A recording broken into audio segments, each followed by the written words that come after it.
Apocalypse, I can obtain infinite upgrades by drawing cards. Hey! Look who's back for more adventures. We love having you here to continue this story that keeps us all awake. Important note, all of this is pure fiction, so don't try any techniques you hear here in real life. Your neighbor might call the cops. This amazing novel and all its rights belong to the original author. We're just the ones giving it voice and drama. Are you enjoying the show? Prove it by subscribing to our YouTube channel and leaving that like that motivates us so much. And if you want VIP access to exclusive content, our Patreon is waiting with things you won't find anywhere else. Chapter 626. Let's see who dares to kill? Deep within the Great Rift Valley, the evolved Mantis people stood high above. The Mantis civilization wasn't actually called the Mantis civilization, but the neck civilization. The evolved beings weren't called evolvers, but Bister. Titles like Mantis were given by the new humans on their home planet. Bister was the direct initiator of this massacre project. It believed this would save a lot of time and lure the fleeing humans into its trap. After all, based on their previous data analysis, this human civilization was a race with a strong sense of community and honor, at least some of its members. Therefore, it gathered large numbers of human captives and slaughtered them here, spreading the word to track all the fleeing humans. In reality, under normal circumstances, it might not have been in such a hurry.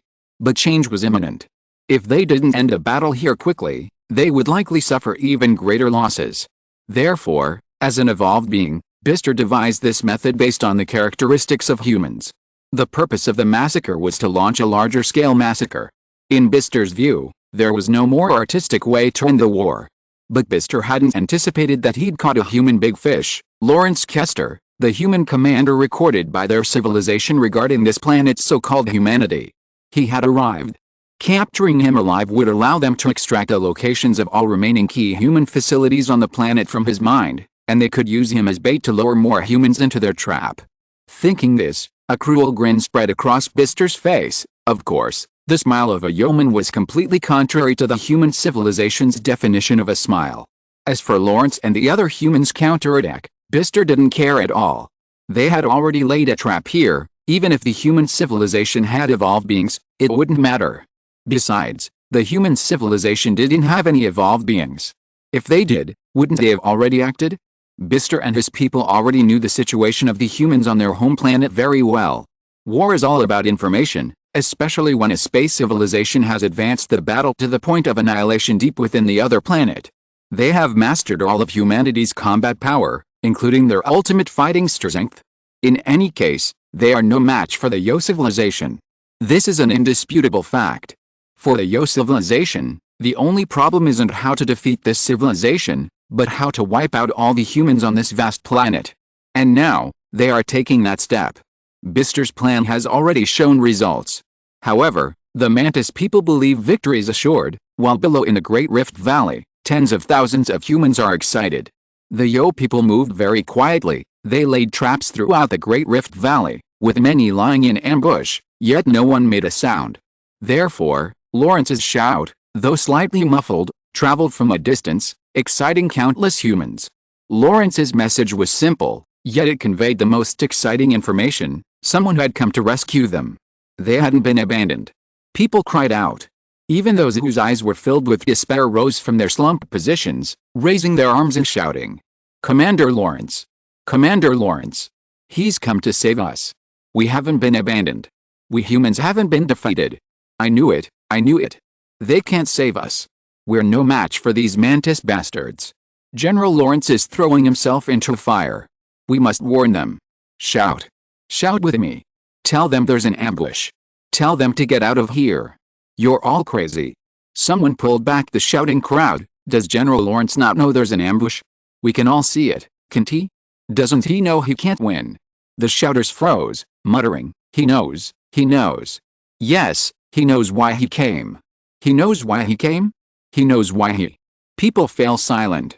Because the answer had already surfaced in their minds. Lawrence had no intention of returning.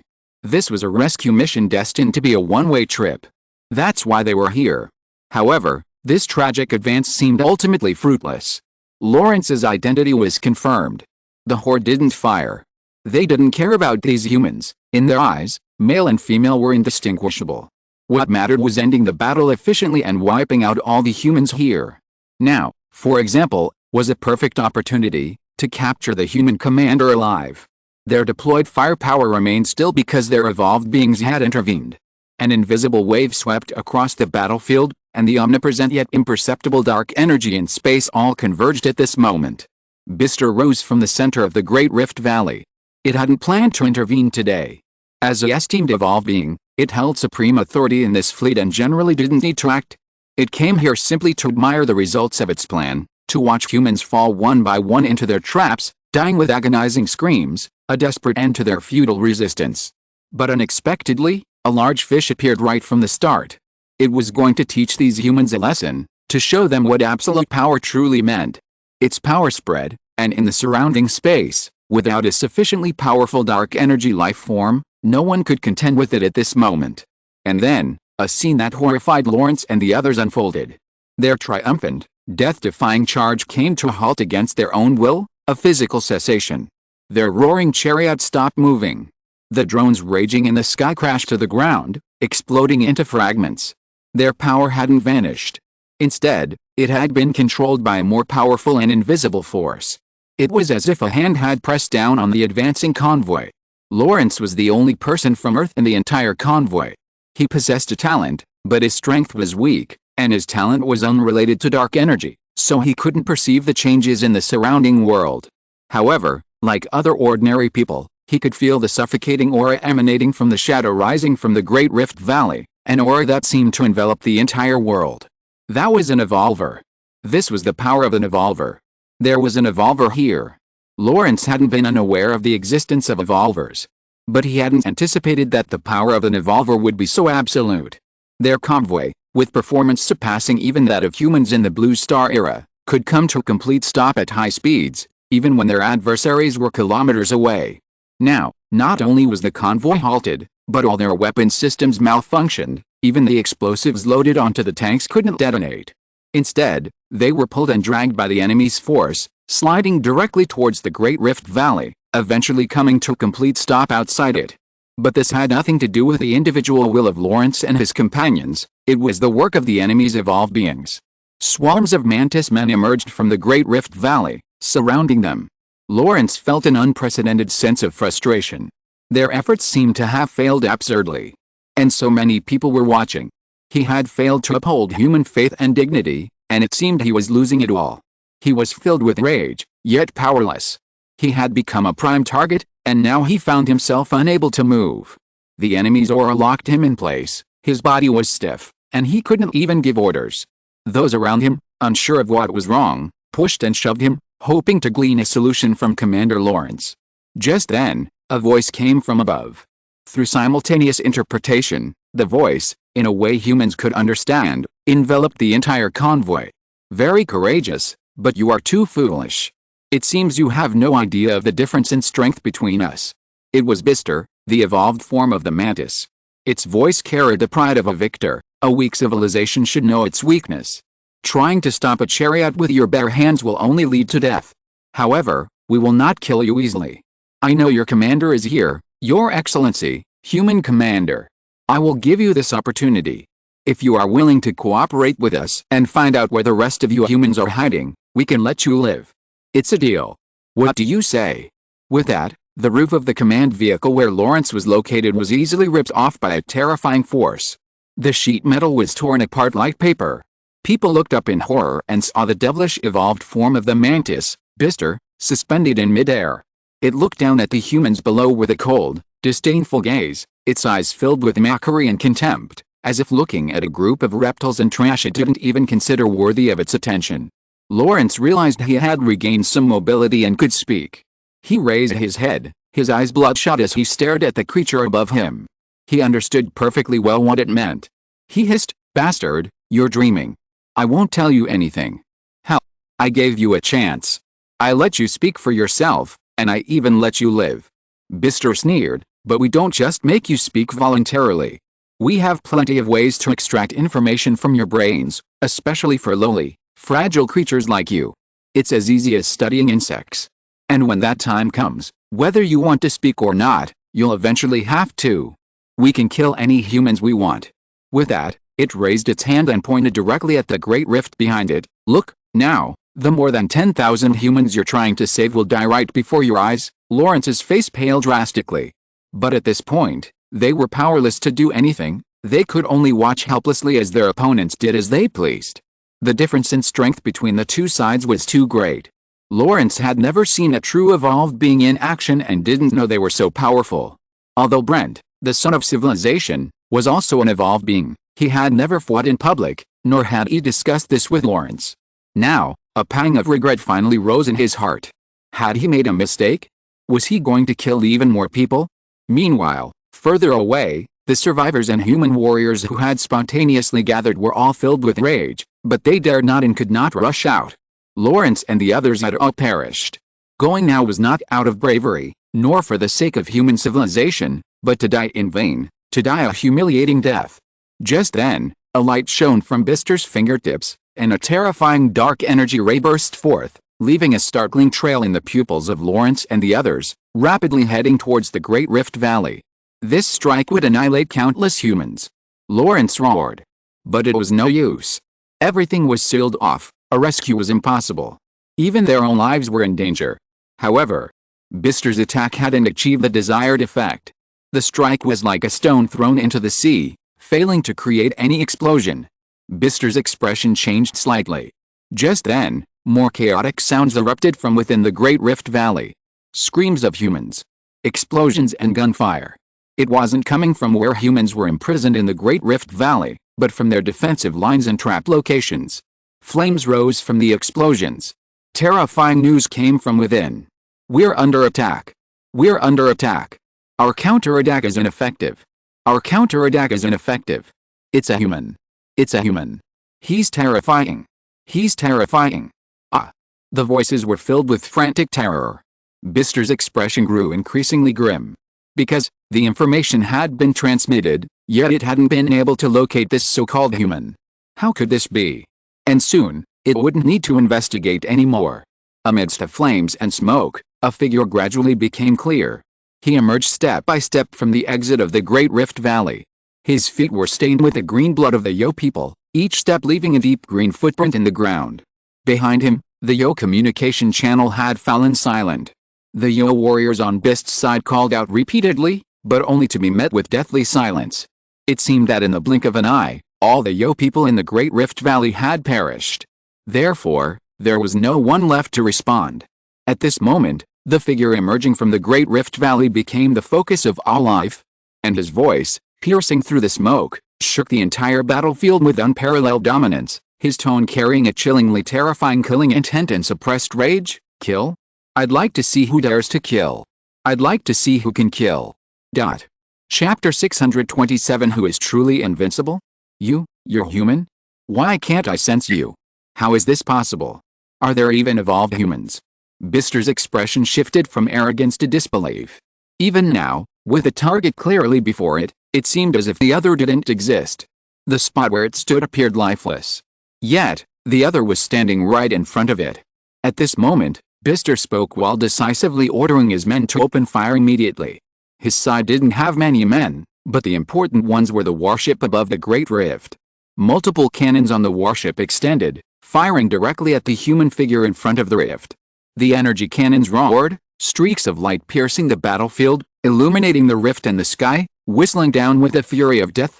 At this distance, the energy weapon strikes were almost instantaneous. The human made no attempt to hide, being hit the moment he stepped out of the rift. A larger cloud of dust billowed up. A terrifying orange-red explosion shot into the sky. At that moment, the entire Great Rift Valley seemed to be illuminated, followed by a deafening roar. Aside from the direct impact of the explosion, the situation inside the Rift Valley could be seen clearly once more. The humans inside huddled together in terror. Not a single one had died. But the Yo people inside were already reduced to a jumble of corpses. Bister was startled. Unable to sense the attacker, it didn't know if the attack had succeeded, but its uncertainty grew. It stared intently ahead, hoping the bombardment would tear the human apart. Even just shaking him would be enough. However, to Bister's disappointment, through the smoke and fire, the human emerged unharmed.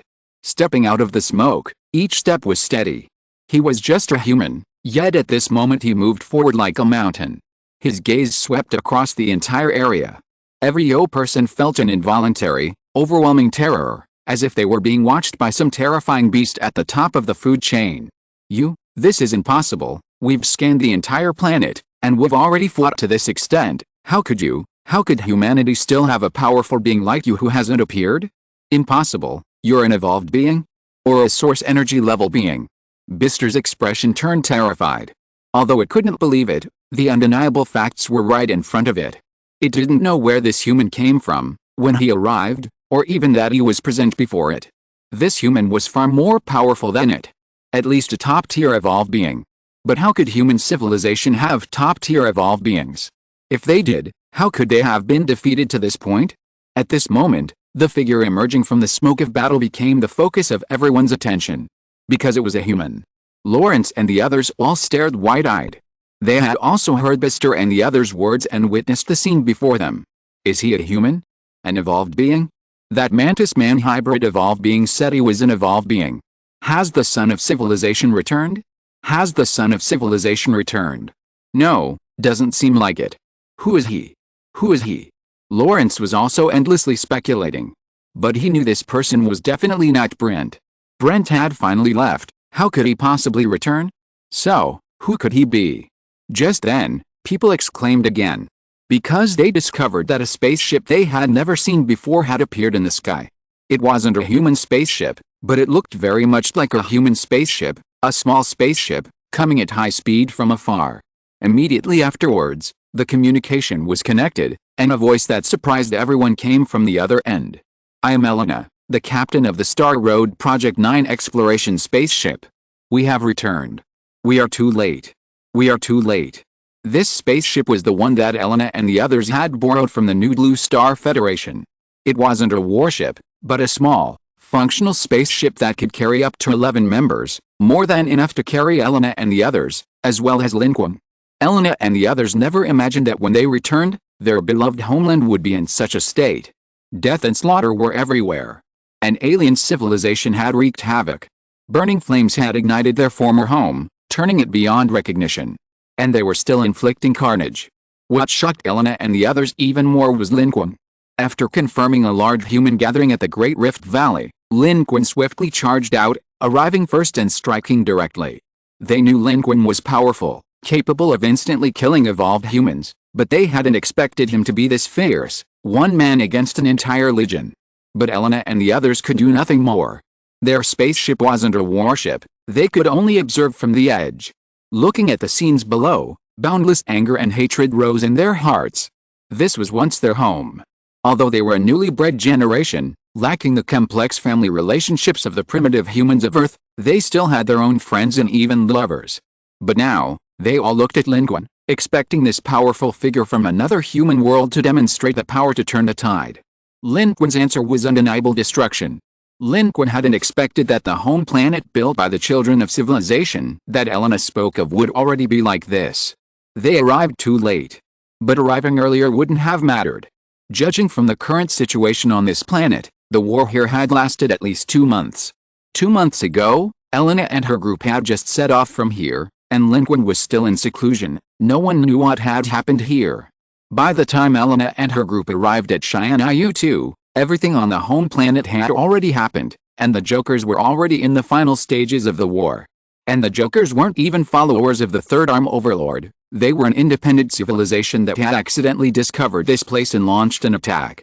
All preparations, all illusions about the safety of this place, were utterly annihilated. This is the universe. There is no absolute safety. The seemingly safe and desolate starry sky can be a place where annihilation can strike at any moment. Only overwhelming power can guarantee the safety of oneself and one's civilization. But as Lin Qun walked here, he felt as if he had returned to his former blue star. In the battlefield of the former level 3 civilization, human civilization had also been trampled underfoot, tortured and slaughtered like pigs, dogs, and rats. Lin Qun's heart was filled with raging anger. Back on Blue Star, he was powerless to resist, powerless to fight against a powerful alien civilization. But now, he was also a strong one. Lin Qun did not give Bist any answer. Because he had no need to answer a group of monstrous alien civilization beings who were already dead. Lin Qun raised the sword of Excalibur in his hand to the sky. A dazzling light burst from the curry stick. He launched an attack in conjunction with the Emperor's seal technique. This was his first strike with all his might. Just now, he had only attacked to protect the humans in the Great Rift Valley and had not used any large-scale killing skills, but now that the Great Rift Valley was safe, he could go all out. And so, Lawrence and the others, Elena and the others, witnessed a scene they would never forget. Lin Qun swung his sword towards the sky, destroying the Mantis people's warship that had stood blocking the Great Rift Valley and filled Lawrence and the others with utter despair with its first strike. A terrifying force pierced through the warship from one side. Its massive hull was struck as if by a devastating blow. Its shield system was instantly destroyed by the absolute power. The warship, under the terrifying force, schemed diagonally across the Great Rift Valley, broke in mid-air, and crashed onto the plains below. Flames erupted. Vanished in an instant. Lin Qun strode forward. His gaze followed them relentlessly, sweeping over the Mantis people, the alien civilization surrounding Lawrence and the others. Their heads exploded one after another under Lin Qun's gaze. There was no chance or time to react. Lin Qun's gaze swept around, like a machine gun firing a barrage. All those around him fell to the ground. Lawrence and the others could hardly believe their eyes. These Yo people, whom even an entire convoy might not be able to defeat in a firefight, were now wiped out in seconds by a single glance from the other side. At the scene, Bister was undoubtedly the fastest to react. Before Lin Qun sank their warship, it had already realized that this human, no matter where he appeared from, was no match for it. Therefore, it fled in panic. It ordered the surrounding warships and space attack aircraft to launch a coordinated attack to help it hold off this human. At this moment, the Yo civilization's trap was completely unleashed. More warships appeared in the sky, even larger and more advanced than the one Lin Qun had just sunk. There were also many unique Yo space combat airships, resembling the Zeppelin airships Lin Qun remembered, but far more sophisticated in every aspect, truly efficient space combat platforms. Only then did Lawrence and the others realize that this time they truly had no chance of returning. The visible opponents were already enough to give them a hard time, but there were so many more unseen ones. But what shocked them even more was this human's terrifying combat power. Faced with the overwhelming fleet's interception and attack, Lin Qun made no attempt to evade. He activated his superhuman strength, and in an instant, his body rose from the ground like a cannonball. His muscles bulged and monstrous, sweeping across the battlefield like a god. Terrifying heat rays pierced through spaceships. His body, like a cannonball, hurtled through the air, crashing into warships and airships. Against advanced targets with shield systems, Lin Qun attacked remotely. 1,000 punches in a second, tearing them apart instantly.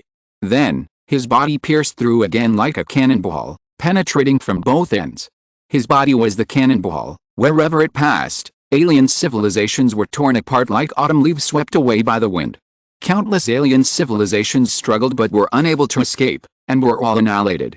In the dazzled eyes of Lawrence and the others, the sky full of alien civilization fleets that had just appeared turned into a sky full of exploding fireworks, one after another exploding and crashing.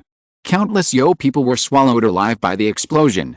The remaining Yo people, all with expressions of utter disbelief, desperately fled using every means at their disposal. Inside and outside the Great Rift Valley, all humanity was almost dumbfounded. Then, boundless excitement and cheers erupted. They didn't recognize Lin Qun, but they could all see that he was a human. It was human slaughtering these Yo people. This was the scene that these humans on their home planet had dreamed of seeing for the past 2 months. To fight back against the alien civilization, to utterly annihilate these monstrous mantis men, to avenge their destroyed homeland, and to avenge their fallen comrades. And now, this scene was unfolding before their eyes. How could they not be excited? Many realized they had been saved, returned from the brink of death, and were overjoyed.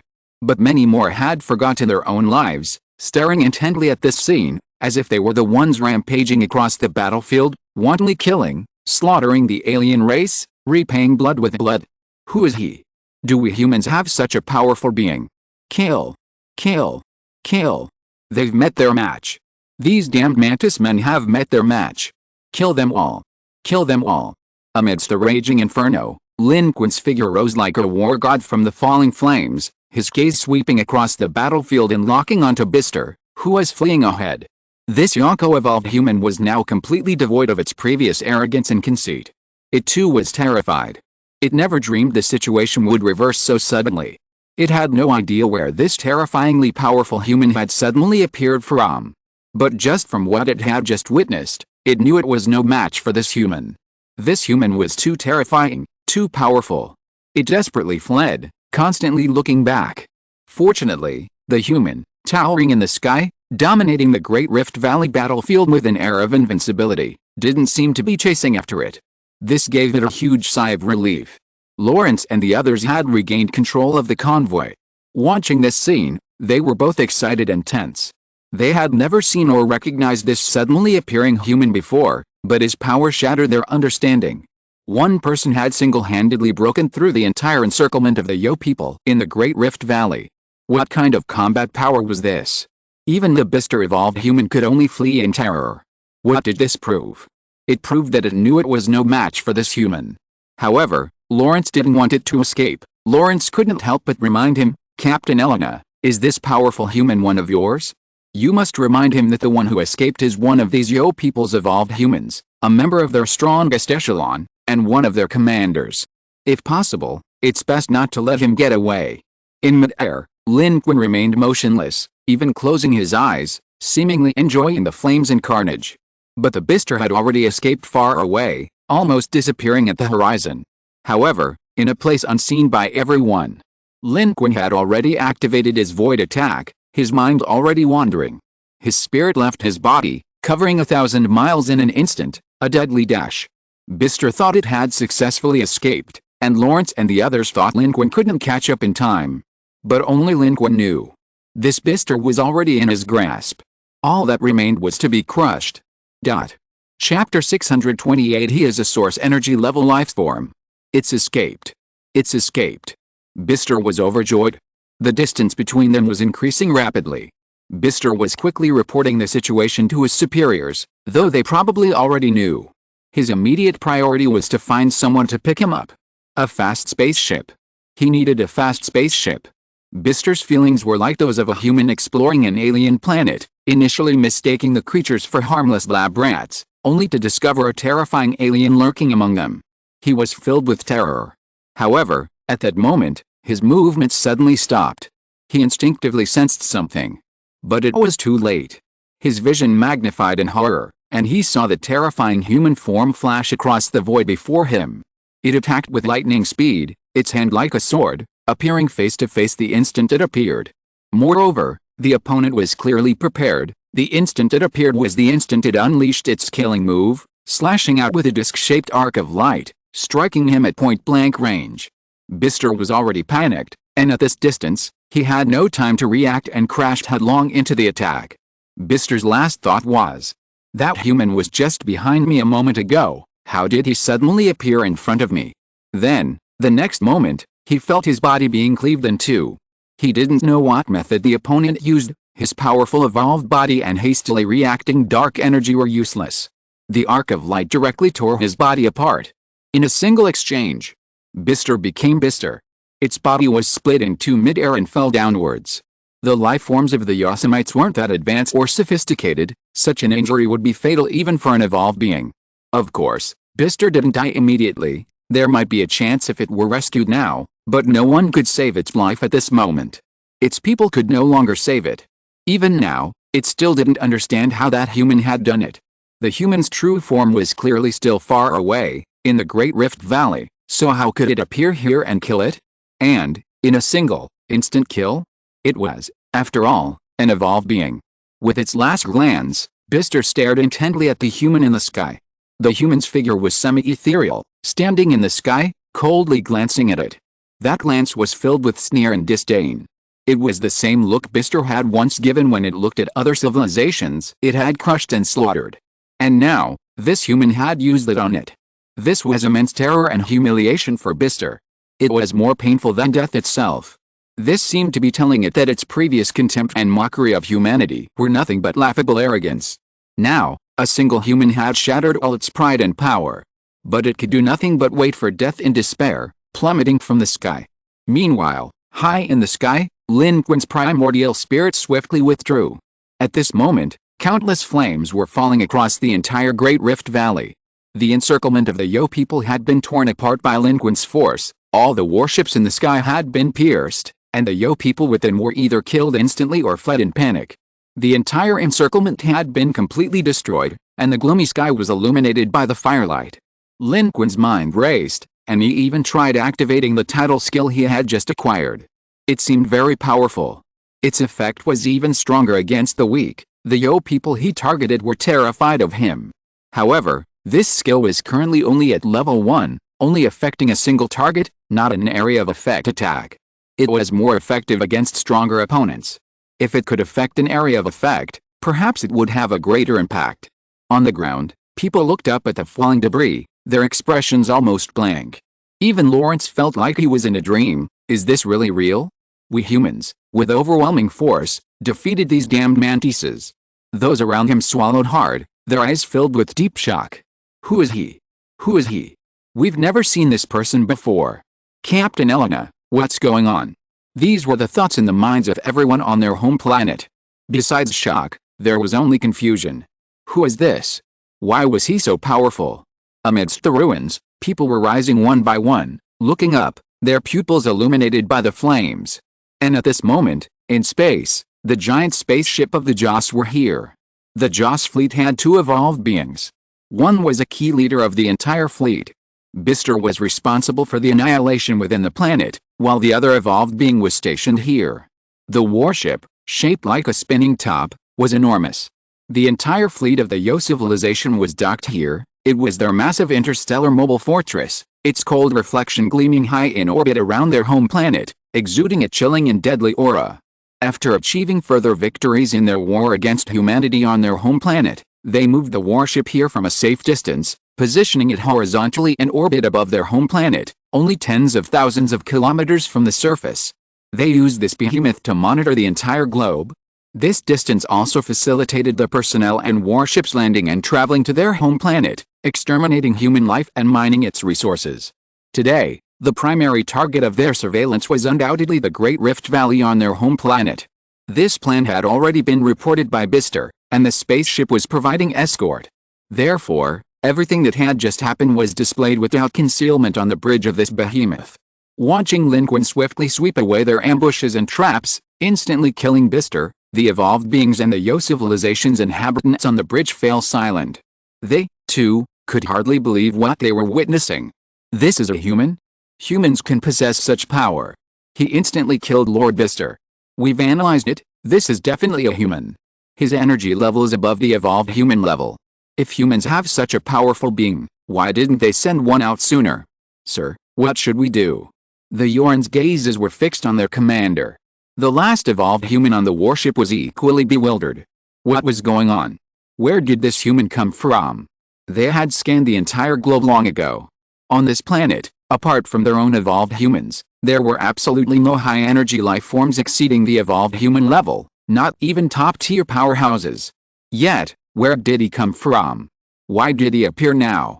This Yoran evolved human was utterly perplexed. But what had just happened below had also brought it immense shock and disbelief. This human's power was chilling.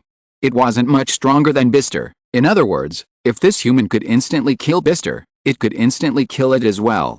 Ultimately, the evolved human made a relatively cautious order. It commanded its giant ships to open fire, bombarding the humans below, and then urgently recalled all the humans ravaging its home planet. They were to be prepared to retreat at any moment. Their giant ships weren't equipped with planet-destroying weapons, but their orbital cannons were incredibly powerful. Launched from space, they were extremely fast, and their area of effect attacks were enough to threaten evolved human-level life. With absolute brute force, they could even wipe out evolved human life. It wanted to see if it could kill this suddenly appearing, powerful human life. It felt uneasy, fearing it was a huge trap. However, it was also puzzled. If it was a trap, then human civilization was simply terrifying, willing to sacrifice so many of its own individuals to set one. Of course, it was also possible that the main human fleet and top experts were absent when they launched the attack, but now they had returned. The colossal warship adjusted its angle in space, and heavy beam energy weapon turrets emerged, firing fiercely. Beams of energy flashed across the dark starry sky, disappearing in an instant before disappearing into the atmosphere, streaking brilliantly across the heavens towards the Great Rift Valley. The intense heat they carried tore apart the clouds and haze in the sky, as if divine beings were traversing the somber clouds. Seeing this, Lin Qun simply rose into the sky. He couldn't let these attacks hit the ground. A saturation attack from space was enough to destroy the entire Great Rift Valley and its surrounding area. Humanity below would have no chance of escape. Therefore, Lin Qun would intercept this attack from the sky. Lin Qun's method of dealing with these attacks was simple and brutal. He directly raised the Immortal Execution Sword. Lin Qun unleashed 2 Immortal Execution Sword Ki. Simultaneously, Lin Qun used the sword shadow-splitting light technique. When Lin Qun first emerged from seclusion, he had just acquired the sword shadow-splitting technique. His sword energy could only split in 2, but this technique was primarily related to cultivation level and wasn't difficult to master. During his recent vacation, Lin Qun had been cultivating simultaneously, and now a single sword energy could split into 3 sword shadows. 2 sword energies, 6 sword shadows, imbued with the power and malevolent aura of the Immortal Execution Sword, instantly dispelled the gloom filling the sky, causing the divine light to fall. 8 sword lights rose upwards, violently confronting the attack from space. Lin Qun single-handedly intercepted all the direct attacks. The remaining attacks fell towards the world below. These that Lin Qun missed were unnecessary to intercept, as they posed no threat to the Great Rift Valley. They landed far away in the Great Rift Valley, exploding with a deafening roar, creating massive fireballs in people's vision.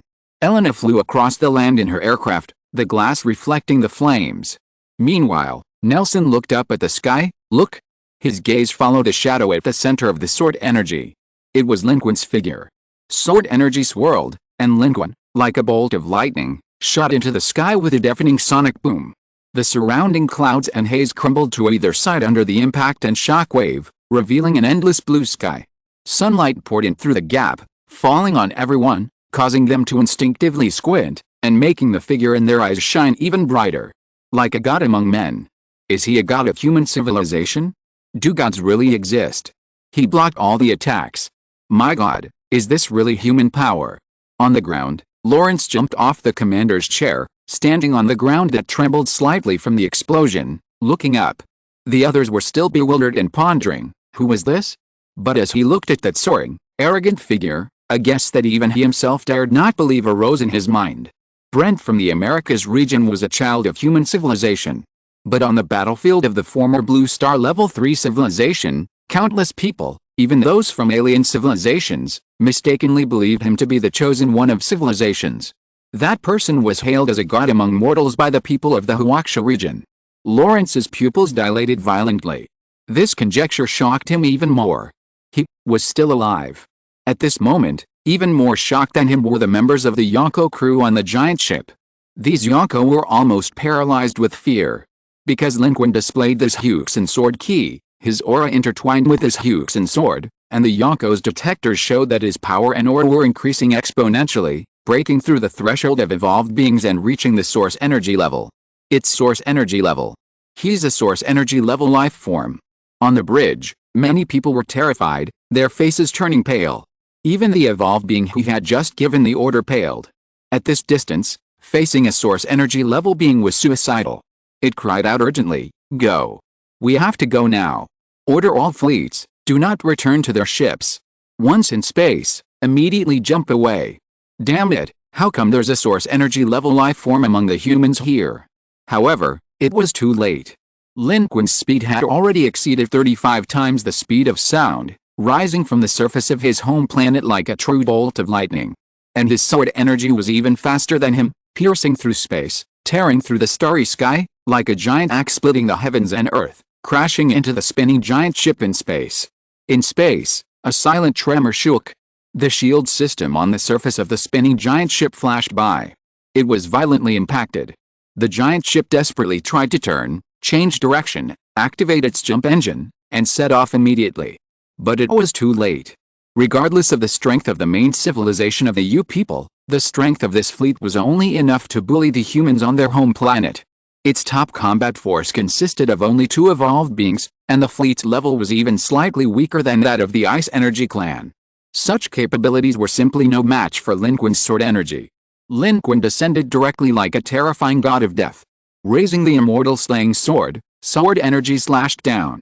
1 strike, 2 strikes, 3 strikes. The shields trembled violently. The entire bridge of the behemoth warship shook, and alarms flashed frantically. We are under severe impact. We cannot warp. Damn it. Damn it. These previously arrogant humans, slaughtering others, were now filled with terror, staring at the human figure who had single-handedly shaken their entire ship, as if looking at a terrifying Grim Reaper. With each strike, their hearts trembled. It was as if death itself was wielding its scythe. Their behemoth was too close to their home planet.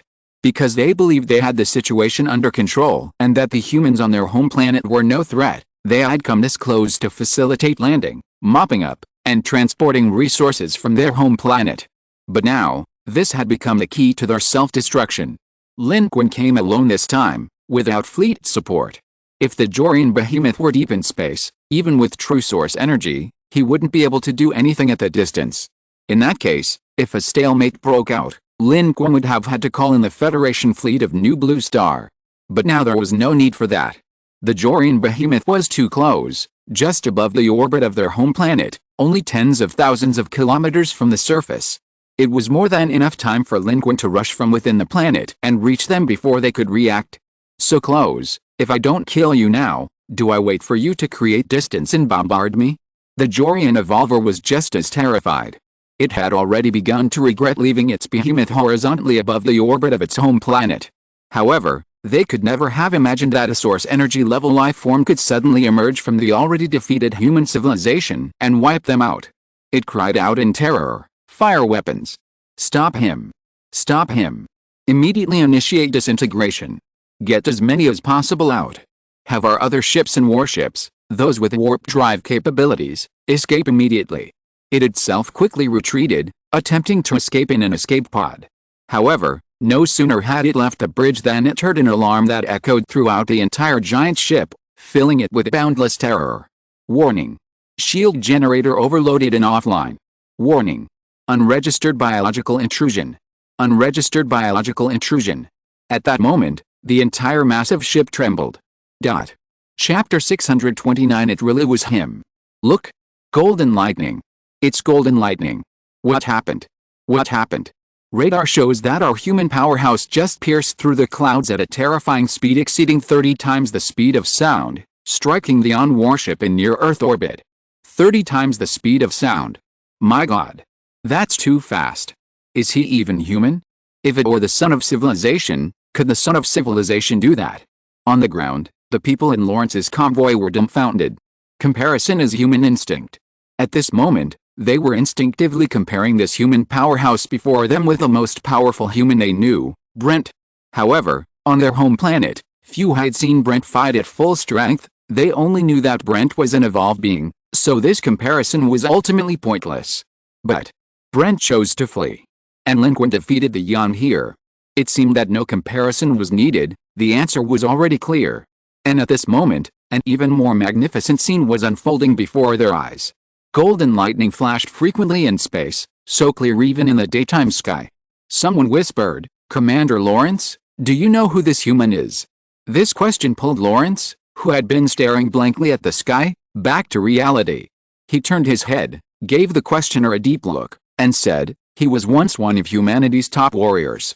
This answer left everyone around bewildered. But Lawrence didn't continue. His expression was complex. He waved his hand and said, "We're not needed here anymore. Quickly enter the Great Rift Valley and rescue the others. Get busy, stop daydreaming." At Lawrence's shout, everyone sprang into action, but still couldn't help looking back at the effects in the sky. Roars and explosions. Lightning and destruction. The humans were being defeated, a defeat unlike any other. Even Lawrence couldn't help but turn back. He recalled some memories he had almost forgotten. On the former Blue Star, he had heard rumors in Anchorage that the strongest human in the China region was incredibly powerful, capable of even slaying evolved beings, and whose true combat strength surpassed that of their civilization's son, Brent. Now it seemed, perhaps, all of this was true. At this moment, ahead of the convoy that Lawrence and his group had started moving, Elena's spaceship was also descending, guiding them while using its aerial advantage to sweep away any remaining Yo people to prevent them from posing a threat to the others.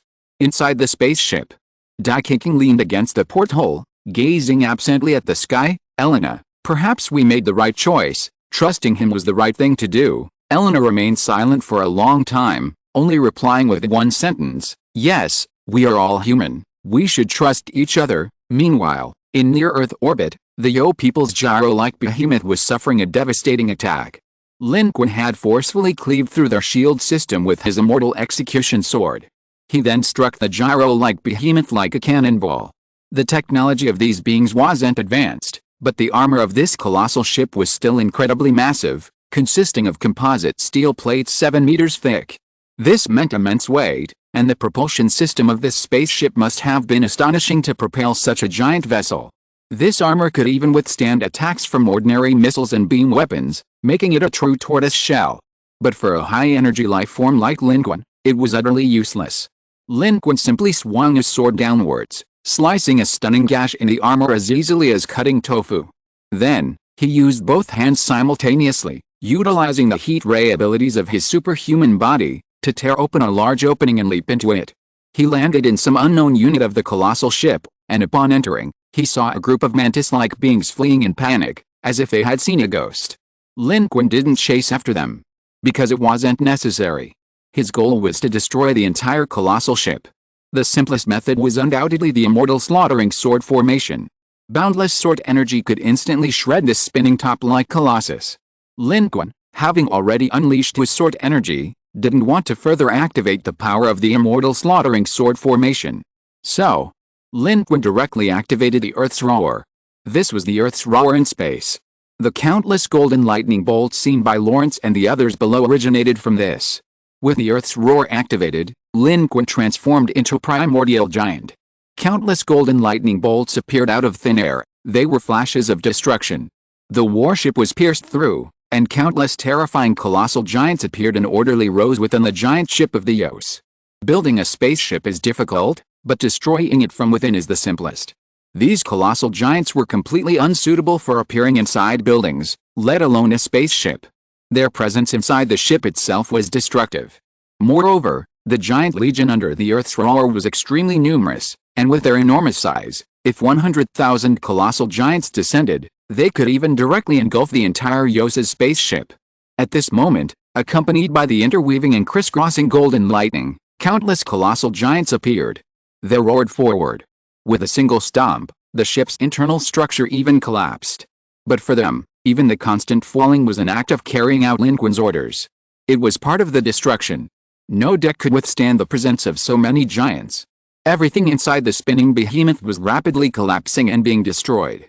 No matter what the internal defenses were, no matter how many Yo people were inside, they all perished in the destruction. Because these colossal giants were unafraid of sacrifice, unafraid of death, how could these Yo people fight against such an army? Moreover, there was the crisscrossing golden lightning. They even strode out of the bridge. The bridge collapsed, and the Yo people inside fought back frantically, but were overwhelmed by the endless stream of colossal giants. The entire bridge collapsed downwards, crashing down to the next deck. Inside the spinning behemoth, explosions were everywhere, and flames soared into the sky. Their situation had truly reversed with that of humans. They had now become the targets of human slaughter. Those colossal giants, without skin, emitting steam, with terrifying faces, were like nightmares to them. This was a space horror film performed by colossal giants. Steaming, skinless human giants crawled and moved within the massive warship, their destruction and oppression sending shivers down the spines of all who beheld them. The final order from the evolved human to disintegrate had been executed, but it had failed. Lin Qun had already stormed in during the disintegration process, and by the time it was complete, colossal giants filled the entire interior of the spinning warship. The disintegrated parts were also entirely composed of colossal giants. The disintegrated portions were completely out of control, further tearing the entire warship apart.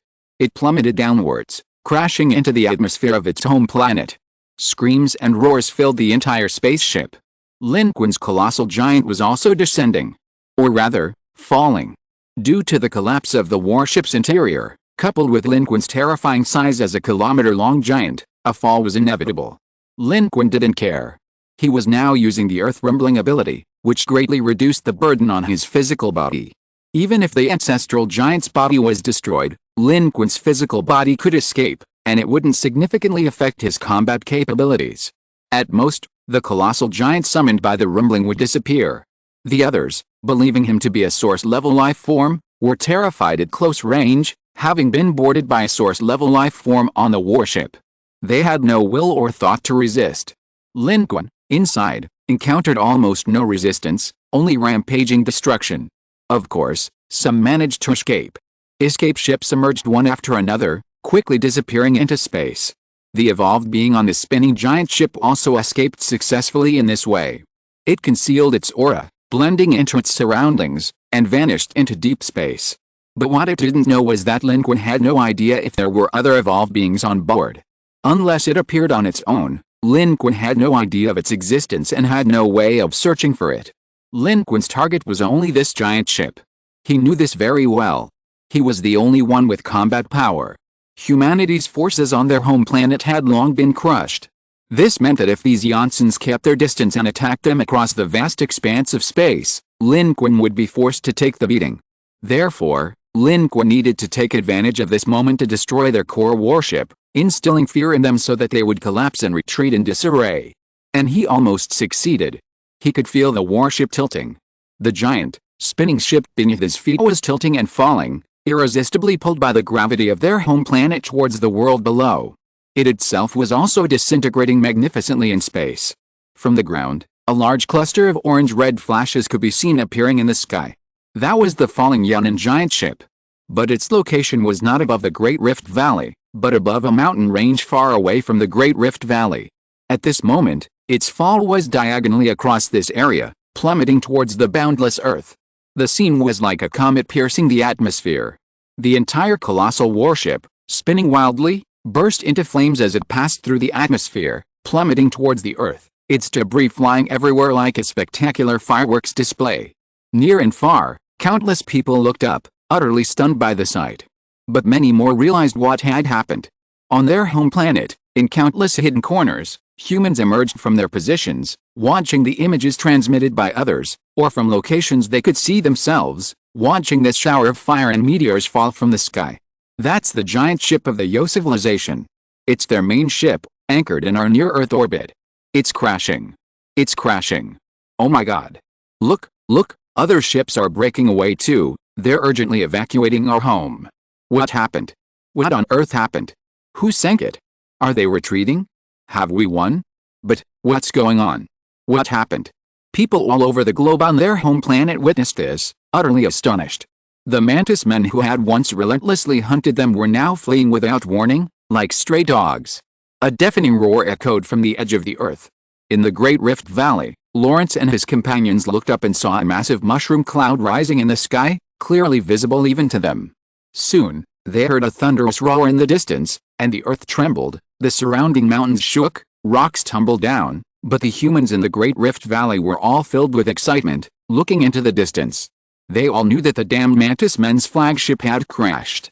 The power of that unknown human was utterly awe-inspiring. Many people were asking questions, inquiring of Lawrence and his companions who had come to rescue them. Who exactly is he? Is that person the son of civilization? What kind of combat power is this? He single-handedly killed these Mantis people, forcing them to flee in droves. He alone sank the core behemoth of the hybrid Mantis people that blocked our planet's orbit. Is this really something a human could do? Lawrence's subordinates, however, were also clueless about the identity of this suddenly appearing super expert. Therefore, they couldn't answer these questions, only feeling deep shock and confusion. The opponent they had fought so desperately against, which they couldn't defeat, was now completely routed because of this one person. Only Lawrence silently stepped forward. Not far away, Elena and the other spaceship slowly landed. Elena jumped off the spaceship, standing on high ground gazing at the distant, rising flames of the massive explosion, her pupils reflecting the light with unparalleled brightness. Just then, she heard a sound behind her. Turning her head, she saw Lawrence approaching from behind. Her expression immediately turned serious, and she nodded slightly, saying, "Commander Lawrence. Welcome back." Lawrence's expression was somewhat complicated. He nodded to Elena and the others, saying, "Where did you come from? Who is he?" Lawrence also looked into the distance at that moment. A fleeting look of hesitation crossed Elena's face. She took a deep breath and said, "We went to a place you absolutely cannot imagine, and he is a legend of that world. His name is Lin Qun." Back on Deep Sea 17, Elena and the others, relying solely on written materials and limited video footage, didn't have a deep understanding of the word legend. But now, having witnessed Lin Qun sweep across the battlefield with unparalleled combat power, she finally understood what people meant by legend. Why everyone spoke so highly of him. This was a true legend. Behind her, Nelson, Yu Ting, and the others also wore complex expressions. At this moment, no one questioned whether they should bring Lin Qun back to their home planet. Upon hearing this, Lawrence's expression became even more complex, his eyes filled with disbelief and a hint of shocked realization. He murmured, "Lin Qun. Lin Qun. It really is him. It really is him. It really is him." Chapter 630 Strange Contribution Points. While the rescue of humanity was in full swing in the Great Rift Valley, at the site where the giant warship had crashed, the explosion was still raging. This colossal ship had fallen from space like a comet hitting Earth, crashing into the ground below with a deafening roar, instantly destroying an entire mountain peak. Explosions and flames spread in all directions, and the scattered debris ignited even larger fires around it. Lin Qun had already risen from the sea of fire, soaring high above, looking down at the inferno below. His proto-giant form had dissipated. Lin Qun was now an evolved being, and the side effects of the proto-giant transformation had been greatly reduced. He appeared normal, without any abnormalities. But he didn't leave. Instead, he looked at his personal panel before him, his brows furrowed deeply. Something was wrong. He had only just discovered this by chance. After sinking a giant warship, he instinctively glanced at his contribution points to see how many he had gained. But as he looked, Lin Qun realized that this wasn't a civilized battlefield at all, and no kill notifications had appeared before his eyes. Where did the contribution points come from? However, after a quick glance, Lin Qun's thoughts changed. Because his contribution points had changed. Lin Qun was very clear about his contribution points. After all, it had been 10 years since he left the last civilization battlefield. He had checked them countless times, even if he hadn't looked. How could he not know how many contribution points he had? Since the civilization battlefield ended, he only had a few hundred points left. That was barely enough for anything. Lin Qun remembered this clearly. But now, after this glance, Lin Qun was surprised to find that his contribution points had changed. From a few hundred points, they had jumped to several thousand. Several thousand points were still a drop in the ocean for Lin Qun now, but what truly puzzled him was, where did these extra contribution points come from? Next, Lin Qun was even more surprised to find that his experience points had also changed. Lin Qun's level was already very high, and his experience points were also high. Since experience points weren't as important as contribution points, Lin Qun didn't remember them perfectly, but he had a general idea. Looking at them now, he was certain that his experience points were also more than before. His experience points and contribution points had increased. Lin Qun frowned deeply. What was going on? According to the normal rules, gaining contribution points and experience could only be achieved by hunting alien civilizations in the civilization battlefield. Lin Qun had indeed killed alien civilizations. Weren't these mantis men just now? But this wasn't the civilization battlefield, and he hadn't received any notification about it. Where did these contribution points and experience come from? Was there a bug? Were rewards being calculated even in a non-civilization battlefield? Lin Qun shook his head. He felt that didn't make sense either. The numbers didn't match. If he gained contribution points and experience from killing mantis men, the number of mantis men he had directly or indirectly killed was definitely more than this. That would be too few. Lin Qun looked for a long time but couldn't figure it out, so he decided to leave it for now. The contribution points had increased for no reason. He didn't know if it was a good thing or a bad thing. The civilization battlefield system, even the design of the Divine Kingdom, was unknown to Lin Qun. He decided to observe further and see what was going on. Perhaps he could try it with other alien civilizations. Lin Qun, hovering in midair, looked up. From his height, he could see numerous spaceships, each carrying approximately one person, rising from the surface of their home planet and rapidly entering space. The closest of these ships was already several hundred kilometers away. There were ships of all sizes. They were completely withdrawn from the planet, and most had already evacuated when Lin Qun destroyed the giant warship. Lin Qun couldn't achieve global interception, he could only sink this most important warship. Seeing these alien civilizations slaughtering humanity, Lin Qun naturally wanted to wipe them all out, but that was unrealistic. Without prior preparation and a fleet to intercept them, Lin Qun was overwhelmed. After all, when he arrived, Lin Qun hadn't anticipated this situation. The fact that these alien civilizations' main fleets withdrew on their own was actually a good outcome. Otherwise, even if his own combat strength was sufficient, if the enemy were to engage in long-range combat in space, it would be very troublesome for Lin Qun. No matter how strong his individual combat power was, he would be forced into a tug-of-war at a large distance. Without his own spaceship, he would be powerless against the enemy. These Jaws could use distance bombing, and although they might not be able to defeat Lin Qun, they could kill and wound the humans on his home planet. The only solution would be to mobilize the fleet from New Blue Star again. Not only would it take time for the fleet to arrive, but it would also likely expose the coordinates of New Blue Star. And since they had hastily withdrawn, there must be other Mantis people who had failed to escape. Perhaps he could test whether the strange increase in his contribution points and experience points was related to his actions in this round. A fierce glint flashed in Lin Qun's eyes. He would not let the remaining Mantis people on this planet go. And just now, Lin Qun had confirmed another piece of information through the giant ship he had sunk. This Joe civilization had no connection with the Third Arm Overlord. They had only discovered his home planet and the humans here by chance. However, this coincidence wasn't entirely accidental. Ultimately, it was Brent's Starpath exploration project in recent years that exposed the location. They had been wary of the Third Helical Arm's Overlord, but hadn't been able to guard against other civilizations. Lin Qun had also observed that this civilization wasn't particularly powerful.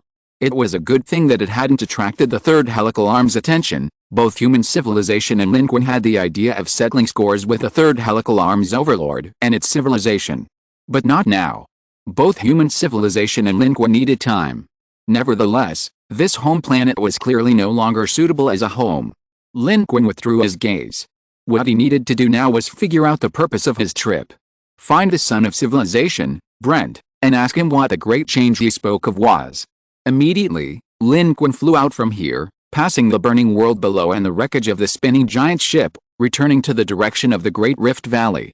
At this moment, in the Great Rift Valley, the Mantis people inside had already been wiped out by Lin Qun, and Lawrence and his team had driven straight in, successfully rescuing more than 10,000 human survivors. Everyone was gathered outside, their emotions running high. At this point, it wasn't just about surviving a near-death experience, it was also about the defeat and retreat of these alien civilizations. This was more exciting than anything else. Lawrence's men were currently settling the survivors. On both sides, the scattered soldiers who had previously tried to rescue them also appeared, offering their assistance. With the threat eliminated, their help was no longer a suicide mission, so it was no longer a problem. Furthermore, most of the humans on their home planet were rapidly cultivated new generations. Aside from the wounded, most were adults. Therefore, there was no chaos, everyone was helping each other with the evacuation. When Lin Qun returned from the air, he saw this orderly scene. Those below also spotted Lin Qun approaching from mid-air. Look! Look! It's him! It's him! He instantly killed these hybrid Mantis main evolved humans and single-handedly destroyed a Mantis main warship. He killed them all and forced them to retreat. People spoke one after another, pointing to the sky, their eyes filled with surprise and anticipation, as well as curiosity and a desire to know more. Single-handedly, he routed the entire Mantis race. Who is this person? They had never known such a figure existed on their home planet. At the forefront of everyone's attention, Lawrence stepped forward. Elena and the others weren't there, they were still near the spaceship. But Lawrence had already learned some of the situation from them. He knew who was the one who had descended upon them and reversed the fate of their entire home planet. At this moment, Lin Qun soared into the sky, the flames and smoke of the explosion rising behind him. Sunlight shone upon him, making his body appear as if clad in armor, gleaming and invincible. He truly seemed like a savior descending from the heavens, exuding a glorious holiness. Many people stared blankly at the scene, speechless for a long time. Near the spaceship high in the distance, Yu Ting couldn't help but say, if anyone standing there is truly a legend, it might be him. Even Lord Brent seems unable to compare with his brilliance. People didn't recognize Lin Qun, but they recognized Lawrence standing at the front. Now, as Lawrence stepped forward, all eyes turned to him. Lawrence's expression was extremely complex. He looked up at the radiant figure above him and couldn't help but call out, Mr. Lin. Lawrence remembered this name. In Anchorage, he had heard it many times, knowing it was the undefeated legend of the China region. Later, after coming here, he had occasionally heard Brent mention it, saying that it would be great if Lin Qun could come along. Lin Qun was the most powerful human individual Brent had ever seen. But he had never actually seen this person. He thought the other party was long dead, swallowed up by the catastrophe of Blue Star. Until today, he saw him here, in a place he had never imagined. They realized that the Ankara incident on Earth had an alternate ending they were unaware of. And this Mr. Lin's power far exceeded everyone's expectations. Even Brent couldn't compare. Although Lawrence was Brent's follower, he had to admit this now. Faced with the aliens, Brent chose to avoid battle and leave, but this Chinese man standing before him had reversed everything. He had routed these alien civilizations, sending them fleeing in disarray. It's me. I'm Lin Qun. I came for Brent. Lin Qun slowly descended from the sky, landing in front of Lawrence. The others instinctively retreated, then tried to approach, but few could actually take a step, ultimately stopping in place, leaving the clearing to Lawrence and Lin Qun. Lawrence looked at the Chinese face before him and took a deep breath. Mr. Lin. I never expected this. Thank you for your help. What exactly happened? Lin Qun looked around at the world, at the human faces, took a deep breath, and said, I want to ask you the same question. What exactly happened? Lawrence also turned his head, looking at the scene behind him, at the current state of home planet, his eyes reddening. A large number of survivors left the Great Rift Valley.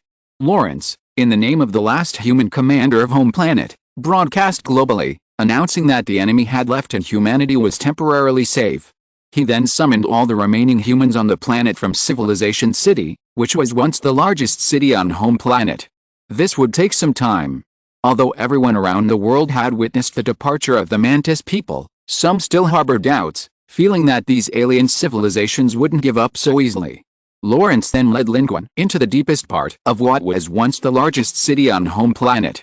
This was once the command center for all humanity on home planet. Their equipment for cultivating the new generation of humans was also here, but it had long been destroyed, and Civilization City was now a scene of ruins. As the largest city on the home planet, it wasn't actually that large. After all, Brent brought very few people with him, and the infrastructure was poor. It was quite an achievement to have developed from scratch and reached this point in nearly 20 years. From Lawrence, Lin Qun also learned that Brent had already left. Lawrence said, I haven't hidden anything, Mr. Lin. I've heard of your name in Anchorage and know how powerful you are. I never expected to see you here after so many years. I'm grateful for your help. Without you, the humans on our home planet would have been humiliated and killed. You not only stopped it but also avenged us. I'm human too. Since you're from Earth, you must have seen the tragic state of the human world when it became a battlefield of a third-level civilization. Seeing this scene fills me with the same anger, Lin Qun said. But we can't stay here any longer. You must leave. I will contact the Federation and have them send a spaceship. But I need to ask you a few questions first. I know, Mr. Lin. Don't worry, I will tell you everything I know, but I know very little. Lawrence's expression was somewhat complicated. I just didn't expect. Brent told us that Earth had been wiped out by an alien civilization, and that we were the last humans in the universe. I don't know if he deliberately lied to us, or if he didn't know either. They had already exchanged a few words before. Lawrence knew the current situation on the new Earth and what had happened to Earth after Brent took them away. He was shocked and couldn't believe it. This was completely different from what Brent had told them. Shortly after arriving on their home planet, Brent had told them that Earth was destroyed, and they must forget the humans of Earth, remember their hatred, and follow him to develop a new human civilization. Everyone on their home planet felt they were the spark of human civilization, carrying the hope of human development and revenge, but they never imagined that the humans of Earth hadn't actually gone extinct. On the contrary, they had developed better than them. From this perspective, they were not only not the torchbearers, but they had even betrayed their own civilization. This filled Lawrence with a sense of guilt.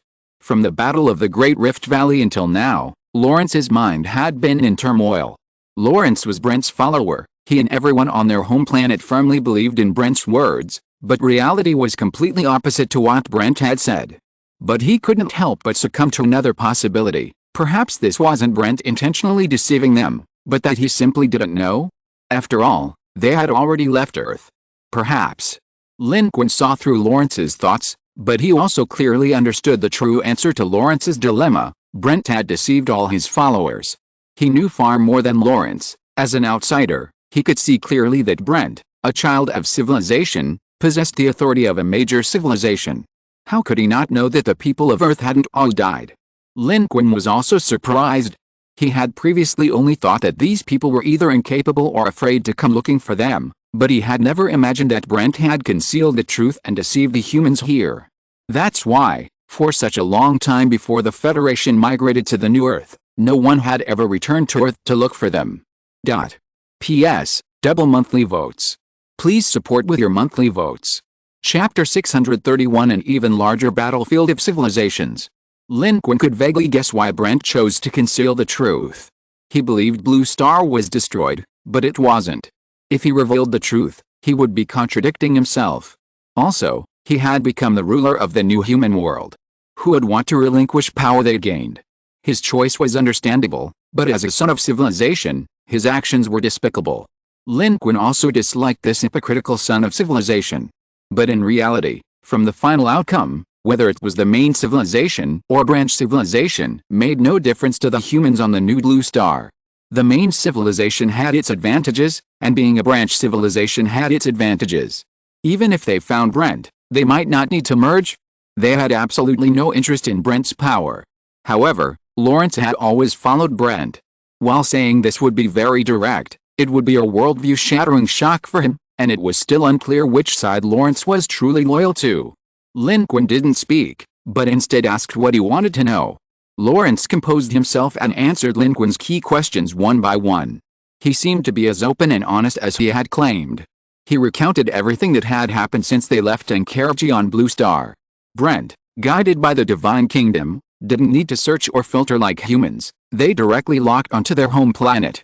In their early days there, due to manpower shortages and the pioneering nature of the land, progress was slow and arduous. It took considerable time for them to gradually grow, which explained why, despite leaving Blue Star early and receiving assistance from the Divine Kingdom of the Children of Civilization, their technological advancements were still slower than those of the humans on the new Blue Star. Only after that did they begin to develop. Just as Lin Qun and the Federation had guessed, the new generation of rapid cultivation technology was provided to Brent by the Divine Kingdom. This technology could successfully cultivate adult human individuals within 8 to 10 years. These individuals spent nearly half their time growing in a growth vessel, during which their consciousness existed in a virtual space where time and reality were disproportionate, being instilled with knowledge that would normally take over a decade for a normal human to learn. According to Lawrence's description, after several iterations, the virtual space it now creates can achieve in 3 years what 20 years in the outside world are equivalent to. Moreover, the virtual space is fully functional. The 3 years humans spend there are no different from growing up outside.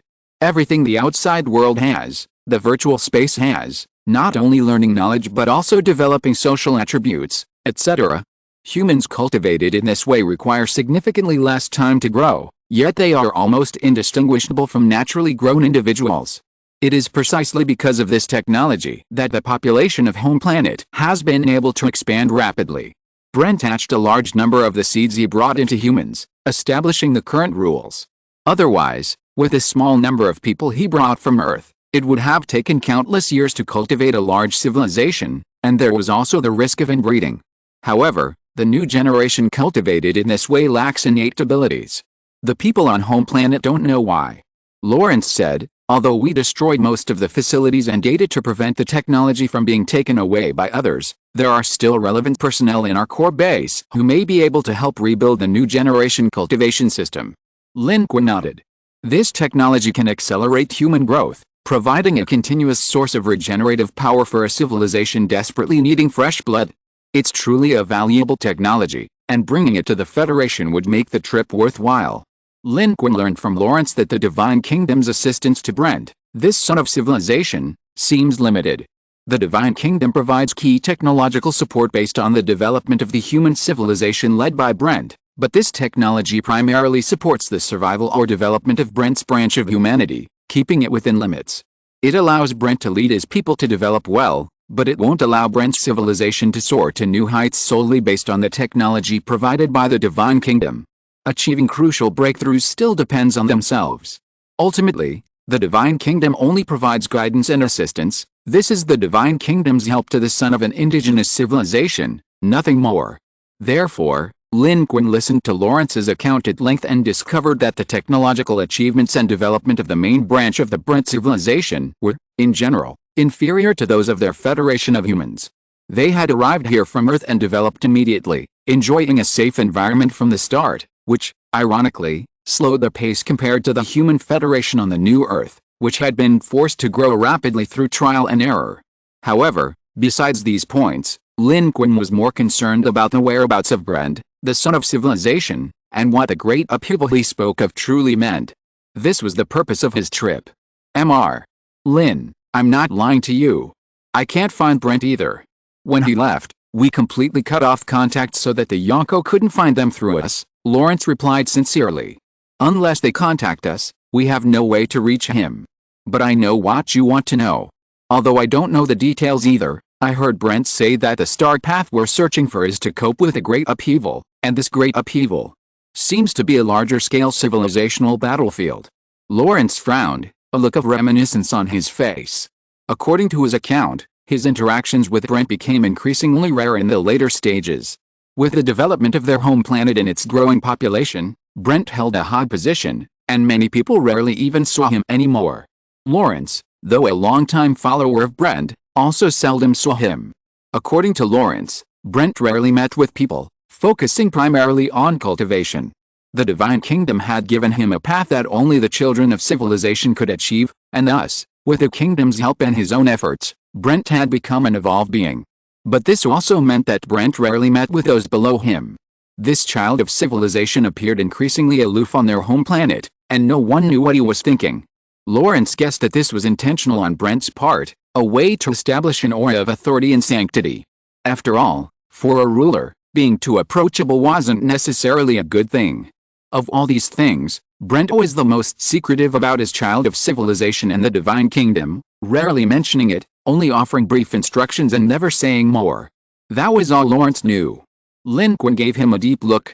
He felt Lawrence wasn't lying, he knew very little. But, what did a larger-scale civilization battlefield mean?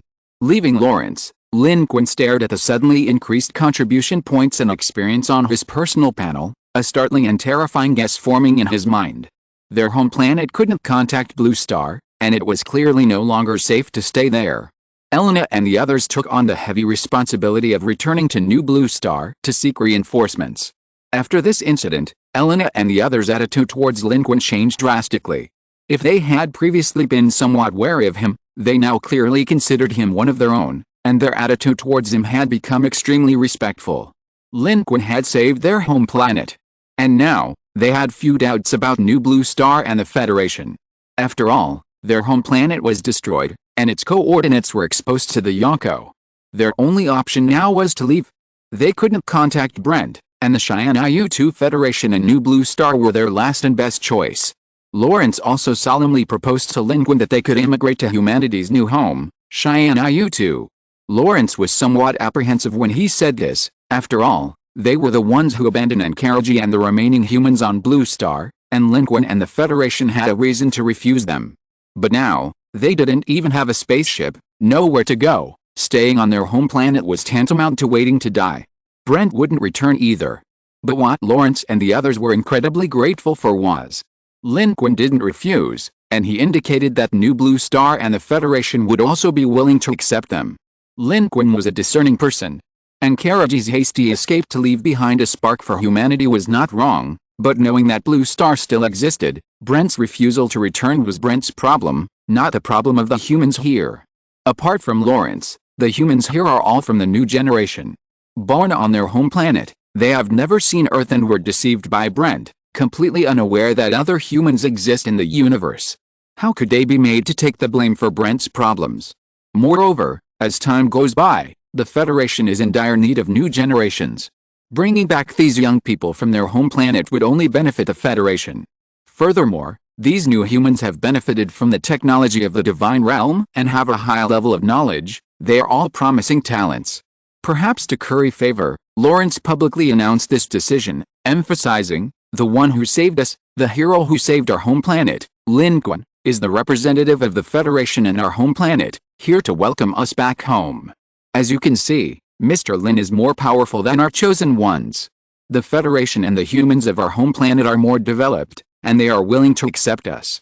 We will be heading to the new blue star, which will be our common home. When Lawrence obtained Lin Qun's consent and publicly announced that other humans existed and that Lin Qun was a powerful figure from there, everyone was very surprised and astonished, because this was different from the knowledge they had received before. They thought their home planet, Blue Star, was gone. How is this possible? Did the child of civilization deceive us? No, we are all human. The child of civilization certainly didn't know either. I knew it. That human didn't come from our world. He came from space. From another branch of humanity. So, the humans of Blue Star didn't perish, they developed even better, with a larger population, and even such powerful beings. This Mr. Lin even saved our home planet? He's truly more powerful than the child of civilization. Yes, our history tells us that during the Anchorage War, our human civilization was besieged by multiple top-tier civilizations on our home planet. At least 4 evolved beings intervened, and human civilization was on the verge of extinction. That's why the child of civilization had to leave. But the humans of Blue Star didn't become extinct. Doesn't this mean that it was this Mr. Lin who turned the tide and defeated multiple top-tier civilizations and 4 evolved beings? My God, how powerful is this Mr. Lin? Who is the true child of civilization? Great. We still have many more compatriots. We are not alone in the universe. Our civilization is still vast. I almost thought we were the only ones left in space. But I don't want to leave our home planet. We were born and raised here. I wonder what the new blue planet, Cheyenne IU-2, that Commander Lawrence mentioned is like. It must be beautiful there.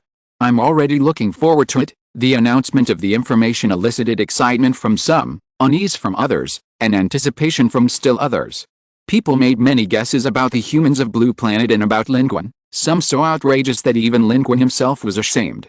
But his name, fueled by Lawrence, was resounding throughout the entire home planet. Elena and the others took off from the home planet. Lin Qun remained on the home planet, both to oversee it and to test his own ideas. At this moment, a large number of humans were gathering on the home planet. The relationship between the Jokers and humans had reversed. The Jokers who hadn't managed to evacuate from the home planet were now like stray dogs, hiding and terrified, while humans emerged from the shadows and stood in the open, gathering together. The human population of the Brent civilization was already small. Brent took a large number with him, and in the previous 2 months of fighting, another large number were wiped out. Now, although Lawrence has initiated a global gathering, calling for humanity to reunite, the situation is not optimistic. At most, 20,000 people can be gathered, which is the maximum. Therefore, it seems that the prisoners captured by the Yos are actually the largest remaining human population. Conversely, the number of Yos left on their home planet is not too large. Most of them perished in the crash of the Gyro-class battleship, and the rest left on small and medium-sized ships. Those remaining on the home planet are those who couldn't evacuate in time. And they are becoming Lin Qun's target. Lawrence is gathering the remaining human forces, while Lin Qun, wearing the Mark 50 nanosuit, traverses the home planet. He sees the ruins of cities, the ashes of burned forests. The Yos are hiding in these corners. Lin Qun never shows mercy to alien civilizations. When they were powerful, they slaughtered humans using every cruel method. Now that they are weak, it doesn't mean they deserve sympathy. Only death can completely eliminate the threat. Lin Qun discovered that in some areas, these remaining members of the Covenant were still threatening humans lacking combat skills, putting their lives in danger and preventing them from responding to Lawrence's call to arms. Lin Qun showed no mercy, killing any Covenant he encountered instantly. These ordinary Covenants, even with weapons, were only effective against humans. Against Lin Qun, they were utterly powerless. During this process, Lin Qun discovered a startling situation. Horizontal ellipsis. Double monthly votes. Please vote again. Chapter 632. He's actually a pretty nice guy. Lin Qun discovered that his contribution points seemed to be increasing, indeed related to hunting these Yonko. However, not every Yonko he killed earned him contribution points. Lin Qun hadn't paid attention before, but now that he noticed that most of the time, when he killed the remaining Yonko on his home planet, he didn't gain any contribution points or experience. This was consistent with the normal reward logic of the civilization battlefield. Outside the civilization battlefield, that is, outside the rules of the Divine Kingdom, killing other alien civilizations wouldn't yield any contribution points or experience. But Lin Qun discovered that occasionally, when killing alien civilizations, he could strangely gain a little contribution points and experience. Sometimes, only contribution points, sometimes only experience. On very rare occasions, contribution points and experience would arrive together, just like the reward one would receive for killing an alien civilization participant in the civilization battlefield. However, these were all isolated cases. Lin Qun might kill over 100 Yonko, but only 1 or 2 contribution points might arrive. Without constant monitoring, it was even difficult to clearly determine that the contribution points were solely from killing Yonko. But now, Lin Qun, with his keen observation and testing, discovered these circumstances. Along the way, Lin Qun's total contribution points had increased from a few hundred to a full 5,000. Not in the civilization battlefield, but in the natural starry sky, he had gained several thousand contribution points. Lin Qun's brows furrowed even more deeply. Combining this with the fragments of information Lawrence relayed from Brent, a sense of unease welled up in Lin Qun's heart. He was beginning to suspect something. A larger civilization battlefield. Could it be a civilization battlefield encompassing the entire star system? Once this thought arose, it became unstoppable. Standing amidst the ruins of his home planet's city, Lin Qun felt he should return to New Blue Star as soon as possible. The wait didn't last long. Only about 2 days passed. Elena brought back the Federation's saviors, 2 new warships and an Ark spaceship. The remaining population on his home planet was small. 1 Ark spaceship was enough to transport all the remaining humans and necessary technological advancements. For safety, the Federation also dispatched warships to escort them. Lin Qun also boarded the warship. As they departed, the humans on their home planet frequently looked back. For these new generations, this was their birthplace, their home planet, and now, leaving, they felt a mix of reluctance and anticipation, along with unease about the unknown world. Lawrence, however, repeatedly expressed his gratitude. Only he understood what they had done. They had abandoned Blue Star, deserters from the Battle of Anchorage, and now the Federation was willing to accept them. Lawrence was deeply grateful. The warship's commander saluted Lin Qun, arranged for him to rest, and then set sail for the return journey. On their home planet, there were no humans left. The remaining approximately 100 people had been slaughtered by Lin Qun. The home planet was now a ruin. Once humanity left, no intelligent life would remain. The human fleet set sail, returning to the Federation. This was Lin Qun's first time boarding a new Federation warship. The Federation's new warship was also long and narrow in shape, quite stylish from a human perspective, but Lin Qun could see that its design clearly referenced and combined various previous warships. The interior of the warship was similar to other warships. Imitation-based upgrades are the best and fastest way to build warships. The main upgrades are to core modules. This is why the Federation was able to build 2 new fleets in such a short time. But Lin Qun's focus wasn't on exploring new warships. He traversed space.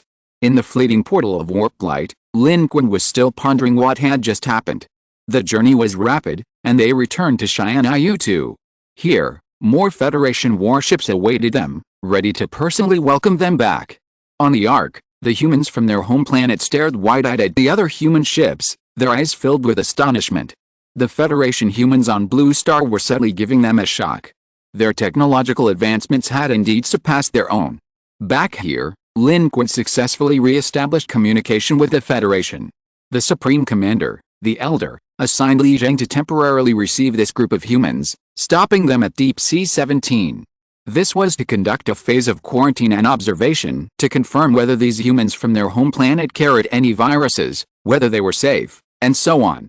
Li Zhang sighed. I never imagined that the sons of civilization would be in such a worse situation than us. Yes, he escaped again, Lin Qun replied. He had heard from Li Zheng about the Federation's decision when Elena and the others returned.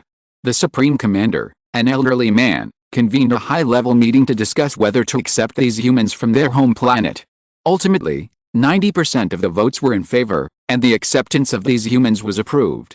Even Endor and other former representatives of the Americas region, who were most dissatisfied with Brent, chose to support it. Brent's affairs were Brent's business. Apart from Lawrence, none of the humans from this home planet were born on Earth. They were all from the new generation. They had never seen Earth, knew nothing of the truth about Anchorage, and before this, they didn't even know that other humans existed in the universe. What Brent had nothing to do with them, and rational people would not take their dissatisfaction with Brent out on these completely innocent new generation individuals. And most importantly, the Federation was in dire need of manpower. Human civilization has lost too many people in successive wars, and the number of newborns is also low. In the current situation, the help of young people and the new generation is especially needed. Moreover, the people from Lawrence's home planet, due to their special training methods, are already skilled despite their youth. They can immediately contribute to the Federation. They can also bring unique technologies from their home planet that can complement existing technologies of Earth's humans, further promoting the Federation's technological development and innovation. Therefore, from any perspective, accepting them is a good thing. Who would refuse? Their arrival will be more beneficial to the development of the entire Federation, which is a tremendous advantage. From this perspective, Brent has actually left a valuable asset to the Federation. At the meeting, all the Federation's high-ranking officials were aware of this, and some were even considering the future affiliation and allocation of these personnel. They all hoped that these individuals could quickly contribute to the construction of the Federation's human civilization and further accelerate its progress and development. However, including the representatives from the Americas region, they were not very interested in Brent's whereabouts. If they were interested, it was only to obtain information from the Divine Kingdom. Everyone had a very poor impression of Brent and didn't want him to return to the Federation. Andor even stated explicitly, "We already have Mr. Lin. Mr. Lin is a son of civilization of the Americas, a son of human civilization." Brent, on the other hand, was recognized by the Divine Kingdom, yet he abandoned us at a crucial moment. Now he has also abandoned his fellow humans on the home planet he nurtured. Although these people he nurtured have been helpful to us, the Federation, this is enough to show Brent's unreliability. The Americas region and I firmly support Mr. Lin. He is a son of civilization that we ourselves recognize, our own son of civilization. His words were met with applause. Andor's speech left the people on the Chinese side stunned. Previously, the Chinese region had been the most supportive of Lin Qun, but now Andor had directly jumped in. It was clear that the entire Americas region was also very disappointed with Brent. After the meeting, even the elderly Supreme Commander jokingly remarked, "So many new generations, so much technology, this Brent, he's actually quite a nice guy. He left us so much useful wealth." Lin Qun, upon hearing this, also had a strange expression. "This, it seems quite true. Brent ran away first, which actually helped us. He's quite a nice guy." The elderly Supreme Commander's words were indeed the truth. These people and those technologies were all cultivated, developed, and nurtured by Brent. Now, Brent abandoned them and ran away again. Now, they and the technology Brent left behind will all be used by the Federation's humans. Isn't this Brent doing a good deed for humanity? This group of people will play a significant role and have considerable value within the Federation's humans. Brent's efforts over the years have now become a boon for Lin Qun and the Federation's humans. One wonders if Brent would cry himself to sleep if he knew. However, he resolutely ran away without looking back, and without leaving any possible contact routes for Lawrence or others. He was utterly resolute and it was impossible for him to return, let alone know what had happened here. Thus, the current migration took place. Of course, the Federation also had to be responsible for its people, requiring them to be quarantined and observed before fully accepting this group of humans. The Deep Sea 17 possessed the necessary conditions for this. And so, Lawrence and the humans from their home planet, filled with trepidation and unease, temporarily settled aboard the Deep Sea 17. Lin Qun, meanwhile, quickly returned to New Blue Star. On the way, he reported the information he had obtained from Lawrence and his own speculations to the Supreme Commander. The Supreme Commander, an elderly man, immediately convened another high-level meeting of the Federation. Military leaders, Political leaders, and the Federation's top experts would all be present. The Supreme Commander said, Mr. Lin, if your speculation is true, then this matter is likely of great importance. The Supreme Commander also told Lin Qun some very unexpected news. He discovered that his Level 2 civilization entry ticket had been frozen at some point and was now unusable. The meeting was underway. Lin Qun, meanwhile, boarded his spaceship and swiftly traversed space, heading straight for New Blue Star. These past 10 years, humanity's efforts on SYNOPSIS have yielded results. Within the SYNOPSIS star system, not only have large numbers of humans settled on New Blue Star, the second orbital planet, and Deep Sea 17, but traces of humanity have also been found on other planets and even in the asteroid belt. Human shipping routes have been established within this star system, with human spaceships traversing it daily. Humanity's territory is no longer confined to a single planet but has expanded outwards, now radiating throughout the entire star system. Furthermore, humanity has blurred the SYNOPSIS star system, making it impossible for other civilizations to discover its presence from the outside, let alone find the humans there. Human civilization has truly become a qualified interstellar civilization. Back on New Blue Star, Lin Qun went directly to the conference room. Many people were participating via video conference. Lin Qun saw many familiar faces, as well as unfamiliar ones. Wang Qizhen, Chu Yaowei, Li Ji, and others, as powerful figures among humanity, were also present. However, most of these people didn't even have the chance to speak. At most, they participated. To Lin Qun's surprise, he also saw the long-lost Papadu here. Since waking up, Lin Qun hadn't seen the weasel wolf. Papadu, however, had been eyeing the doorway, clearly knowing Lin Qun would arrive. Upon seeing him, it became excited, leaping to its feet and startling the two humans sitting beside it. Then, with a leap, it pounced on Lin Qun, ignoring the fright of those around it, and cried out, "Ah, my great and sacred son of civilization! Your esteemed Mr. Lin, God among men, the follower of our Yunbei civilization. 10 years. 10 years. I have finally seen you again. Please allow me to kiss your terrestrial organs to express my and my race's loyalty and longing for you." With that, it pouted and lunged forward. "Get up. Sit down and continue the meeting." Lin Qun, who hadn't broken out in a cold sweat before facing Yuan Nangjiu, was now drenched in it. Seeing that he couldn't stop the conversation, he reached out, and an invisible force rose up, lifting Papadu up and pressing him back into his seat. The other humans around him involuntarily moved away from him. Papadu blinked, listened to the son of civilization. Mr. Lin's arrival caused a small commotion here, with many people standing up. It's him. It really is him. Everyone outside is saying that Mr. Lin has come out of seclusion, and it's true. Mr. Lin is back. Mr. Lin is back. Some of Lin Qun's old acquaintances, such as Wang Shi and Shen, strode forward and gave Lin Qun a bear hug. Chen Weiyang stood behind, nodding to Lin Qun, his eyes gleaming. Although Lin Qun had been out of seclusion for some time, he had never announced it. These people had only heard about it, and today was the first time they had actually seen Lin Qun here. In Lin Qun's eyes, most of these familiar faces hadn't changed much, or even aged much. 10 years was definitely a long time for humans in the Blue Star era, but now, with everyone cultivating and the boost from talent and level, human lifespan had increased across the board. For most, 10 years didn't leave much of a mark. Lin Qun nodded to everyone and sat down in a seat near the front. This was a seat specially reserved for Lin Qun by the Supreme Commander. Lin Qun was the last to arrive, and the meeting began immediately after his arrival. Lin Qun went straight to the point, revealing the information he had obtained in front of everyone.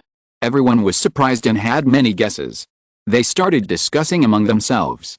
In the corner, Papadu watched Lin Qun without saying a word. The Supreme Commander had gathered so many important people from different fields, not intending to hide anything. Because if Lin Qun's guess was true, it would inevitably affect the entire Federation, so naturally, they needed to prepare in advance, and everyone should know this. During the discussion, everyone's thoughts were consistent, all converging on a single answer. The upheaval spoken of by Brent, the son of civilization, was very likely a civilizational battlefield sweeping across the entire galaxy. If this is true, it's incredible. It's very likely true. Brent, the son of civilization, has the support of a divine kingdom. The information he received from that kingdom wouldn't be wrong, and it must be related to the kingdom, Chen Weiyang analyzed. But what's the point of Brent sending Elena and the other ships to explore space and search for star paths? Lawrence doesn't know the use of star paths either. Elena and the others' mission was simply to bring back star maps of the areas they explored, and we don't know what that was for. What star paths are for, only Brent himself probably knows, and right now, we obviously can't find our son of civilization. And given his rat-like nature, I suggest we give up on finding him, someone from the Americas region said sarcastically. They were very dissatisfied with Brent, expressing it directly. But what they said was also true. Lin Qun and the old Supreme Commander had no hope of finding Brent and didn't have much interest in the matter. Even if they found him, it might not be reliable. In the Battle of Anchorage, Brent had already disappointed humanity once. No one would choose to place their hopes on him again. The Americas region wouldn't, and human civilization certainly wouldn't. Relying on others is not as good as relying on ourselves. Perhaps that's the way to escape the battlefield of civilizations. Some speculated. But isn't the civilization battlefield a closed space? If it's truly a galaxy-wide battlefield, then no one can leave this galaxy before it ends. If it's truly a galaxy-wide battlefield, wouldn't all the participating civilizations be here? How can everyone leave? Can they still surrender? Someone also questioned, is it possible that the civilization battlefield is bugged? After all, if that were the case, why didn't we receive any notifications? And why was Mr. Lin only able to obtain contribution points and experience rewards from some alien civilizations? At this moment, Li Ji, standing in the corner, spoke up, saying, let me offer a guess. I think it's very likely because this civilization battlefield spanning the entire galaxy hasn't officially started yet. I don't know if you've ever played a game, but the current situation is likely similar to a game testing a feature. So, without a clear notification that the civilization battlefield has opened, Brother Lin can still obtain contribution points and experience by killing alien civilizations, but not every kill will grant them any. Even if a divine kingdom is incredibly powerful, opening a civilization battlefield spanning tens of thousands of light years should be something that can be done casually. They must test it first, right? Therefore, the civilization battlefield hasn't even opened, so naturally there was no notification. Li Ji's analysis was widely accepted. After another round of discussion, the Supreme Commander, an elderly man, spoke up, making a definitive statement. Gentlemen, considering the current situation, the upheaval mentioned by the son of civilization, Brent, should be a civilization battlefield that will sweep across the entire galaxy. Although we don't know why, or whether our guess is correct, if so, this civilization battlefield will likely be different from before. In a normal civilization battlefield, participating civilizations only need to consider gains and losses. It's difficult for any civilization to become extinct. But if this civilization battlefield will engulf the entire galaxy, regardless of how it unfolds, it will be a matter of annihilation. This civilization battlefield will not only be extremely dangerous, but its rules and patterns, especially the behavior patterns of the participating civilizations, will likely be vastly different from the Level 3 and Level 2 civilization battlefields we've experienced before. With our technological capabilities, it will be difficult for us to conduct intergalaxy migration. Therefore, we should now begin preparations, assuming we are about to enter this civilization battlefield. We must start moving in advance. We must be prepared, only in this way will we not perish when the storm comes. Chapter 633 The Sword of Damocles. The Supreme Commander's words were decisive, setting the course for the entire human civilization and gaining unanimous approval from the attendees. The Supreme Commander had raised a question many hadn't considered. If the civilization battlefield truly unfolded within the star system where Blue Star currently resided, then regardless of how civilizations within that system participated, the nature of their participation would be different. There was no turning back. Participating within the star system was akin to the indigenous civilizations of the Level 3 civilization battlefield. All forces must be deployed. Once war broke out, it wouldn't be a matter of defeat or loss, but of annihilation. In interstellar clashes outside the civilization battlefield, which one didn't end in annihilation? Once war began, the best option was to wipe out the opponent's entire race. This was the most advantageous option for one's own civilization. Humanity had to prepare in advance. A brief silence fell over the meeting room. This information left everyone feeling uneasy. Chen Weiyang also suggested, if the civilization battlefield truly unfolds across star systems, we'd better remain inactive. For such a vast battlefield, inaction might be the safest option. While the Deep C-17 has been initially modified and now possesses the capability to carry all of humanity deep into space, this isn't the optimal choice. If confined by the fleet, continuous movement would severely restrict civilization's development, impacting not only technological advancements but also the nurturing and growth of the next generation, hindering the propagation and development of human civilization. This situation has once again disrupted humanity's previous plans and deployments, requiring a complete rethinking based on the new circumstances. However, both Lin Qun and the Supreme Commander, the Old Man, had anticipated this. Having journeyed from Earth to this point, they had already witnessed the capricious nature of space. Successfully entering the second-level civilization battlefield to reap the rewards was the ideal scenario. Even within the second-level battlefield, success was uncertain. They had considered the possibility of being found by the Third Arm Overlord, but now, none of that had occurred, and another massive upheaval was about to unfold. Moreover, what neither the Supreme Commander nor Lin Qun mentioned was that opening a larger-scale civilization battlefield within a star system might not be a bad thing for humanity, which already aspired to reach the Level 2 civilization battlefield. It might even be better than their previous plan to advance into the Level 2 civilization battlefield. As Chen Weiying said, a star system is vast enough that if they remain hidden in one corner, danger might not come knocking, while they can target more objectives. In the Level 2 civilization battlefield, the targets are limited to those with a certain level of strength. However, with a star system as the battlefield, there will be civilizations far more powerful than those in the Level 2 civilization battlefield, as well as Level 3 civilization battlefield civilizations that are no match for humanity. While there is the danger of annihilation, there are also more opportunities. Therefore, it might not be a bad thing. Of course, the Supreme Commander didn't say any of this publicly, he only warned of the danger, hoping everyone would take it seriously. However, given the unknown, it's understandable that everyone felt uneasy. Subsequently, the Supreme Commander deployed a series of tasks, issuing them to all sectors of the Federation. Everyone would be busy preparing for the possible war. After the meeting, Lin Qun stood beside the elderly Supreme Commander, listening to him say, "Have you ever felt that the universe is changing at an accelerated pace?"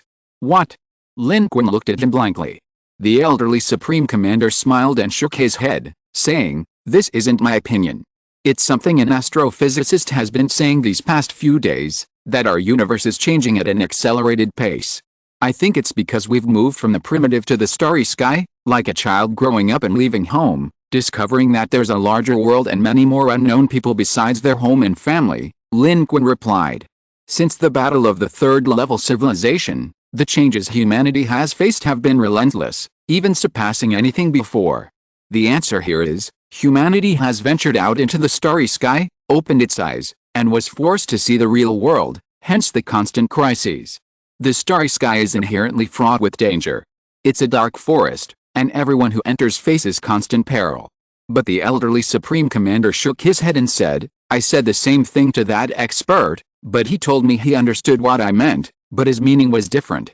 He said the universe itself is changing at an accelerating rate, the speed of its expansion, the speed of celestial bodies. It's as if behind everything, there's a terrifying yet invisible hand pushing the entire universe to evolve at an accelerated pace, and what the final result will be, no one knows." Lin Qun looked at him, pondering these words. "Do you think this is related to the civilization battlefield that may be about to begin, sweeping across the entire galaxy? I don't know either. This all comes from that expert, but he can't provide any concrete evidence. The affairs of the universe don't seem to be something we should be considering. However, we can't help but speculate whether the current situation is related to these things," the elderly Supreme Commander said. "And I think you should know this, okay?" Lin Qun seemed thoughtful. The Supreme Commander, an elderly man, said, "If it truly is a civilization battlefield encompassing the entire star system, its scale is unimaginable. But this is also an opportunity. We won't have to test the rules of the Level 2 civilization battlefield." Lin Qun had considered the same thing the Supreme Commander had thought of, and he even had a plan in mind. "If it really is, then we'll hide on Shianayu too. I can lead a fleet out to collect contribution points. You develop within, and I'll fight outside. As long as we're not discovered here, even if the new civilization battlefield encompasses the entire star system, we can remain invincible." The Supreme Commander and Lin Qun exchanged a glance. They had already made up their minds. Based on current speculation, they were undoubtedly the most composed people in the entire Federation. Because in their blueprint, the Supreme Commander and Lin Qun originally intended to conquer the civilization battlefield. Now, this goal might be achieved in a different form. This situation has its disadvantages, but also its advantages. Within this vast star system, there are powerful civilizations as well as weak ones. The difficulty of collecting contribution points could be very high, or very low, even far less than entering the level 2 civilization battlefield. This is the greatest advantage and potential benefit.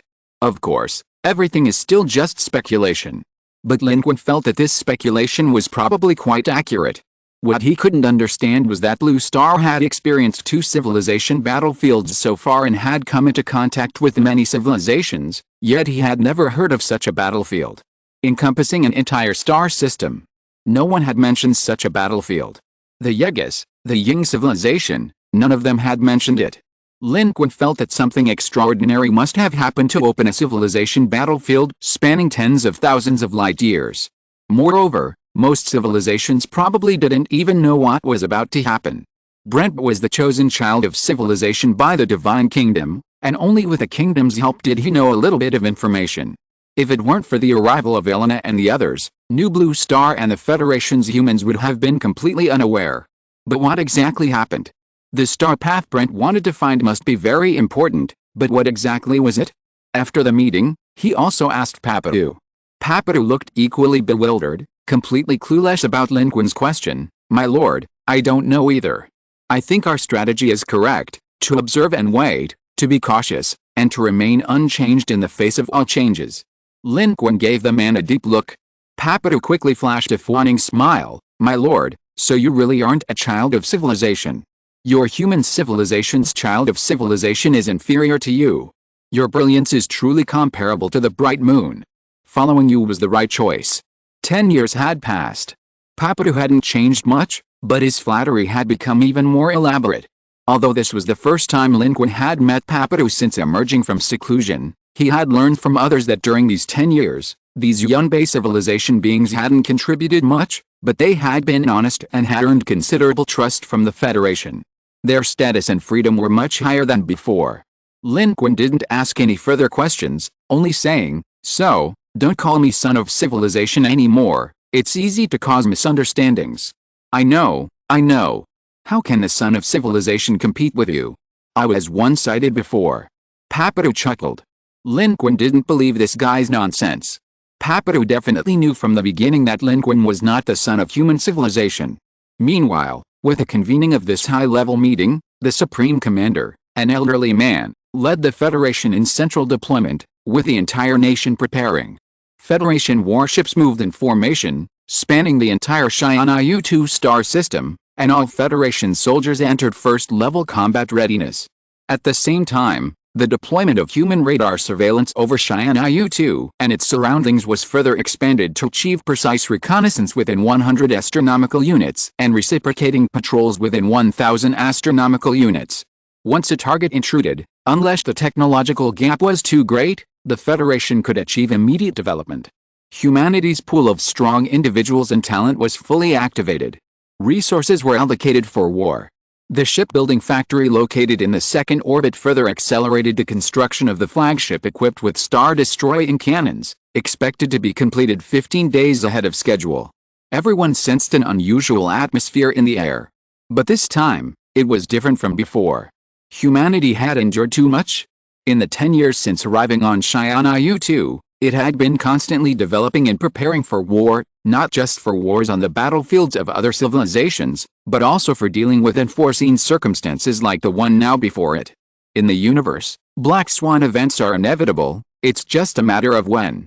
Civilizations that exist for a long time are bound to encounter crises, especially those that have ventured beyond their own planet into space.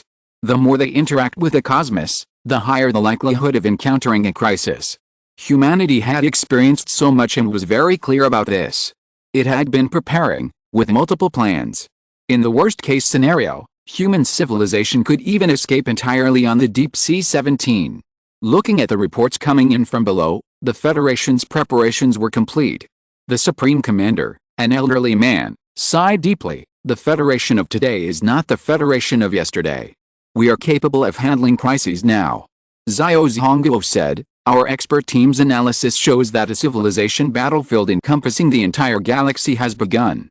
Regardless of how this battlefield unfolds, the initial intensity will not be very high. The astronomical distance between galaxies is the biggest obstacle to a rapid outbreak of war. This means that even if it does begin, we will be relatively safe, and we may not encounter enemies for years or even decades. This is also the case when we set out to find our adversaries. The Supreme Commander understood Xiao Zhongguo's meaning. He had also seen the relevant results. Cosmic war, once it breaks out, is a death battle of annihilation, but without knowing each other's locations, the difficulty of a war breaking out on a galaxy-level civilization battlefield is even greater than on a level 2 or 3 civilization battlefield. The vast galaxy is filled with numerous desolate planets and uninhabited areas. No one knows where a civilization is hiding. During this time, Lin Qun and Wang Qizhang occasionally gathered, but most of their time was spent cultivating. Wang Qizhang and the others did the same. As powerful members of the Federation, they were not assigned any special tasks. Their only mission was to maintain their peak condition and further improve their strength. Wang Qizhang and the others all became serious. The laziness of 10 years of recuperation was replaced overnight by seriousness and earnestness. They had all come from the era of war, knew the preciousness of peace, and even more so, the cruelty of war. Not a single person dared to be careless. Everyone knew that change was about to happen, and they were all waiting for that moment, as if waiting for the sword of Damocles hanging over their heads to fall. The waiting and change itself were even more oppressive, but the humans here had already experienced too much. They had enough patience, and they believed that after experiencing all this, they also had enough ability to face it. Humanity was ready, just waiting for the change to happen. The Federation's war preparations did not affect the lives of ordinary people too much. Although many ordinary people noticed some abnormalities, they did not know what was happening. The lives of Federation civilians were guaranteed to the greatest extent possible. On Deep Sea 17, the quarantine of the new generation of humans from their home planet, including Lawrence, had ended. They did not carry any special viruses and could directly integrate into the new blue star. However, after consideration, the Federation did not choose to extradite them to the new blue star. Instead, they had Li Jiang lead a team, in cooperation with Lawrence, to establish a special administrative region inside the war fortress of Deep Sea 17. This served both to protect the humans on their home planet and to make good use of these young people, using them as a vital force to accelerate the development and utilization of Deep Sea 17. Although Deep Sea 17 was now easily operational for human use, its internal modifications were not complete, and due to distance and manpower limitations, the development speed remained at a moderate pace. These young humans on their home planet had all received standardized training and could quickly get started, making them the best candidates. Lawrence and the others had no objections and settled down on Deep Sea 17, busily working on it. On the 7th day after Lawrence and the others began constructing Deep Sea 17, and on the 23rd day after Lin Qun returned from their home planet to convene the Federation Assembly, the sword of Damocles finally fell. An invisible and intangible force erupted from the center of the star system, expanding in a circle and spreading outward at the speed of light, sweeping across the entire star system. At this moment, from the dazzling galactic core at the galaxy's center, to the shimmering spiral arms, and even to the desolate planets and meteorites at the galaxy's edge, a message from the Divine Kingdom suddenly appeared before all intelligent life. If you are listening to this novel on a channel other than Fanfic World, it means it was downloaded and re-uploaded without effort. We warmly invite you to visit our channel, Fanfic World. There you will find the original version of this story and many other novels of various genres. We look forward to seeing you dive into a world of incredible novels. Chapter 634 Two Factions. Galactic Chaos. Within the Xian 2 star system, countless humans simultaneously saw the Divine Kingdom's notification appear before their eyes. It scrolled through human text, just as it had when humanity entered the civilization battlefield before. In Lin Qun's residence, he also opened his eyes, looking at the screen before him. Human life, your current location, Star System 613, is about to open a special civilization battlefield. This special civilization battlefield will officially open in 24 hours. After the civilization battlefield opens, You will be automatically assigned to this special battlefield and granted the status of a participant. If you do not wish to participate in this civilization battlefield, please leave your current location, Star System 613. Before the final 24 hours, Lin Qun narrowed his eyes. As expected, it's a civilization battlefield spanning the entire star system. This information caused a stir throughout the Federation. For those who knew of this possibility, it only confirmed their suspicions. Many eyes gleamed with a cold light, feeling that it had finally arrived. For those who were unaware, this sudden situation caused some fear. But the Federation had already prepared for this. Upon receiving these notifications about the civilization battlefield, the Federation immediately activated its pre-prepared plan, sending messages throughout the Federation to reassure the public and minimize the impact of this change in the shortest possible time. For the Federation's High Command and Lin Qun, Brent's information was indeed correct. A massive, all-star system civilization battlefield was about to begin. This was a special civilization battlefield, a form of battlefield Lin Qun and his group had never heard of before. They believed that at this moment, it wasn't just humanity that had received the notification of the Divine Kingdom civilization battlefield's opening. All life and civilization within System 613 must have received the same information. Moreover, the Divine Kingdom was extremely domineering. All life within System 613 was now a participant. Anyone wishing to escape had to leave the system within 24 hours. Otherwise, everyone had to participate in the war. No one could escape. For civilizations without such capabilities, this path was simply not a path. They could only participate in the war. The same applied to humanity. Lacking the ability for interstellar migration, humanity had no choice but to remain.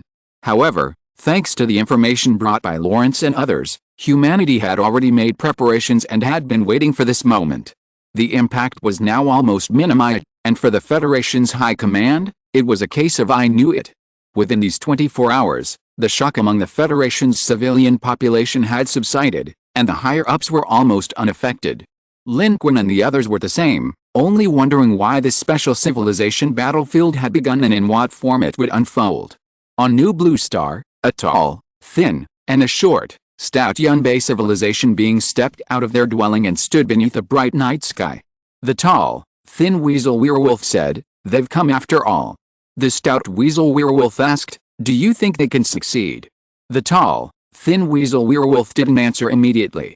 It simply squinted at the starry sky, as if searching for something in the cosmos, or perhaps them its companion had mentioned.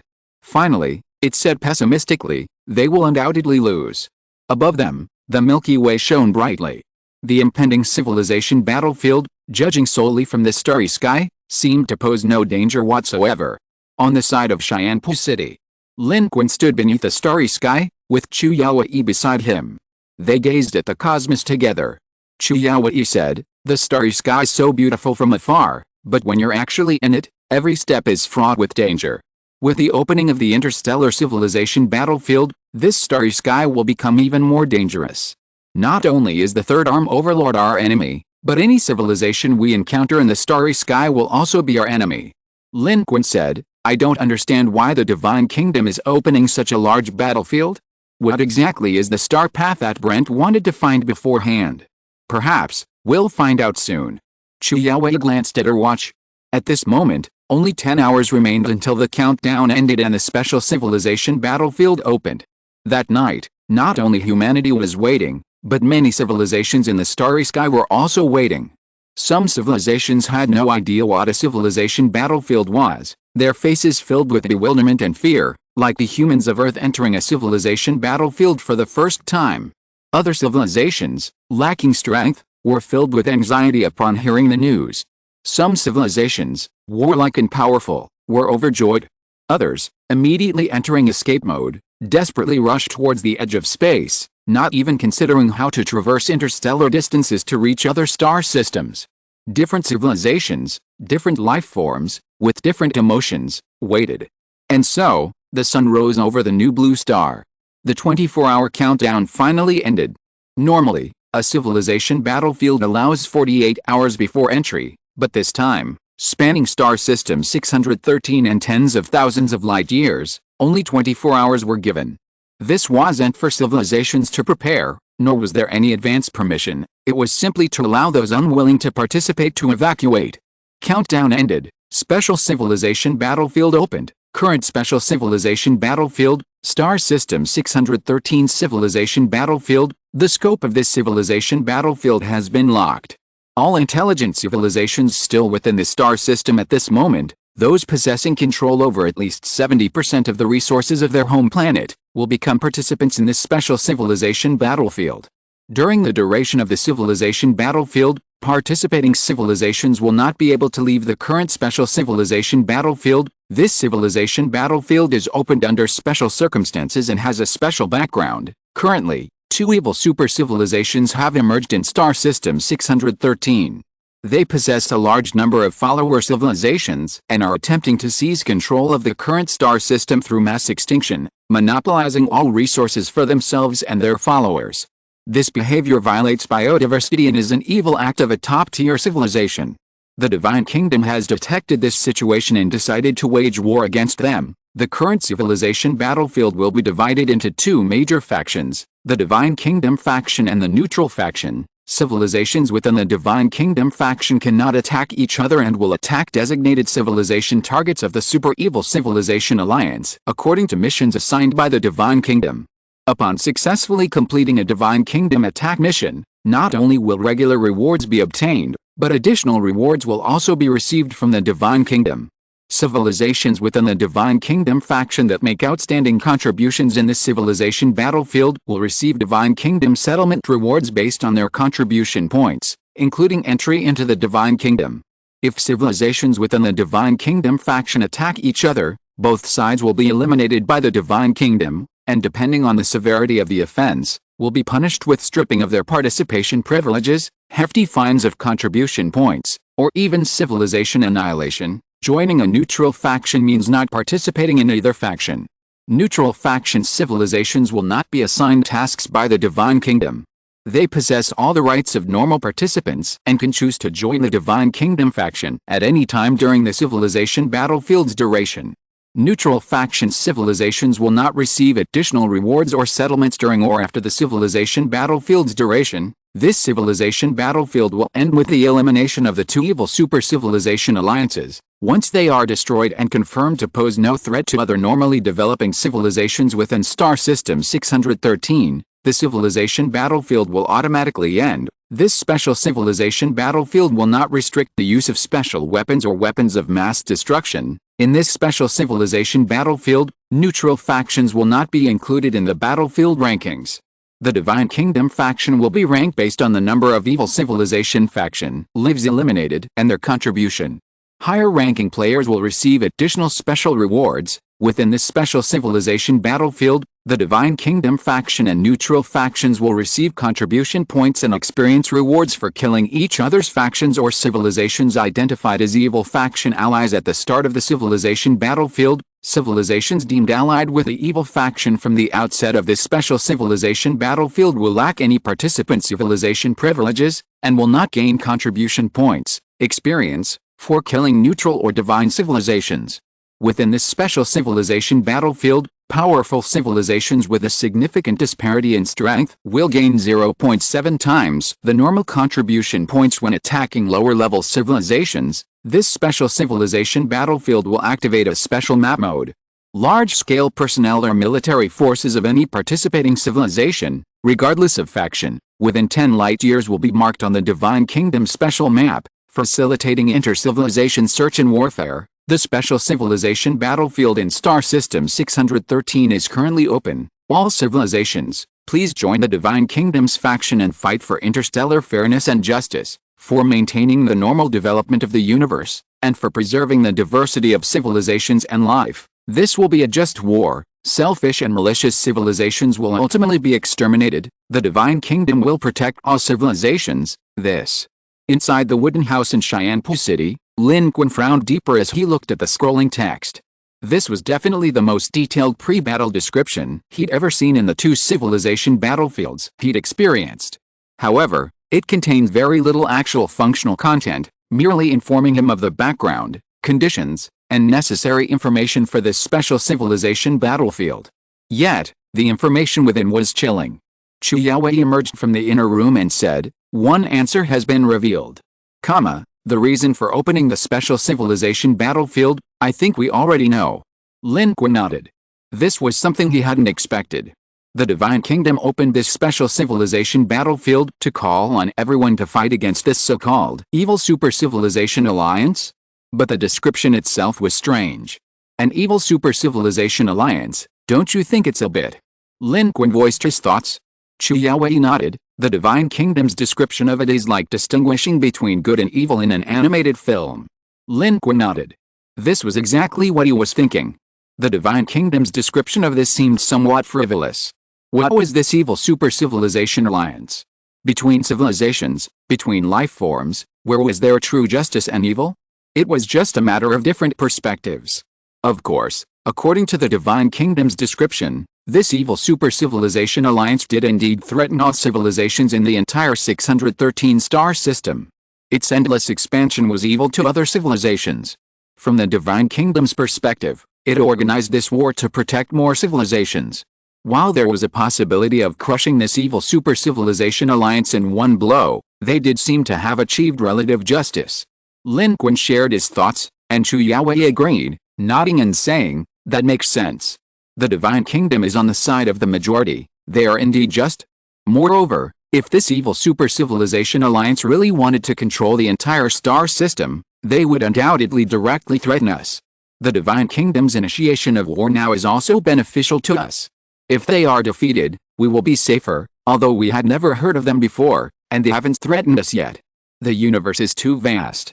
Even a single galaxy, 613, spans tens of thousands of light years, possesses 4 spiral arms, and contains countless galaxies. Countless civilizations lurk within. This evil super-civilization is one humanity has never encountered, let alone heard of. Its location is unknown. This Divine Kingdom is ruthless enough. To deal with this so-called evil super-civilization alliance, they directly opened a civilization battlefield to confront them. Everyone else has participant privileges, except for them, and they're being attacked. But Lin Qun, if this Divine Kingdom is so powerful, why not just annihilate them instead of opening a civilization battlefield? Lin Qun simply shook his head at Chu Yaowei's question. He couldn't answer. The Divine Kingdom might have its reasons and purposes. However, this was beyond their current knowledge. Lin Qun said, "But, have you noticed? The Divine Kingdom seems genuinely concerned about the diversity of civilizations, at least that's how it appears. In these prompts, they say that the purpose of launching this war of civilizations is to protect the diversity of the battlefield. Furthermore, they haven't actually allowed all civilizations to participate. Instead, they've restricted and protected some lower-level civilizations, denying them the right to participate. Killing these lower-level civilizations that aren't listed as participants won't earn any rewards or contribution points. But, this protection is probably only relative. If they're truly discovered, how many civilizations can spare them? Even without contribution points and experience, they'll likely launch an extermination campaign against any discovered lower-level civilizations. This special map is dangerous for all civilizations." Chu Yaowei frowned her beautiful eyebrows and said, "Tell me, which faction should we choose? Whether it's the neutral civilization faction or the Divine Kingdom civilization faction, it's probably not that simple. The Divine Kingdom's prompts probably only contain the most basic information. More detailed information is definitely missing." Lin Qun simply said, "I can't be sure which choice is better, but the civilization battlefield of a galactic-level melee is about to begin. Humanity is definitely not the evil super-civilization alliance. Currently, Lin Qun has been re-notified that he has participant privileges. And all of humanity globally should have obtained them as well. Humanity has officially become a participating civilization. And Chu Yaowei's current problem is precisely the problem facing the Supreme Commander." Just after these prompts finished scrolling, an additional civilization battlefield prompt appeared before him. It reminded him that the Supreme Commander was still granted commander privileges. He and his Xianyu-2 human civilization were still classified as a branch civilization of humanity. This time, because it's a special civilization battlefield, there's no need to choose a location in advance, nor is there need to exchange for weapons of mass destruction privileges. Everything can be done freely. As a branch civilization, humanity faces fewer restrictions. However, at the very beginning of this civilization battlefield, civilizations must undergo a choice. At this moment, before the elderly Supreme Commander, a notification panel for the civilization battlefield appeared, visible only to those with his command authority. It displayed two options: Human Branch Civilization Commander, please select your civilization faction. Subsequent selections require 1,000 blue stars. 1. Divine Kingdom Faction. 2. Neutral Faction. Horizontal ellipsis. P.S. Double monthly votes. Please support with monthly votes. Chapter 635 Faction Confirmation, New Rules. After much hesitation, the Supreme Commander, an elderly man, ultimately decided that human civilization should choose the neutral camp rather than the Divine Kingdom camp. This was a consensus reached after discussions with the Federation's High Command and the fleet's leadership. The Divine Kingdom camp seemed to offer many advantages, but it required fulfilling the Divine Kingdom's war mission, the nature of which was beyond human control and unpredictable. The Federation's humans were currently settled on SYNOPSIS. Enjoying stability, uncontrolled movement and behavior might not be beneficial for them. The Divine Kingdom's rewards were tempting, but obtaining them required survival. Before making the final decision, the Supreme Commander also consulted Lin Qun for his opinion. Lin Qun had no objections. After the previous battle in the Cloud Pattern Star System's Level 2 civilization, Lin Qun's attitude towards the Divine Kingdom had subtly changed, becoming more neutral and objective. The Divine Kingdom had its own objectives. No one knows its true purpose. In this situation, rashly siding with the Divine Kingdom might not be a good choice. Joining the Divine Kingdom's camp could bring more benefits and avoid war with other civilizations within the Divine Kingdom's camp, but completing the war missions assigned by the Divine Kingdom sounds simple, but in reality, it's equivalent to human civilization becoming someone else's soldiers. The so-called missions are actually orders assigned from superiors in war. They might gain benefits from the missions, or they might be sacrificed in the war, just like troops who sacrifice themselves to achieve their goals in human wars. They have no choice in their actions, and it's even more dangerous. After all, they are facing an opponent that the Divine Kingdom wants to eliminate in a galaxy-level civilization battlefield. Its top combat power is obviously beyond human capabilities. Becoming a neutral camp, although it carries the risk of becoming a target of other neutral civilizations, the Divine Kingdom's camp, and the evil super-civilization alliance, is actually relatively safe. Even though the Divine Kingdom, for the sake of convenience in war, activated a 10 light-year radar map for each participating civilization, 10 light-years is not a great distance within a galactic range. They checked upon arriving at SYNOPSIS and found no other civilizations within 10 light-years. Moreover, this 10 light-year radar map identification wasn't available to all participants. It was a special privilege possessed by the civilization's commander. In other words, among all human civilizations on SYNOPSIS, only the Supreme Commander, the Elder, could use this function to locate other civilizations. If the Supreme Commander didn't move, even if Lin Qun and the human fleet flew out into space, it wouldn't be usable. The same applied to other participating civilizations. As long as their commanders didn't approach, even if they entered a location 10 light-years from SYNOPSIS, they wouldn't discover that human civilization was there. While the Divine Kingdom's hints were quite comprehensive, they weren't complete or detailed. Many more details and information needed to be discovered in practice. Therefore, both Lin Qun and the Supreme Commander, the Elder, believed that the capabilities and permissions of the neutral and Divine Kingdom factions were likely not as simple as the initial hints about opening the special civilization battlefield suggested. Although the announcement of the opening of the civilization battlefield of the Divine Kingdom seemed to suggest that the Divine Kingdom faction would have more advantages, for civilizations lacking strong power and foundation, neutrality remained the best choice. Moreover, even if one changed their mind, it only took about 1,000 hours, roughly 42 days, to switch factions after making a choice. Of course, the Supreme Commander Elder didn't see any indication of whether it was possible to switch back after switching to the Divine Kingdom faction, which required caution. Thus, humanity's faction was determined. The Supreme Commander Elder chose the neutral faction. The privileges of the neutral faction also appeared.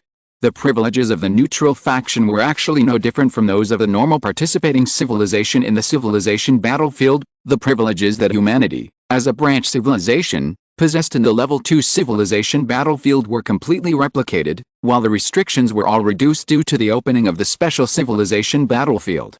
In addition, along with the faction selection, The Supreme Commander Elder unexpectedly discovered that the neutral faction also seemed to have an alliance option. Neutral factions can form alliances with each other, and this alliance is supported and guaranteed by the Divine Kingdom. However, alliances between civilizations within the neutral faction must be spontaneous. Furthermore, if an allied civilization breaks its alliance, the cost is much lower than for civilizations within the Divine Kingdom's faction. Neutral faction alliances also seem to allow for the exchange and trading of contribution points, and even coordinated combat and sharing of war spoils. Beyond that, neutral faction civilizations have few special privileges. In general, they retain the same privileges and functions as normal participants, except that previous restrictions such as those on weapons of mass destruction have been removed, and the alliance function has been added. Doesn't this mean that neutral civilizations can also band together for mutual support? Lin Qun was somewhat surprised. Yes. This will be an unprecedented interstellar melee, said the elderly Supreme Commander. It seems we were all wrong. If neutral factions can also form alliances, then in the future, the battlefield of civilizations in Star System 613 will not only have 3 factions, but possibly more. Lin Qun nodded, understanding the Elder Supreme Commander's meaning. It seems the Divine Kingdom faction also has special functions. The Supreme Commander nodded. However, the functions of the neutral faction are sufficient for us. Exactly. Lin Qun thought so too. Although humanity's strength has improved, they don't want to get involved in exchanges with top-tier civilizations. That evil super-civilization alliance has at least a combat power of a top-tier civilization on a first-level civilization battlefield. They are not capable of fighting or contacting it. Their battle with the Divine Kingdom faction will be extremely dangerous. Humanity doesn't even know where they are or where they will fight, but humanity doesn't need to know. Staying away and avoiding contact is the best choice. Lin Qun discussed with the Supreme Commander, and humanity will stick to the original plan. As long as Xianyu 2 is safe, humanity will continue to stay here.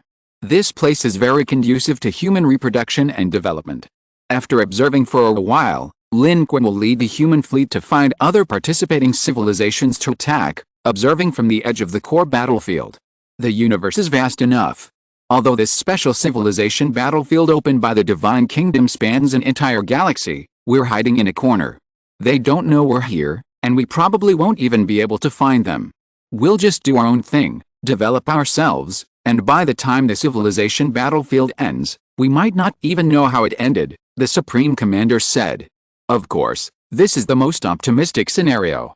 If things continue like this, we might achieve significant development in this intergalactic civilization battlefield, saving us time traveling back and forth between civilization battlefields, and also gaining a large number of contribution points. The elderly Supreme Commander's eyes gleamed with longing as he spoke. Danger and opportunity coexist. With the opening of the intergalactic civilization battlefield, he saw both danger and opportunity. The intergalactic civilization battlefield involved greater distances, more civilizations, powerful civilizations, and even more weak ones. Human civilization would undoubtedly develop faster in this environment than in normal level 3 or level 2 civilization battlefields. The risks were also lower. Of course, if risks did arise, they would be greater than in normal civilization battlefields, the risk of annihilation. And what the elderly Supreme Commander said was correct. The galaxy was vast. Their galaxy, 613, spans tens of thousands of light years. If the war were to occur in a distant location, such as the other side of the galaxy, relying on light to transmit information, it might take tens of thousands of years for humanity to even witness the war, let alone intervene or be affected by it. Lin Qun said, "Your Excellency, we still need to be careful. What we can think of, others can also think of." It seems that perhaps the other side knew something beforehand, which is why they launched such a frenzied attack on our home planet. And within our third arm, there are definitely many civilizations, and the third arm overlord. Most of these civilizations probably think the same way we do. They don't want to get involved in the more dangerous high-level war and want to fish in troubled waters. They are our targets, and we will also be their targets. Once the war starts, it will be a war of annihilation. That's right, this will be a massive intergalactic war. The old Supreme Commander said, "High-level beings fight high-level beings, we fight our own. Therefore, we must further prepare, be fully prepared for all wars, and develop to the fullest extent." Even if one day the Third Arm Overlord really comes looking for us, we can fight back or retreat unscathed. This is our goal." The eyes of the elderly Supreme Commander gleamed with an unusually bright light. He too harbored ambition and aspirations. He hoped that through this experience, the level of human civilization would be elevated to a new level. Lin Qun also felt this aspiration. He too wanted to seize this opportunity to reach a higher realm, to draw better cards. A level 6 card pool. The source energy level realm. It seemed to be beckoning him. The entire 613 star system was transforming into a true hunting ground. Every civilization was both hunter and prey. It was all about who had the superior skill to hunt others without becoming prey themselves. Immediately, the elderly Supreme Commander, representing the Federation, announced this information to the world. Humanity had chosen a neutral civilization camp. At the same time, the elderly Supreme Commander also revealed some policies to maintain stability, to appease the emotions of ordinary people and ensure the normal operation of the Federation. The people of the Federation had already experienced much, and were able to quickly accept this situation. The panic did not last long. After all, even though a new battlefield of civilizations had begun, danger had not immediately arrived. Everything visible to the people of the Federation remained stable and beautiful. However, in the shadows, the human fleet's activities began to increase, and the Federation fleet initiated a multi-layered deployment plan. Under the order signed by the Supreme Commander, the Elder, humanity also specially built and dispatched an unmanned probe ship to warp to the edge of System 613 to see if it was confirmed to be blocked and unable to leave the current Vortex system through normal channels. At the same time, the Supreme Commander also launched an exploration plan for surrounding star systems, seeking a more distant escape route. Lin Qun returned to Xianpu City to continue his cultivation. Before the war began, he and the Federation's strongmen would remain unemployed. Improving their strength was their task. In the past few days, Lin Qun had been staying in a side room next to Chu Yaowei's wooden house.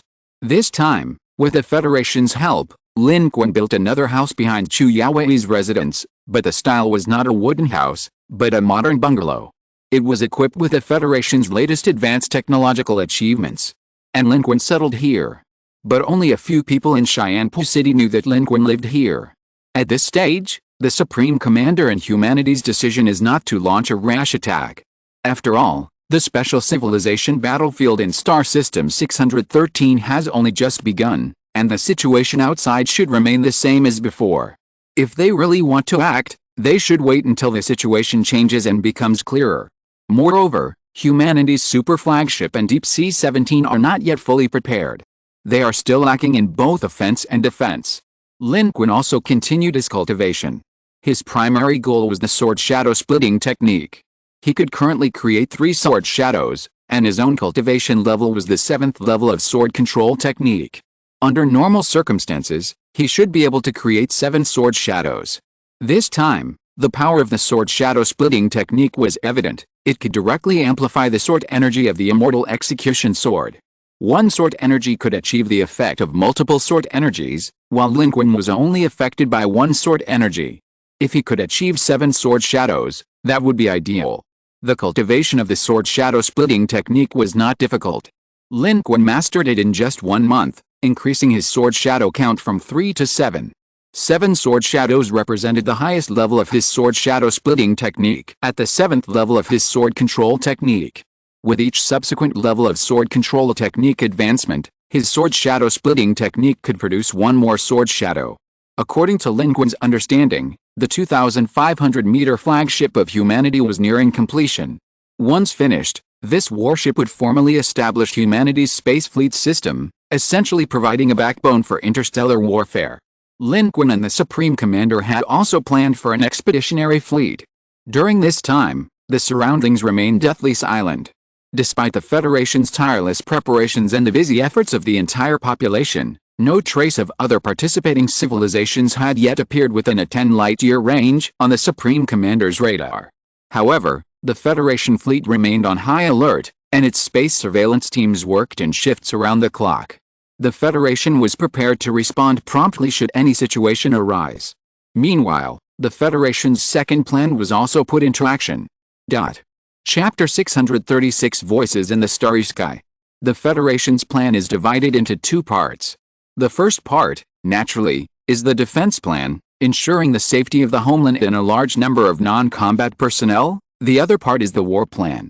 Over the past month, the Federation has built a batch of new probe ships, which have rapidly and covertly departed from the Cheyenne-2 star system, entering space and spreading outwards to surrounding areas. These probe ships are designed for special functions, possessing high efficiency and stealth, with the aim of finding other participating civilizations in the vicinity. This time, the Federation military defines vicinity as civilizations within a range of 20 to 50 light-years outside the Federation's Cheyenne-2 star system. This avoids engaging in combat near Cheyenne-2 and attracting the attention of other civilizations. 20 to 50 light-years is considered an ideal location. The head of the Federation military stated, according to our war plan, our probes will use their equipped detection equipment to search for planets or fleets of other participating civilizations within this range. Once found, we may set off to collect contribution points. This is the Federation's war plan. Lin Qun was aware of this, and he approved of the Federation military's judgment and plan. However, he also knew that the dozens of unmanned probes dispatched by the Federation, within a range of 20 to 50 light-years, were like dozens of needles thrown into the ocean. Even with the Federation's latest technology, finding other participating civilizations and fleets would likely take a long time. Lin Qun also believed that at this stage, most civilizations, suddenly drawn into the galactic-level civilization battlefield, would likely choose similar paths to humanity, to hide and observe rather than act. Therefore, the likelihood of a clash or war in the short term was probably low. The starry sky was vast. Lin Qun stood in front of his house behind Cheyenne-Pu City, gazing at the Milky Way. The Milky Way seemed to be gazing back at him. A deathly silence, like a dark tomb. The Federation had entered the era of galactic civilization battlefield warfare. Yet the starry sky before him was utterly quiet, as if nothing had happened. Lin Qun turned and returned to his room. This time, he would immediately devote himself to cultivation on New Blue Star, aiming to reach a higher level in his sword control technique. Lin Qun has now officially entered the core formation stage. His multiple strengths combined make him a formidable force among evolvers, but this is still not enough for him. His goal is the source energy level, or even the dominator level. Currently, the star system level civilization battlefield has begun. Although it may be fraught with danger, such a massive battlefield will require time to truly commence combat. Therefore, it will likely be a long time before humanity actually begins its war. Even if they wanted to start a war, finding suitable other participating civilizations as targets would be difficult. Therefore, Lin Qun doesn't need to be constantly on edge preparing for battle. Focusing on improving his own strength is key. Thus, not only has he chosen to continue investing in improving his strength, but other powerful figures in the Federation are doing the same. They are seizing the time to continue cultivating. Those with the potential to break through to the evolver level, such as Ho Yan and Li Ji, have never stopped, all hoping to achieve the evolver level as soon as possible. They were in Cheyenne-Pu City. Lin Qun would occasionally visit when he had time, offering guidance or channeling dark energy to help them. His assistance was particularly helpful to Ho Yan, who also cultivated sword control techniques, but less so to Li Ji, whose path differed from Lin Qun's. However, compared to Ho Yan, Li Ji was still the closest to becoming an evolved being. Even Ho Yan, though close, was only at the third level of sword control techniques. He had a long way to go to achieve evolution through sword control cultivation. Inside the wooden house, Chu Yaowei was also cultivating. Currently, only she, Xia Qing, and Lin Qun lived there. Xia Qing frequently traveled between the core city and Cheyenne-Pu City, so Lin Qun and Chu Yaowei spent most of their time there. This life was peaceful. Lin Qun and Chu Yaowei could exchange understandings about evolved beings and source energy levels, complementing each other. In their spare time, they could cook and eat together. Chu Yaowei's cooking skills were quite good, especially her home-style dishes, which she said she had honed over the years on New Blue Star. Lin Qun had long since mastered the art of fasting, so he could eat or not, but he enjoyed the tranquil atmosphere. Sometimes, Li Ji, Wang Qian, and others would come over for a small gathering, all waiting for the changes to occur on the civilization battlefield. Aside from that, Lin Qun spent most of his time cultivating, aiming to break through to the 8th level of the sword control technique. Improving his combat power was of paramount importance. Lin Qun felt that his talent seemed to have increased, significantly better than when he first started cultivating the sword control technique. Cultivation should have become increasingly difficult, but it hadn't. The only explanation was that his own aptitude had improved. But talent is aptitude, it doesn't automatically increase. Lin Qun speculated that it might be due to the blood yang pill and the 7-leaf yin blood mushroom he had consumed. He also speculated that it might be because his breakthrough to the 7th level of the sword control technique, during which he absorbed the ferocious energy of the immortal execution sword and used it for his own purposes, caused some strange change that altered his aptitude. Regardless, this is all good news for now. Lin Qun is now more confident in reaching the 8th level of the sword control technique. He continues his cultivation relentlessly, striving for higher realms. Time flies. Humanity's flagship is complete, and the human fleet is officially assembled. Humanity's probes gradually reach their designated locations and continue their outward journey. Humanity is still preparing for war. Yet, the starry sky remains utterly silent, as if the battle between civilizations has never occurred. Humanity has not discovered other civilizations, and other civilizations have not discovered humanity. Everything is just like the previous 10 years. The starry sky is vast. Events occurring light years away may take years or even decades to reach SYNOPSIS. With a rapid dilation of time, battles may be fierce in some areas, but areas without fighting remain eerily quiet. Large-scale interstellar warfare, with its vastness in time and space, and the cosmic effects of time dilation, will be a completely different experience for humanity compared to previous planetary and star system warfare. War will unfold in unseen places, and human civilization is like a single star among a constellation of galaxies.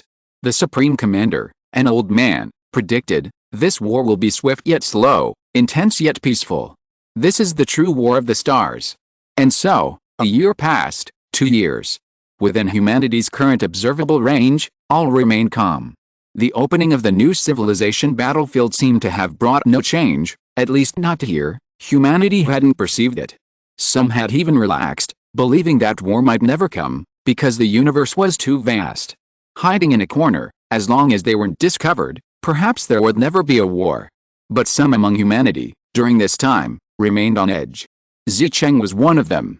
He had been the head of the Federation Fleet and the Space Intelligence Department, and now he bore a more arduous task, the head of the Civilization Battlefield Early Warning Bureau of the 613 Star System Civilization Battlefield.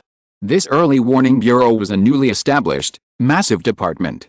Its personnel were deployed throughout SYNOPSIS, numbering 3,000. Zicheng was the head. Their mission was to keep a close watch on the stars, searching for targets, and also guarding against becoming targets themselves. Behind the Early Warning Bureau is the support of the entire Federation's scientific team. Any special situation discovered in the universe can receive the fastest response and support from the expert team. This shows the Federation's emphasis on it. In interstellar warfare, whether one discovers the opponent first or is discovered by the opponent first is crucial. The Supreme Commander, the Old Man, as the commander of the civilization, although he received the only radar granted by the civilization battlefield, this radar's effectiveness is not absolute. It can only detect the movements of participating civilizations of a certain scale within a 10 light-year range. In other words, it cannot detect small groups of alien civilizations, especially probes. Therefore, their Early Warning Bureau is responsible for discovering these risks, and at the same time, it also shoulders the task of finding future target participating civilizations that humanity will actively attack. The dozens of probes previously dispatched are also within their jurisdiction. It can be said that Lin Qun and the other humans were able to calmly handle their own affairs because of Zicheng and the Early Warning Bureau, who silently undertook this part of the work. Since the confirmation of the opening of Civilization Battlefield 613 and the establishment of the Early Warning Bureau, Zicheng has personally been stationed at the Early Warning Bureau every day, personally monitoring all information. 6 months ago, the probes they sent to the edge of System 613 transmitted information back. As they expected, the edge of Galaxy 613 had been sealed off by the Divine Kingdom. While it appeared traversable, it was in fact impossible. For the next 6 months, the probe at the galactic edge did not return but continued to explore along the Divine Kingdom's blockade, searching for any areas not yet sealed off. After all, this battleground of civilizations spanned tens of thousands of light-years of spiral galaxies. Given such a vast area, Some astrophysicists believe that even the Divine Kingdom could hardly achieve a 100% blockade. Perhaps there were loopholes that allowed passage beyond the galactic boundaries. Therefore, for the past 6 months, humanity's galactic edge probe had been searching for any possible loopholes. However, Zicheng and the human experts were only taking a chance. Humanity only had one probe, and the galaxy was too vast. Perhaps by the time its fuel ran out and it lost power, it wouldn't have found anything. But in the cosmos, anything is possible, and people held on to the hope that they might find something, allowing it to continue operating according to its instructions.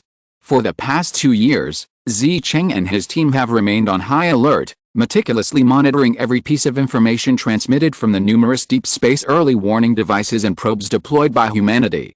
They never let their guard down.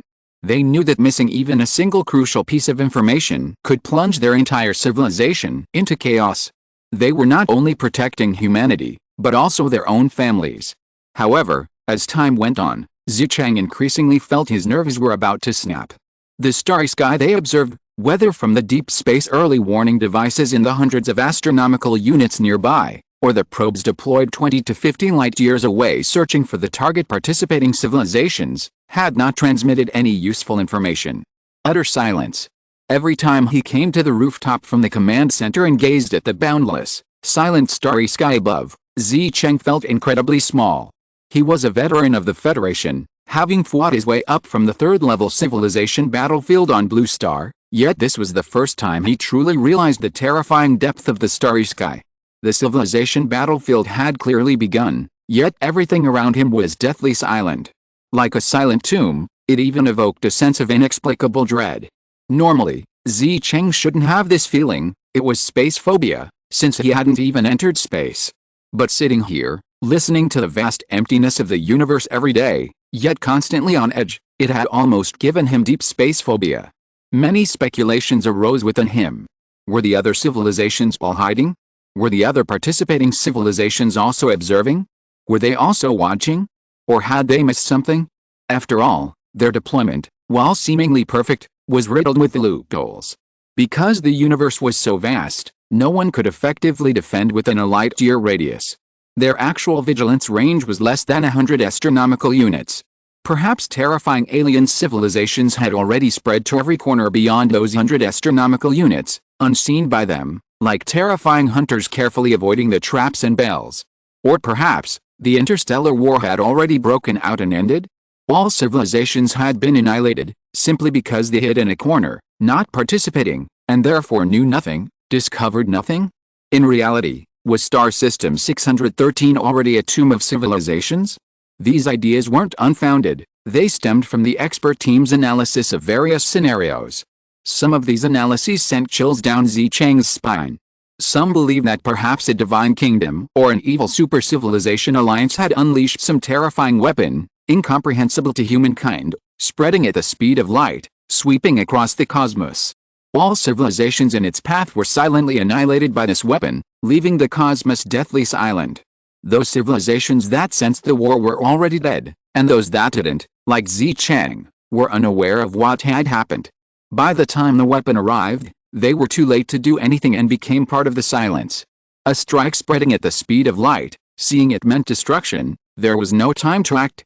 Their human civilization would also die silently, assimilated and swallowed by the silent grave. The unknown and the silence. Speculation flying everywhere. This was another kind of terror. Fortunately, Zicheng could still control himself. Beyond these terrifying speculations, there's another, more plausible theory. The universe is so vast that without a precise location, discovering each other is incredibly difficult for any civilization. Just as Earth, after successfully shaking off the Third Canyon's hegemon, hid here for 10 years before encountering Elena and her group. Their arrival at SYNOPSIS wasn't entirely coincidental, as fellow humans. Elena and her group star maps also contained speculation and records suggesting the possibility of habitable planets on SYNOPSIS. Therefore, the opening of the civilization battlefield might accelerate the clash of civilizations, but the clash would certainly not be as intense as that of the third or second level civilization battlefields. Silence is normal, the universe hasn't been destroyed. Zicheng tried his best to suppress his wild thoughts, adhering to his duties and responsibilities. He had to be worthy of his position, worthy of the trust placed in him by the Supreme Commander, and worthy of his civilization. He knew they were the first humans to face the stars. They had to overcome themselves and adapt to everything. And on this day, 2 years and 1 month after the opening of the Special Civilization battlefield in Star System 613, in Earth's timeline, the Early Warning Bureau Command Center detected a peculiar signal. It was a sound from space. The tranquility belonging to humanity in SYNOPSIS was shattered at this moment. It was detected by the covert early warning equipment deployed by humanity in space. The electromagnetic waves traveled relentlessly at the speed of light for approximately 4,600 seconds before being received by the Early Warning Bureau Command Center. It was an alien civilization that had intruded into the vicinity of SYNOPSIS within 100 astronomical units of human surveillance. They had been missed by the patrols within 1,000 astronomical units, but were discovered upon entering the precise surveillance range of 100 astronomical units. Zicheng didn't know whether to be tense or relieved, but he responded rationally, saying, "Analyze its movements and location from multiple angles. We need to determine its current real-time location as soon as possible, report to the Fleet Command Center immediately, and notify the Supreme Commander and Mr. Lin." Chapter 637 Don't Hide Us. When the news arrived, Lin Qun was having dinner with Chu Yaowei. It was evening on New Blue Star. Their residence was located above the waterfall in Xianpu City, and the setting sun cast its rays down from the horizon, illuminating the entire house and its surroundings in a magnificent and beautiful light. Chu Yaowei had specially called Lin Qun over from behind to eat. She had prepared 2 simple home-style dishes. She had picked 2 exotic flowers unique to this world from the flower field in front of them and placed them on the table, filling the air with fragrance and creating a wonderful atmosphere. Lin Qun didn't actually need to eat, but whenever Chu Yaowei called, he would come. He didn't cook, so he washed the dishes before leaving. For the past 2 years, he and Chu Yaowei had been cultivating, and they didn't have much time to talk. Most of their conversations were about evolved beings and source energy levels. Occasionally, they would go out together, either to the city to buy things or to see the increasingly large little mudfish. This kind of life was even peaceful and uneventful. They didn't seem to have any particularly interesting topics to chat about, yet they were both strangely accustomed to their current life and state. Chu Yaowei said, "Back in Shanghai, I worked hard to become stronger, hoping for this kind of life, and now it seems I've succeeded." Lin Qun looked up at her. Actually, he'd known from the beginning that he and Chu Yaowei were very similar, with similar thoughts and desired lives. Lin Qun wanted to say something, but before he could speak, a message arrived from the Federal Early Warning Bureau. His brow furrowed. "It seems, our first battle in this special civilization battlefield is about to begin." When he looked up, Chu Yaowei had already put down her chopsticks and quickly packed up to leave. She was still the same decisive person. She hadn't received the information immediately, but from Lin Qun's reaction and expression, she already knew what had happened and what to do. Lin Qun and Chu Yaowei immediately departed from Xianpu City, heading directly to the Early Warning Bureau located in a special location. Lin Qun hadn't expected that their probes sent out to find the alien civilization would yield nothing, but instead, an alien civilization would appear right in front of them. The Federation had already dispatched a dedicated aircraft and pilot to take Lin Qun and Chu Yaowei away via air transport. The Federation's high-speed spacecraft can already reach speeds of 3 times the speed of sound, and even ordinary people can ride them. Although they are not yet in mass production, in the future, such high-speed spacecraft will become a means of transportation that ordinary people can use. Lin Qun had seen the message sent by Zicheng, but he wasn't in a hurry. Because being anxious wouldn't help. Information transmission in space is delayed, and it would take time to confirm the current location and movement trajectory of this fleet that had entered the warning range. Lin Qun could go himself faster, but there was no need. When he arrived by spacecraft, the timing was just right. The Early Warning Bureau already had a general understanding of the fleet's situation. When Lin Qun arrived, Zicheng personally introduced the situation to him. "Mr. Lin, this is a fleet of life forms from an alien civilization. It's an unknown alien civilization that we have never recorded before. They have about 5 ships, and their scale isn't very large. We have confirmed with the Supreme Commander that there are no alarms from the radar 10 light-years away on your civilization's battlefield. Have they discovered us?" Lin Qun nodded. On the way here, he had also confirmed this information with the Supreme Commander. Clearly, The alien civilization fleet appearing around SYNOPSIS was not large enough to trigger radar detection on the battlefield. They shouldn't be. We've deduced their route. Based on their current path, they're likely heading through the debris field at the edge of the SYNOPSIS star system. They dare to approach, but they have no intention of doing so, clearly unaware of our presence, Zicheng said. Our space experts believe this alien civilization's technology is at most on par with ours. They lack the ability to detect us. The fleet estimates their strength is inferior to ours. If we engage, these 5 warships could theoretically be annihilated. This also means that the commander of this alien civilization is not on these 5 ships. That means, if we don't intervene, they won't detect us, we can attack them, or we can watch them simply pass by and leave. Yes, Zicheng replied. His mental state was unusually excited. After more than 2 years of waiting and countless speculations, the quiet starry sky was finally no longer quiet. While Zicheng was wary of this alien civilization's fleet, he also felt a strange sense of relaxation. The universe was still the same, they would not perish from a mysterious attack, nor would they be swallowed by darkness and the unknown. Lin Qun asked, "What are the fleet and the Supreme Commander's thoughts?" Upon hearing this, Zicheng became serious. "The Supreme Commander wants you to speak directly with him after you arrive here." "Okay, please transfer me." Lin Qun directly asked Zicheng to transfer him, and the Supreme Commander's face quickly appeared on the large screen. The Supreme Commander said directly, "Lin Qun, I have reached an agreement with the Fleet Commander Chen Wiang. Whether to intercept them or let them leave is up to you."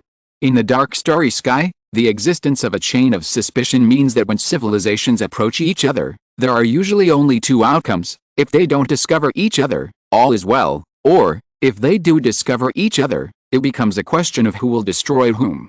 The existence of a civilization battlefield further exacerbates this dark forest law. As the Supreme Commander spoke these words, everyone in the Early Warning Bureau's command center looked at Lin Qun, their eyes filled with unspoken emotions. The Supreme Commander's words, spoken publicly, were an undisguised declaration of absolute trust in Lin Qun. He had entrusted the decision-making power of this war to Lin Qun.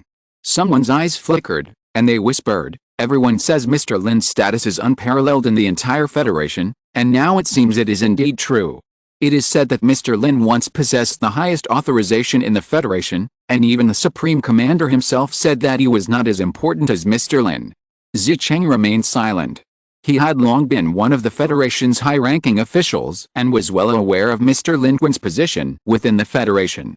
Regarding everyone's astonishment, he could only say, "Too much time has passed. These people have forgotten just who Mr. Lin truly is." Lin Qun remained silent for a moment before making his choice. "Your Excellency, my idea is simple: war. Just because they haven't discovered us now doesn't mean they won't in the future. Just because they're currently on par with us doesn't mean they won't surpass us in the future. We are a neutral civilization, meaning we have no affiliation. Any participating civilization can become our prey." This was Lin Qun's decision. It was also a plan he and the Supreme Commander had devised at the very beginning of the civilization battlefield. Hold SYNOPSIS while simultaneously reaping contribution points. These 5 alien civilization ships passed by SYNOPSIS, and Lin Qun wouldn't let this opportunity pass. Harvest contribution points for a new round of card draws.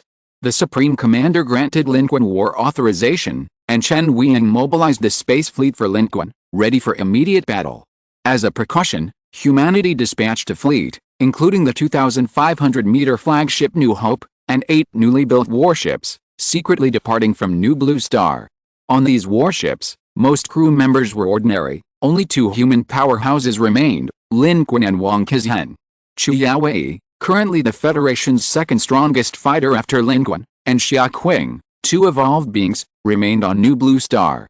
Lin Qun would focus on the offensive and harvest contribution points. Chen Wiang said, "The alien civilizations on these 5 warships don't have their own commanders. If possible, perhaps we could let one go and see if we can track down more alien life forms. In a war of civilizations, there is no right or wrong, and no mercy. In interstellar encounters, it's either you kill me or I kill you." Humanity, having experienced 2 wars of civilizations, already understands this. Moreover, having experienced a 3rd-level civilization war on Blue Star, humanity hates alien civilizations to the bone, knows the cruelty of those not of our kind, and has no room for wishful thinking. Currently, the captain of the New Hope is also an acquaintance of Lin Qun, Suji. As one of the earliest captains, Suji has accumulated numerous merits and risen through the ranks to her current position. Lin Qun arrived at the bridge. Suji was incredibly excited. She led the entire bridge crew to stand and salute Lin Qun. Mr. Lin, it's an honor to fight alongside you again. Despite the benefits of her training and talent, the years had left their mark on Suji's face. She was more mature and composed than Lin Qun remembered, and she truly embodied the captain of the flagship, the New Hope. Her excitement for Lin Qun was genuine. Over the years, her most cherished memories were of conquering the stars with Lin Qun, the most glorious memories of her life, filling her with immense pride and joy. She had worked hard, learning new knowledge, mastering new warships and skills, climbing step by step to this position, all so that she could once again follow Lin Qun, fight alongside him, and conquer the stars. She wanted to become the captain of Mr. Lin's flagship. And Suji knew that only the Federation's flagship could be Mr. Lin's flagship. And that's why she was here now, filled with immense excitement. 12 years. She had waited 12 years for this opportunity to fight alongside Mr. Lin again, and now, it had finally arrived. Conquering the stars with Lin Qun was the life she longed for. Lin Qun seemed to sense her excitement, patted her shoulder, and said, "It's up to you. Intercept and kill these alien civilizations."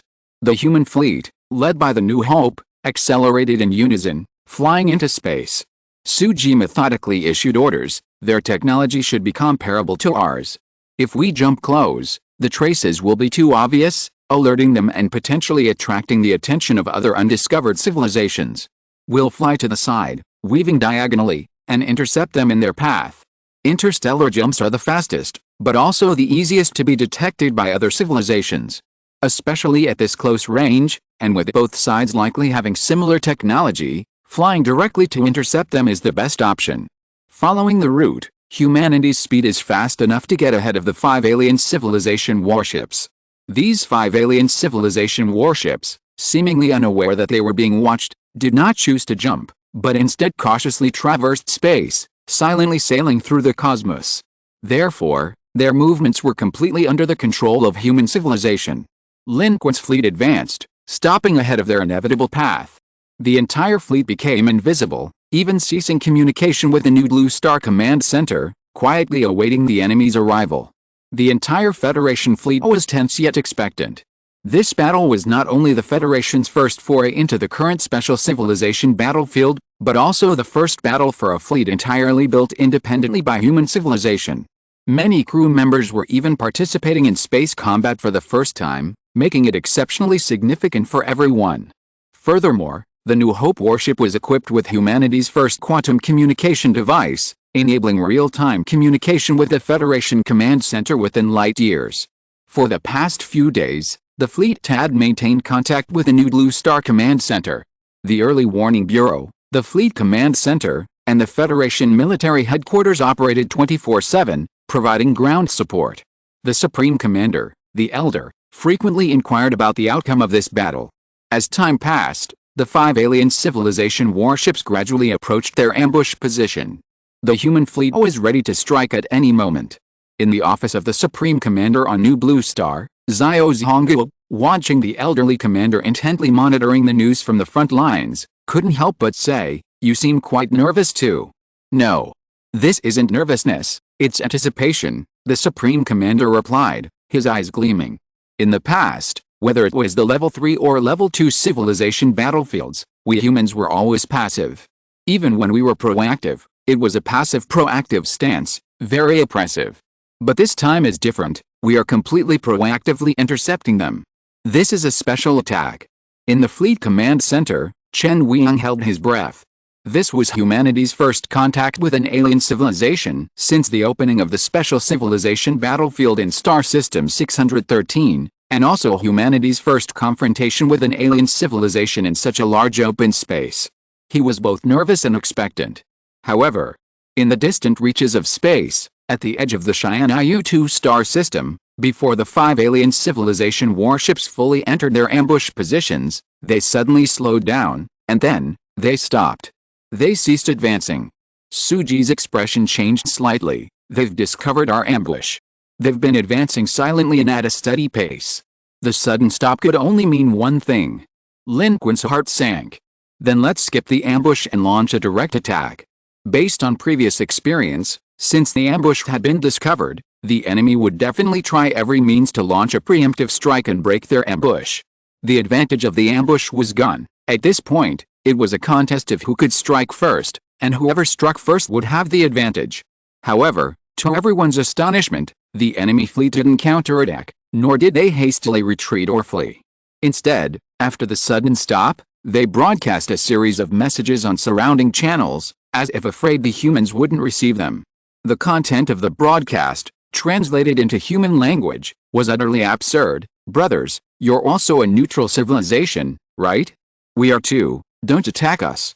Don't attack us. Chapter 638 Jackals and Tigers. Lin Qun fell silent upon seeing the translated message. The translation was indeed correct. This civilization had used a term similar to brother. Suji instinctively looked at Lin Qun. Mr. Lin, shall we attack? Attack. Lin Qun coldly issued the order. You think I won't attack just because you tell me not to? Do you think I'm stupid? On Blue Star, the best lesson Lin Qun learned from facing alien civilizations was, don't believe a dog's word. Whatever they say, it's either them killing you or you killing them. Especially on the battlefield of civilizations, everyone is a contribution point and experience in each other's eyes. Who calls a contribution point and experience brother? Wang Qizhang said, these alien civilizations, they probably discovered us, think the strength is too disparate, and want to fool us. Let's test the waters with a shot first. At this moment, seeing that the ambush had been discovered, the human fleet simply stopped hiding and revealed the Zhengrong fleet directly from its cloaking. The New Hope was in front, and the central main gun was ready to fire.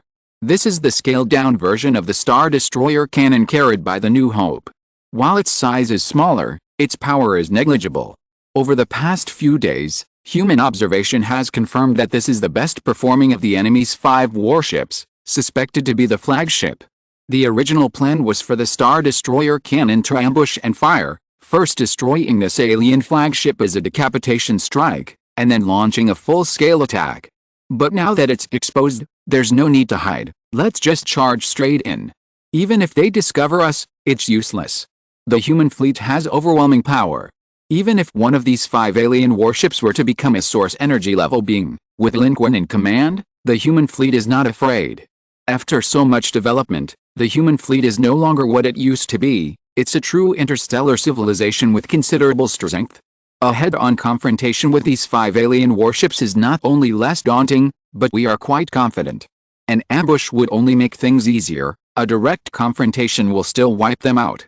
However, at that very moment, as the human fleet emerged, the enemy seemed to have finally found their channel, sending a rapid-fire barrage of messages, like a machine gun, filled with anxiety. Don't fire. Don't fire. Once we fire, our position will be exposed. A powerful follower civilization of the Third Arm Overlord is following us. Once we fire, they will discover us. They will discover us. You may not know what the follower civilization of the Third Arm Overlord means. They are currently one of the most powerful neutral civilization alliances in the Third Arm, slaughtering weaker civilizations everywhere. Once they discover us and attack now, we're all finished. We're not bluffing. We won't retreat, we won't move, we won't attack. We're not lying. The enemy's messages came one after another, at breakneck speed. And, as they sent these messages, their fleet indeed remained motionless, showing no sign of attack. But this time, the content of their messages shocked everyone. The Third Arm Overlord. Humans knew that name all too well. Suji looked at Lin Qun. Mr. Lin, judging from their reaction, it doesn't seem like a trap. Could it be? Suji was also somewhat suspicious at this point. The opposing fleet was behaving very abnormally, completely different from the other alien civilization participants they had encountered before. And judging from their reactions and actions, they didn't seem to be lying. They weren't trying to trick humanity into counterattack or escape, but rather they genuinely didn't want to fight, as if someone was chasing them. Let's not move for now and see what they do. Lin Qun's eyes flashed. He also felt something was amiss. What they said didn't seem fake. Moreover, Lin Qun was wary of the Third Arm Overlord fleet. Although they had developed for a long time, They were still no match for a level 1 civilization battlefield civilization with a dominator level expert. Although, according to the alien civilization of these 5 ships, those chasing them weren't the Third Arm Overlord fleet, but its followers. Their true strength was still unknown. Furthermore, after what happened on Blue Star, the Third Arm Overlord was hunting down humanity everywhere, constantly searching for the location of human civilization. If they were exposed, it could attract the encirclement and annihilation of the Third Arm Overlord civilization cluster, which would be truly troublesome. Suji asked, should we answer them? Yes, Lin Qun replied. Let's pretend we don't know anything about this so-called Third Arm Overlord fleet. Why should we believe what they say when we ask them how powerful this follower is, how many ships they have, or what the most powerful neutral alliance in the Third Arm is? What Lin Qun truly wanted to know was the former. What the most powerful neutral alliance in the Third Arm was, that was the answer itself. The Third Arm Overlord and its civilization had already amassed a large following. Now that the civilization battlefield had begun, and neutral factions had the authority to form alliances, it was clear that the Third Arm Overlord civilization had created this very thing. What surprised Lin Qun was that this powerful Third Arm Overlord civilization, despite its strength, hadn't joined the seemingly advantageous Divine Kingdom faction, but instead chose a neutral faction. Why was that? Human analysis of the various factions unanimously agrees that the Divine Kingdom faction is suitable for powerful civilizations. Only those with strong personal strength can ensure their safety in achieving the Divine Kingdom's strategic goals and avoid becoming cannon fodder, much like how powerful warlords can remain unscathed in war. Only by preserving themselves can they enjoy the benefits of the Divine Kingdom faction. The third cantilever Overlord civilization clearly falls into this category. However, their choice has defied human judgment. Perhaps no one can answer this. Lin Qun's questions are a test to see if what they say is true. However, Suji's questions arrived almost instantly with a reply. They possess an advanced fleet, at least 11 spaceships, and a source energy level life form. Even if you and we combine, we are no match. Do you have a source energy level life form? Suji looked at Lin Qun. They don't seem to have a source energy level life form. The reply carried a hint of fear, suggesting that the 5 alien civilization spaceships did not carry a source energy level life form. Of course, the possibility of them feigning weakness could not be ruled out. Lin Qun, however, was pondering the information mentioned in the message. The third cantilever Overlord's followers.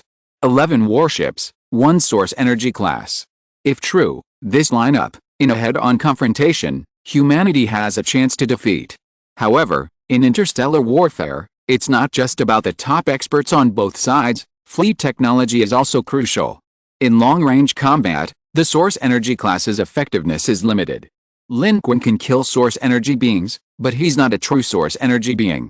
In the extremely long-range battlefields of interstellar space, his role is less significant than that of a true source energy class being. To kill an enemy source energy being, they need to close the distance. However, fighting near SYNOPSIS is still quite risky. If they are discovered by the third cantilever Overlord, they won't be able to stay here. Just then, a communications officer on one side said, "They sent us a message, a battlefield record." It was a war video recorded by the opposing civilization. Multiple warships stretched across the starry sky. Source energy class beings flew overhead, sweeping across the battlefield. In the starry sky, war raged. Countless warships were reduced to fragments and wreckage, while below the source energy class beings, the cold fleet advanced in a straight line. The person recording the video fled in panic. It was just a silhouette, lasting only a few seconds. Looking at this information, everyone fell into a moment of silence. Meanwhile, the 5 alien civilization ships opposite remained motionless, seemingly quite sincere, and continued to send messages. "Brothers, we mean no harm. We can see that you are slightly stronger than us, but not by much. You are a lone civilization. A lone civilization can survive for now, but if the situation changes further, without a leader and without source energy, you will surely die and become prey for others. We have an alliance behind us, composed of neutral civilizations like you and me. We look down on powerful civilizations but still possess some strength. By joining forces, we can form an alliance to fight against those behemoths. We can even hunt them down. Brothers, don't fire. We are sincere and haven't deceived you. You can consider it. I don't know if you've participated in civilization battlefields before. This special civilization battlefield is different from ordinary ones. There are too many civilizations here, too many powerful ones, and no restrictions on weapons of mass destruction. Civilizations like ours, neither strong nor weak, can only survive by banding together.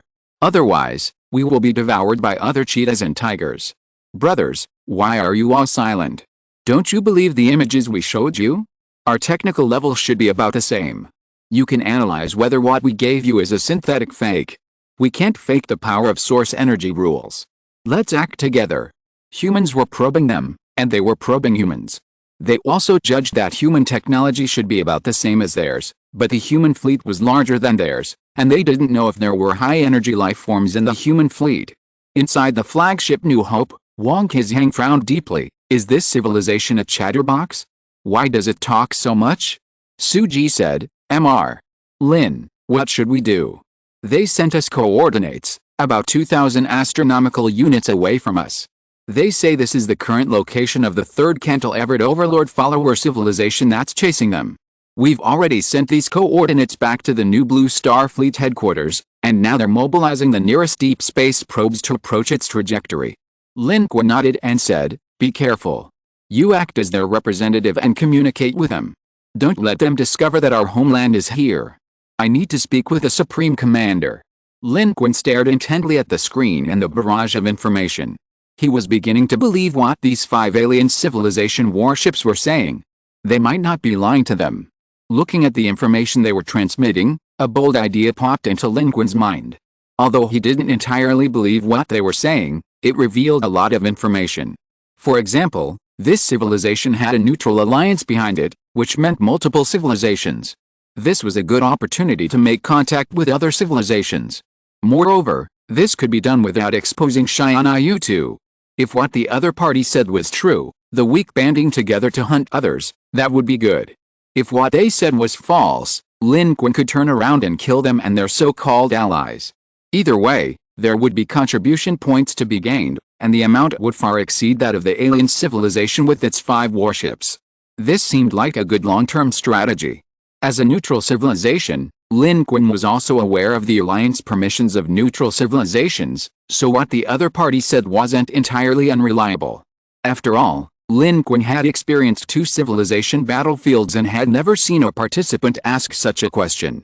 Of course, Lin Qun didn't know the current situation and future prospects of the special civilization battlefield, but he didn't completely trust this unfamiliar alien race either.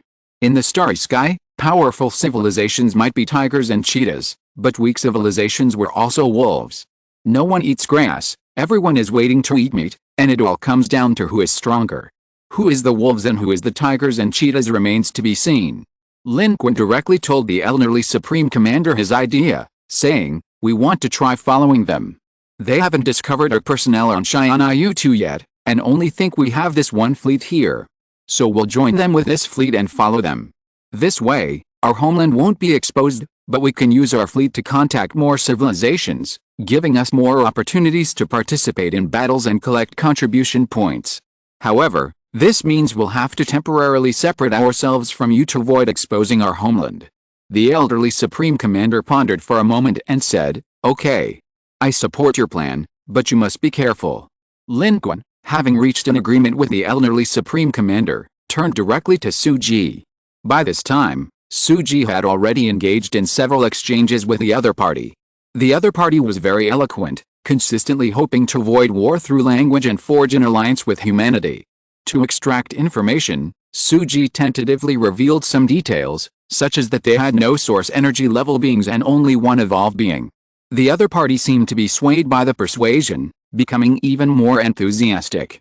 Whether it was truly to avoid war or genuinely want to recruit allies, Suji managed to extract a string of information. In terms of technology and combat power, humanity might not be the best in the cosmos, but cunning and treachery were innate strengths. For example, Suji discovered that this civilization called itself the Jiki civilization. They also had one evolved being, and this was their first time participating in the civilization battlefield. Lin Qun frowned upon hearing this, first time participating in the civilization battlefield? Why do they seem so knowledgeable about this special civilization battlefield? They said it was told to them by the leading civilization in their alliance, A civilization with source energy level beings. Suji replied. Lin Qun pondered, if this is true, and they are a civilization that hasn't experienced the battlefield of civilizations, then the probability that what they say is true is perhaps even higher. Tell them we are willing to accept their alliance, and ask them what immediate benefits we would receive if we joined now. Suji was somewhat surprised, but she chose to execute the order immediately and sent the message. The life form of this Jiki civilization seemed quite excited and quickly replied, of course there are benefits if you join our alliance. This time, you can get a share of the spoils from hunting this fleet of followers of the third cantilever overlord. Upon hearing this, Lin Qun narrowed his eyes. So, they weren't simply the ones being hunted. They had set a trap for their pursuers. Chapter 639 Neutral Faction Alliance. This is a trap they've set for the followers of the Third Arm Overlord. The Jiki civilization is the bait. Their goal is to lure this follower of the Third Arm Overlord civilization into chasing them. To make it look convincing, this chase has lasted for about 93 planetary periods, spanning 33 light years. Right now, on our SYNOPSIS, is their final disguise position. After disguising themselves here, they will make one last jump, drawing the Third Arm Overlord's follower into the real trap. And at this trap location, their allies are already waiting. Suji summarized the information she had obtained from the other side. She finally understood the gist of it. At this moment, the Jiki civilization indeed sent an alliance invitation. This invitation appeared directly before the elderly supreme commander of human civilization, who quickly exchanged this information with Lin Qun. During this process, Suji continued to converse with the representatives of the Jiki civilization. They were indeed very talkative and acted very enthusiastically. Whether they were cunning or simply inexperienced simpletons, it was unclear, but thanks to their talkative nature, humanity had roughly figured out their true purpose. The chase was real. But the Jiki civilization wasn't the prey. The real prey was the fleet of the Third Arm Overlord's follower civilization, now hunting them down. And they had completely fallen for the trap, unaware of any danger. The last jump, the penultimate jump that lured them into the trap, wasn't far from New Blue Star, within 1,000 astronomical units of sky survey range, still too vast for humanity to detect.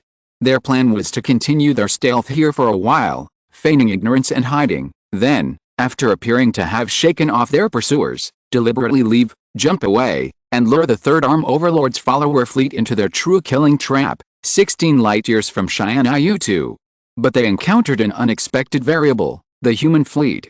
Suji said, this information wasn't given to us by them, we pieced it together from snippets of information they gleaned from their chatter, so it's about 80% reliable.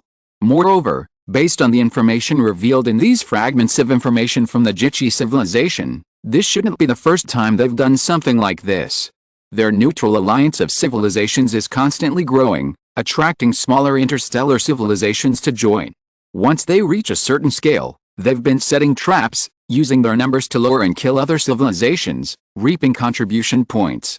They want us to join them, partly because they're afraid the Third Arm Overlord's follower fleet is preparing, worried that engaging us might prematurely expose their location, leaving them unable to reach the traps and being hunted down, ultimately shooting themselves in the foot. On the other hand, they also see that we are not a very powerful neutral civilization, and they want to win us over to strengthen their alliance. The stronger their alliance is, the more powerful and numerous their enemies will be when they take action, and the more benefits they will gain. After the humans showed signs of being persuaded and began to inquire about their alliance, the Jiki civilization clearly breathed a sigh of relief. They continued to persuade the humans with all their might, but in doing so, they revealed more valuable information, allowing the humans to almost figure out all their thoughts and intentions. Suji paused, then said, moreover, they seem to genuinely believe we're not that powerful, which is why they want to win us over. As this talkative guy from the Jiki civilization said, it's roughly like saying, poor guys band together for warmth. Someone nearby found it amusing and couldn't help but retort, if they knew we control the entire SYNOPSIS star system, have hundreds of millions of people, over 20 warships, 5 evolved beings, and Mr. Lin who can kill source energy, wouldn't they go crazy? Suji said seriously, we can't tell them that. They're starting to believe us, thinking we only have 8 warships and a small population, with only 1 ordinary evolved being our top combat force. Of course, they think we're just like those poor guys. Showing weakness in space is a good thing. The less information others have about us, the more wrong they are, and the more we've gained considerable initiative. Wang Qizhang pondered. Even ants need to gather a swarm to swallow an elephant. If the ant swarm isn't large enough, it can't swallow an elephant. It seems these alien civilizations, though calling each other brothers, are actually only acting in their own self-interest. In the vastness of space, no civilization acts without considering its own interests. But they are clearly inexperienced, having already revealed their true intentions and background. Interesting. A pack of jackals can turn against a tiger. Lin Qun said, the third arm overlord is our enemy. Killing them ourselves would easily expose us, but this ready-made opportunity to ambush them allows us to remain anonymous and achieve our goals. Why should we miss it? At this moment, the Jichi civilization was already urging, we've already sent an alliance invitation, haven't you accepted it yet? Is your commander not on your ship? Lin Qun said, tell them that our civilization's commander is on our ship. This fleet is our entire civilization. We were attacked by other participating civilizations and lost most of our population. Therefore, we need to discuss this carefully. And now, after our discussion, we will immediately confirm the alliance request. According to the alliance rules of the neutral faction, there is no limit to the number of civilizations in an alliance, even within the neutral faction. Any civilization in that alliance can choose to invite other neutral civilizations that are not in any alliance. Once accepted, they automatically join the same faction. This is similar to inviting people to a group on a QQ app. However, under these alliance rules, any allied civilization can have this authority to invite others. But a civilization that has joined the alliance only has the right to leave. It cannot kick other civilizations out of the alliance. Only the core initiator civilization of the alliance can choose to kick other civilizations out of its alliance, similar to a group owner kicking a member out of a chat group. Upon receiving this reply from humanity, the Jichi civilization was very excited and said, it's alright. Isn't that how the starry sky is? Only lucky civilizations can find suitable planets to develop steadily, possessing a large population and a complete history. Most civilizations have to wander in the starry sky, with only a fleet and a small population. The seed vault is the last wealth of these civilizations. The humans didn't respond to the Jichi civilization's comments. They were indeed somewhat naive, seemingly inexperienced in civilization wars. However, they clearly understood the current situation and circumstances of the galactic-level civilization battlefield better than the humans who had just left their own star system. Meanwhile, aboard the New Hope warship, Lin Qun had already contacted the Supreme Commander, the Elder, confirming the acceptance of the alliance invitation sent by the Jichi civilization. Instantly, a new notification appeared before all humans.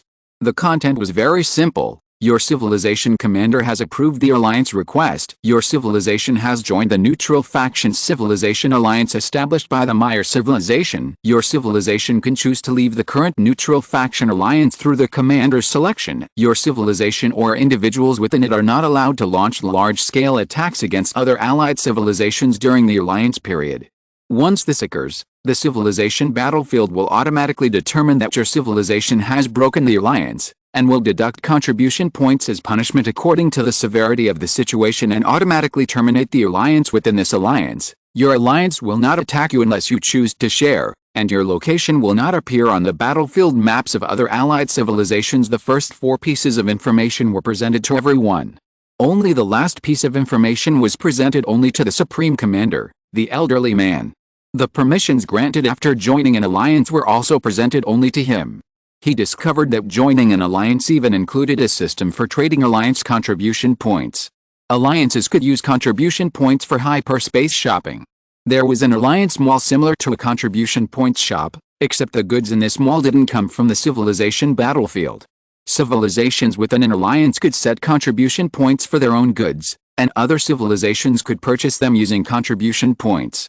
Through the Divine Kingdom civilization battlefield system, items could be directly transported hyperspace to the buyer's hands. Humans could also shop. Furthermore, alliances could gift contribution points to other civilizations by paying a 20% handling fee. Aside from that, there weren't any other special functions. The Supreme Commander quickly relayed this information to Lin Qun. Lin Qun needed to disguise the 8 warships, including the New Hope, as the entire fleet of human civilization. He naturally needed to know this information, and perhaps it would be useful. Lin Qun was somewhat concerned about the initiator of this alliance, The Maya civilization. He had never heard of this civilization. But according to the few words revealed by the Jiki civilization, their alliance's initiator seemed to be a neutral civilization with source energy. Perhaps, it was this Maya civilization. It was the leader of this alliance, the group leader. But to Lin Qun, this alliance model was somewhat like a game guild. However, it also had its advantages. After forming an alliance, the civilizations within the alliance would no longer track each other. This was a form of protection for allies in an alliance relationship. At this moment, with a successful formation of the alliance, the Jiki civilization on the other side seemed to have immediately received feedback on the relevant information, excitedly saying, "Brothers, welcome to our alliance. From now on, we are all in this together. Do you have any other life forms here? Connect them, and let's act together. Your strength should be similar to ours. We are both very weak in the universe, but that doesn't matter. When we, weak neutral civilizations, act together, we are a force that others cannot ignore. We band together for warmth and help each other. That makes us a powerful civilization." This wave of the third cantilever overlord's follower civilizations fleet, individually, you or we would be slaughtered by them. But we have allies, so it's different. So what if they have source energy level? So what if they have evolved beings? So what if their fleet is large and advanced? One civilization is no match for them, but multiple civilizations together can far crush them. Brother, this is the first piece of the pie you've gotten from joining our alliance. The Jiki civilization was optimistic. They seemed even more certain about humanity's choice to join them. Human civilization was about the same as theirs, at most a little stronger. Both were weak civilizations. Even now, they didn't forget to appease humanity and fight for human civilization. Wang Qizhang couldn't help but say, "This Jiki civilization really acts like a good buddy. Do they really think we can't beat this third cantilever overlord's follower fleet? The level of our fleet and the fact that we only have evolved beings theoretically mean we can't beat a third cantilever overlord's follower civilization with source energy level. Their judgment is also correct. We are a neutral faction civilization that is not very powerful, just like them." Suji's face also held a strange expression. In truth, they were far more powerful than the Jiki civilization believed.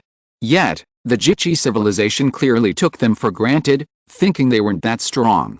However, there was no need to explain this misunderstanding. At this moment, Lin Qun responded, "We have no other individuals here. We haven't lied to you. As you can see, this fleet is the entirety of our civilization."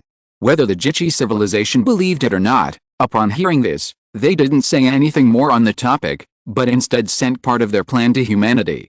They instructed Lin Qun and the rest of the human fleet to silently sail with them for a period of time, until they were out of the vicinity of Xianyu, then pretend they had shaken them off, and quickly escape.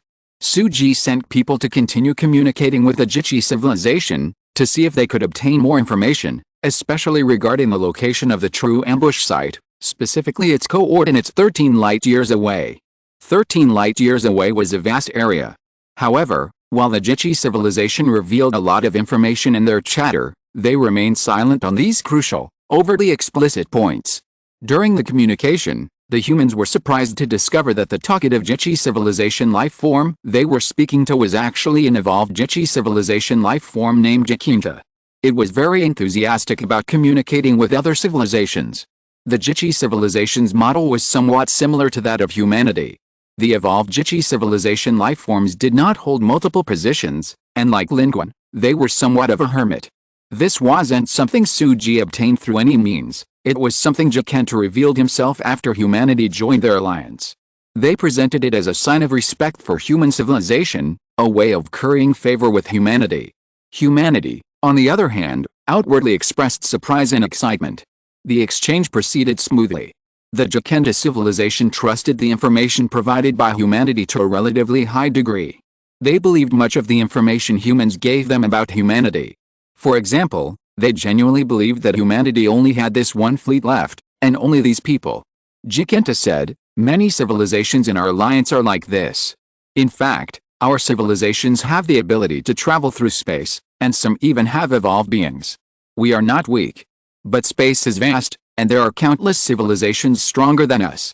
Some powerful civilizations are divided into many parts, dominating space with fleets. But civilizations like ours are basically just fleets left, with no planets to rely on. We both survive in space, but they are dominating space, while we can only be called wanderers. Especially now, with the special civilization battlefield open, interstellar travel is even more dangerous than before. But it would be good if you joined us. Our civilizations can unite. A single civilization's fleet isn't large enough, several civilizations together will suffice. Moreover, with our top-tier forces combined, we'll be even safer. We can also take down others, god kingdoms, evil super-civilizations, other powerful neutral civilizations, whether they possess source energy or not. We're not afraid. Don't worry, we'll all be alright. Lin Qun fell silent upon seeing the concern shown towards the Jikadis. At least judging by the fleet size, they were still somewhat stronger than the Jikada civilization, right? The tone and content made it seem as if they were weaker. Wang Qizheng analyzed that it was probably because the Jikada civilization had allies behind them, giving them confidence. They also completely regarded the human civilization's fleet as a weaker civilization. However, humanity didn't expose this strange misunderstanding. Information asymmetry is an advantage. And any advantage in space can bring enormous benefits to one's own civilization. Suji even actively guided and deepened the Jikada civilization's impression, making their misunderstanding even more profound, at least in terms of communication. Their exchanges with human civilization became increasingly harmonious. Chapter 640 The Trap of the Weak. While the communication continued, the human fleet also entered a state of silent navigation, its planet-destroying weapons deactivated, closely following the Jichi civilization. This was in line with their planned advance and camouflage. Meanwhile, the New Blue Star Command Center also relayed the latest news. This is the New Blue Star Fleet Command Center. Our Deep Space Survey probe number 133 has made a discovery.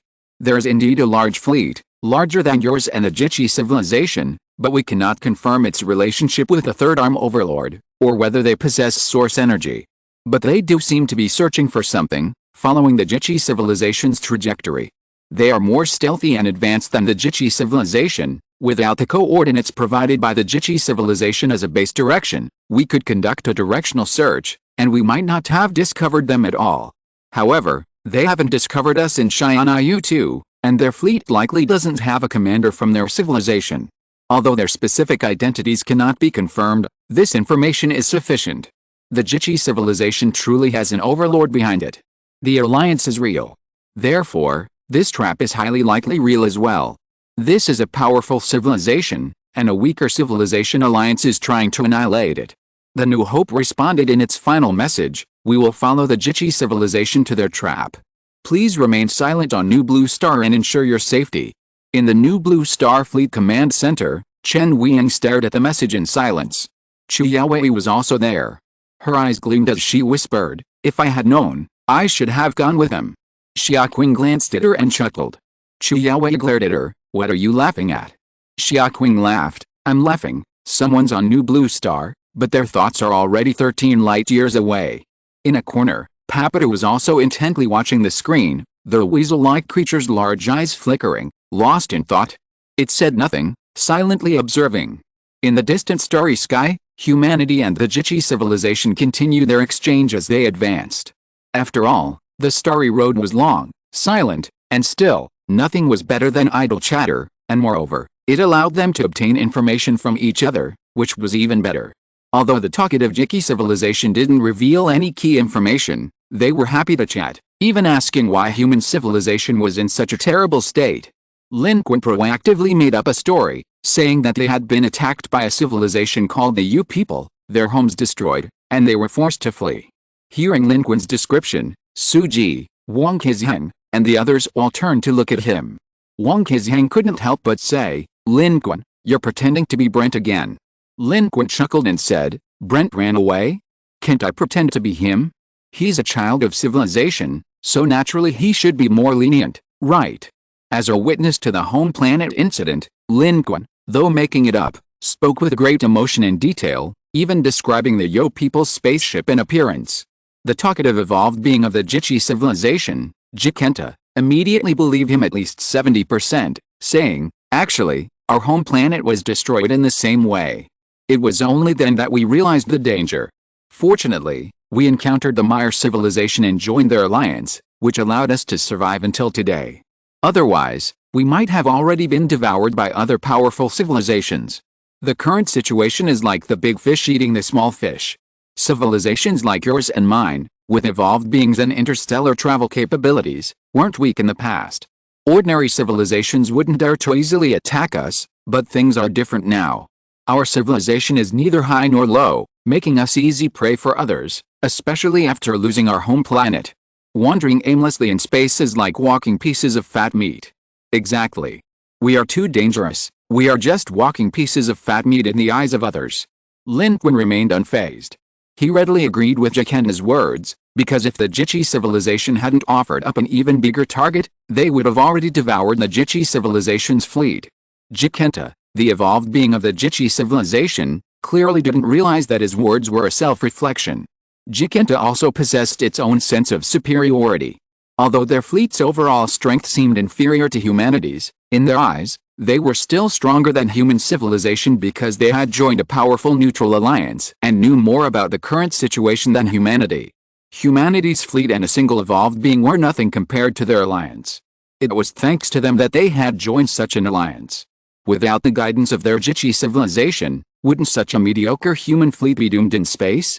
With the backing of a neutral alliance, it naturally didn't see itself as easy prey. It said, "Don't worry, join our alliance.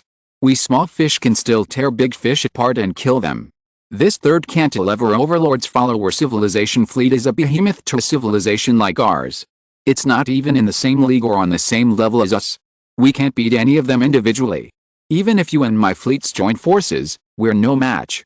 But our alliance has many civilizations that can devour them alive. Actually, if this third arm overlord follower civilization's fleet truly only had one evolved being below the great source energy level, Lin Qun could have easily devoured it on his own.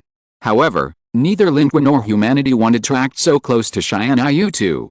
Devouring such a fleet was easy, but annihilating them without them disseminating any information was difficult. To relocate the entire civilization for such a fleet would be a losing proposition. That's why they followed.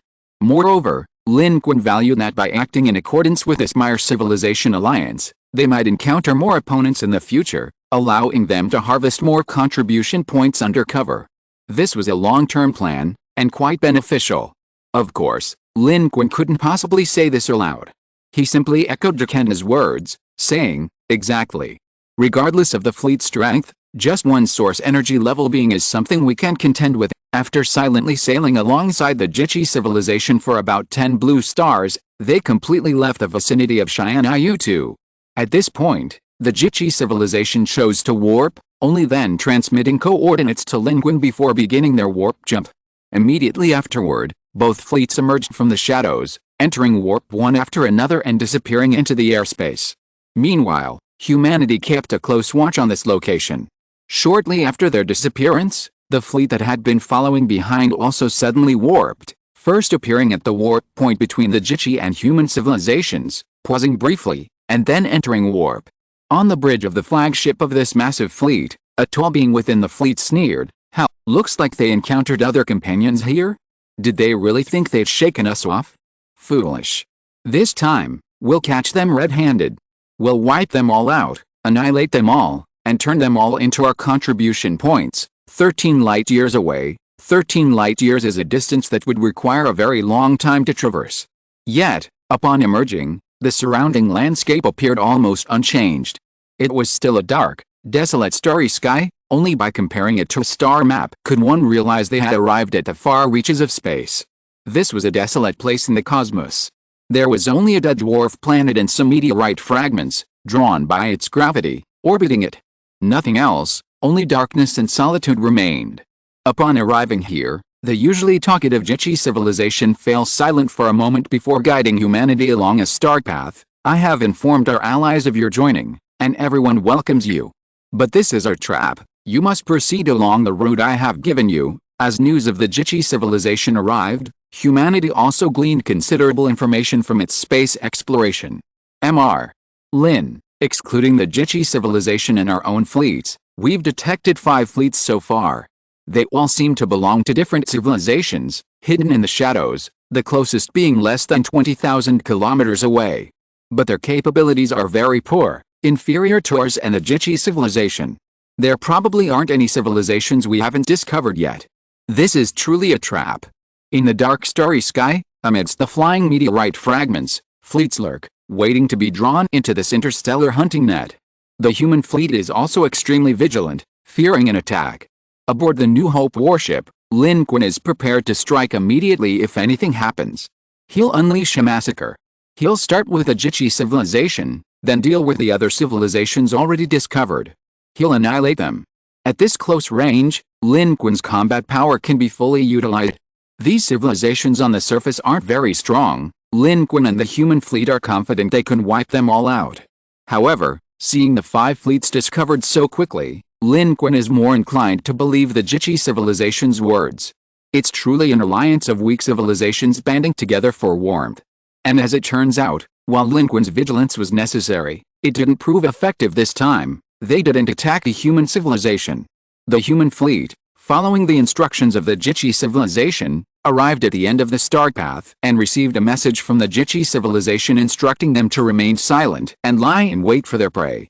The Jichi civilization's fleet moved to another corner and hid. Only communication was intermittent. This time, not only the Jichi civilization joined, but several other civilizations in the alliance also joined. It's unclear how the Jichi civilization introduced themselves, but these civilizations seemed to think that the new fleet and civilization were just as weak as themselves, and they were very enthusiastic. Hello, we are the Garshi civilization. Our civilization was attacked by other civilizations, and only this fleet remains. Fortunately, we joined the alliance, otherwise, let alone hunting other civilizations, we would be drifting in the stars, living in constant fear. It's alright, we are not a very powerful civilization. We don't even have any evolved beings. We heard that you have one evolved being? That's quite impressive in the alliance. We should help each other more in the future. The talkative evolved being from the Jichi civilization, Jikenta, said, "See, brother, we didn't lie to you. This alliance is real. Everyone is friendly. We're acting together, we're not afraid we can't rise again." The human warships traced these information sources, all originating from those civilizations that had just arrived and were discovered by humans. They were all weak civilizations. Their enthusiasm was purposeful. Lin Qun and the others were well aware of this. In fact, even the Jichi civilization, seemingly talkative and enthusiastic, had ulterior motives behind it. There can't be truly friendly exchanges between civilizations without ulterior motives. These civilizations shouldn't be all of them. There are still powerful civilizations lurking, which we haven't discovered yet. Suji also provided information. The fleet's scan results matched Lin Qun's assessment. These few weak civilizations alone couldn't possibly defeat a fleet with source energy. Generally, in close quarters combat, no matter how many people there are, without the strength to fight with source energy, they're just cannon fodder. Numbers don't matter. Those truly powerful main civilizations are hidden in the shadows, difficult to detect, and have no intention of communicating with humans, all waiting for their prey to take the bait. However, they haven't attacked human civilization either, clearly acknowledging the new partner brought in by the Jichi civilization. And just then, everyone ahead detected warp fluctuations. The prey had finally taken the bait. This fleet of the third cantilever overlord's follower civilization had been fooled by the Jichi civilization's superb acting, completely unaware that this might be a trap. At this moment, they were closely following the warp trajectory, displaying their fleet's magnificence from deep space, still dreaming that they were here to harvest contribution points. Little did they know that a net of heaven and earth awaited them here. The Jichi civilization's acting was superb, and they had ample patience. Now was their time to reap the rewards. The instant the fleet of the Third Arm Overlord follower civilization jumped out of warp and appeared in the starry sky, the League of the Weak trap was closed. In the deathly silent starry sky, from the direction of the dwarf planet, a terrifying ray suddenly shot out, annihilating everything in the blink of an eye. It directly hit the flagship of the 8-way Third Arm Overlord follower civilization fleet that had been following them. An instant kill. It detonated it directly in space. Such precision was not only due to prior preparation, but also because the Jichi civilization had already provided them with detailed information about this Third Arm Overlord follower civilization fleet. With one shot, its central flagship was directly destroyed. In the flash of the flagship's explosion and destruction within the follower civilization fleet, a terrifying aura suddenly rose, sweeping across the starry sky, exclaiming in shock and anger, "Damn it, you tricked us." Meanwhile, the surrounding fleet sprang into action. Besides the few already detected by the human fleet, at least 3 more powerful fleets suddenly appeared, firing simultaneously to encircle and annihilate the follower civilization's fleet. In the blink of an eye, the quiet starry sky boiled over, a net of heaven and earth trapping this easy prey. At the same time, in the direction of the dwarf planet, at the very point from which the attack had just struck, a high-speed spaceship swiftly pierced through the air, domineeringly cutting across the entire asteroid belt and entering the battlefield. From within, a pure, blazing white aura of source energy rose, instantly clashing with the source energy level aura of the follower civilization's fleet. If you are listening to this novel on a channel other than Fanfic World, it means it was downloaded and re-uploaded without effort. We warmly invite you to visit our channel, Fanfic World. There you will find the original version of this story and many other novels of various genres. We look forward to seeing you dive into a world of incredible novels. Chapter 641 Lord Meyer wants to see you. It's the source energy level of the Meyer civilization. The starry sky remained silent in the vacuum environment. But at this moment, the deathly still starry sky suddenly stirred. Including the human fleet, within a minute of the appearance of the Third Arm Overlord's follower fleet, a total of 11 fleets had emerged. Communication was blocked, and they were heavily surrounded. Under the cover of 11 fleets, the fleet of the Third Arm Overlord's follower civilization was no longer as imposing and powerful as before, and even looked pitiful and weak, as if surrounded by a group of burly men. And half of these were the fleets of weak civilizations that humans had detected. Outside the Level 3 civilization battlefield, Lin Qun had not seen so many civilizations appear at once for a long time. Even in the Level 2 civilization battlefield, he had never seen so many civilizations appear on the same stage. Including the fleet of the Third Arm Overlord's follower civilization, there were a total of 12 civilizations. Lin Qun blinked. These are all our allies. Despite his surprise and disbelief, the human fleet didn't hesitate. Suji immediately led the flagship New Hope, along with 8 other human warships, to attack. They knew their purpose, to collect contribution points. Now that the opportunity to divide those points had arrived, they weren't going to hesitate. All observation and speculation was based on contribution points. Lin Qun said, "Focus on their warships. Their warships have the most people. Let our source energy class ships handle the tough ones." Lin Qun was also observing the battlefield, but his perspective differed from others and the electronic instruments on the warships. He focused more on the combat power of the high-energy domain experts and where the contribution points seemed plentiful. At this moment, the battlefield was already in chaos.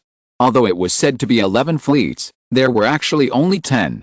The one that brought their own blazing white source energy class ship into battle was a small, fast spaceship, seemingly lacking significant combat power. After that source energy class ship made its move, it didn't approach the battlefield much. And that blazing white source energy might just be the source energy level of the Meyer civilization, the initiator of this neutral alliance, as mentioned by the Jiki civilization's Jakenta. Therefore, only 10 fleets from 10 civilizations are currently participating in the battle, each with varying strengths. The Jiki civilization's fleet is actually considered quite powerful among these groups. Some civilizations only have 3 warships, while others have many warships, but they are very outdated, like the spaceships humans once built. Anyone could tell at a glance that although there are many, they are essentially junk. In space, dilapidated warships might be okay against ordinary warships and spaceships, but against truly advanced spaceships, they are cannon fodder. Among these, the most combat effective are the 3 fleets that hadn't been discovered by humans before. They were well hidden, and only now, revealing themselves, they instantly became the main force of the Meyer Alliance fleet, directly engaging the enemy fleet. Besides this, Lin Qun made a somewhat embarrassing discovery. It seems that their human fleet is relatively better looking among these fleets. However, that blazing white source energy level expert did indeed possess some skills. Before the 2 sides engaged in combat, Lin Qun couldn't discern anything, but now that they were truly fighting, he could naturally assess their approximate strength. Although he wasn't a source energy expert himself, he had seen many source energy experts and had even reached source energy levels using spirit summoning talismans. While he wasn't entirely clear on the true source energy realm, he could still judge their approximate strength. He glanced at them and immediately saw that the Meyer civilization's source energy level was higher, likely around source energy level 2 or 3. The source energy level of the fleet from the third cantilever overlord's follower civilization was probably around source energy level 1 or 2. In the first round of long-range dark energy control clashes, the Mire civilization's source energy level was clearly superior, and its aura was also stronger. In a level 2 civilization battlefield, everyone is within a star system, hesitant to go all out, wary of other civilizations discovering their secrets. But here, the boundless starry sky is an excellent safe haven, where everyone can go all out. Therefore, these two source energy level experts went all out from the very beginning.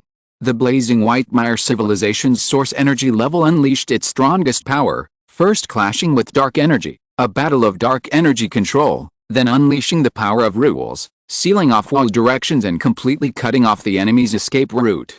Meanwhile, the other allied fleets simultaneously attacked, tearing apart their formation. The follower civilization's fleet, which had been confident of victory, was now utterly terrified. The current situation was completely beyond their expectations. They hadn't expected to chase themselves into a trap. Their flagship was destroyed first, their source energy level targeted, and the remaining warships faced layers of encirclement. Panic ensued, and in the chaos, they collapsed one-sidedly. The Allied fleet had created an opening, allowing multiple civilizations to emerge and frantically harvest contribution points. The human fleet was no exception. 8 warships surrounded one enemy ship, bombarding it relentlessly, ensuring they wouldn't be harvested by other civilizations. During this process, Lin Qun and Wang Kezhang joined forces, attacking the other warships. Wang Kezhang cursed, "This isn't harvesting contribution points. This is clearly fighting for them. Damn it, I've fought so many rounds in the civilization battlefield, and this is the first time I've seen anything like this. Wang Kezhang, you pretend to be an evolved human, I'll pretend to be your lackey." Lin Qun followed closely behind Wang Kezhang. They had reported to the Jiki civilization that there was only one evolved human in their fleet, so it was best to push Wang Kezhang out now.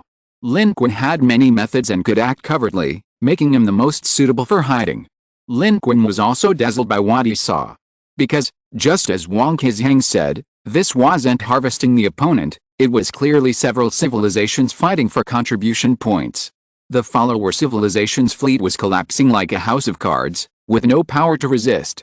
They were in complete disarray, and the various civilizations had gone mad, swarming in to see who could kill the fastest and grab the most contribution points. The fleet bombarded relentlessly, and the evolved humans from the various civilizations also joined the fray. However, in the starry sky, evolved beings are a minority, and there are also civilizations outside the high-energy life realm. Therefore, even including Wang Kezhang from the human side, there are only 4 evolved beings actually taking action. But in this kind of battlefield, that's definitely enough. However, these 4 evolved beings failed to quickly reap contribution points as they wished. Because in this follower civilization's fleet, there was also an evolved being with considerable strength, who, with the help of a lone ship, was trying to break through the encirclement. So, the 4 evolved beings attacked simultaneously, surrounding and killing this person.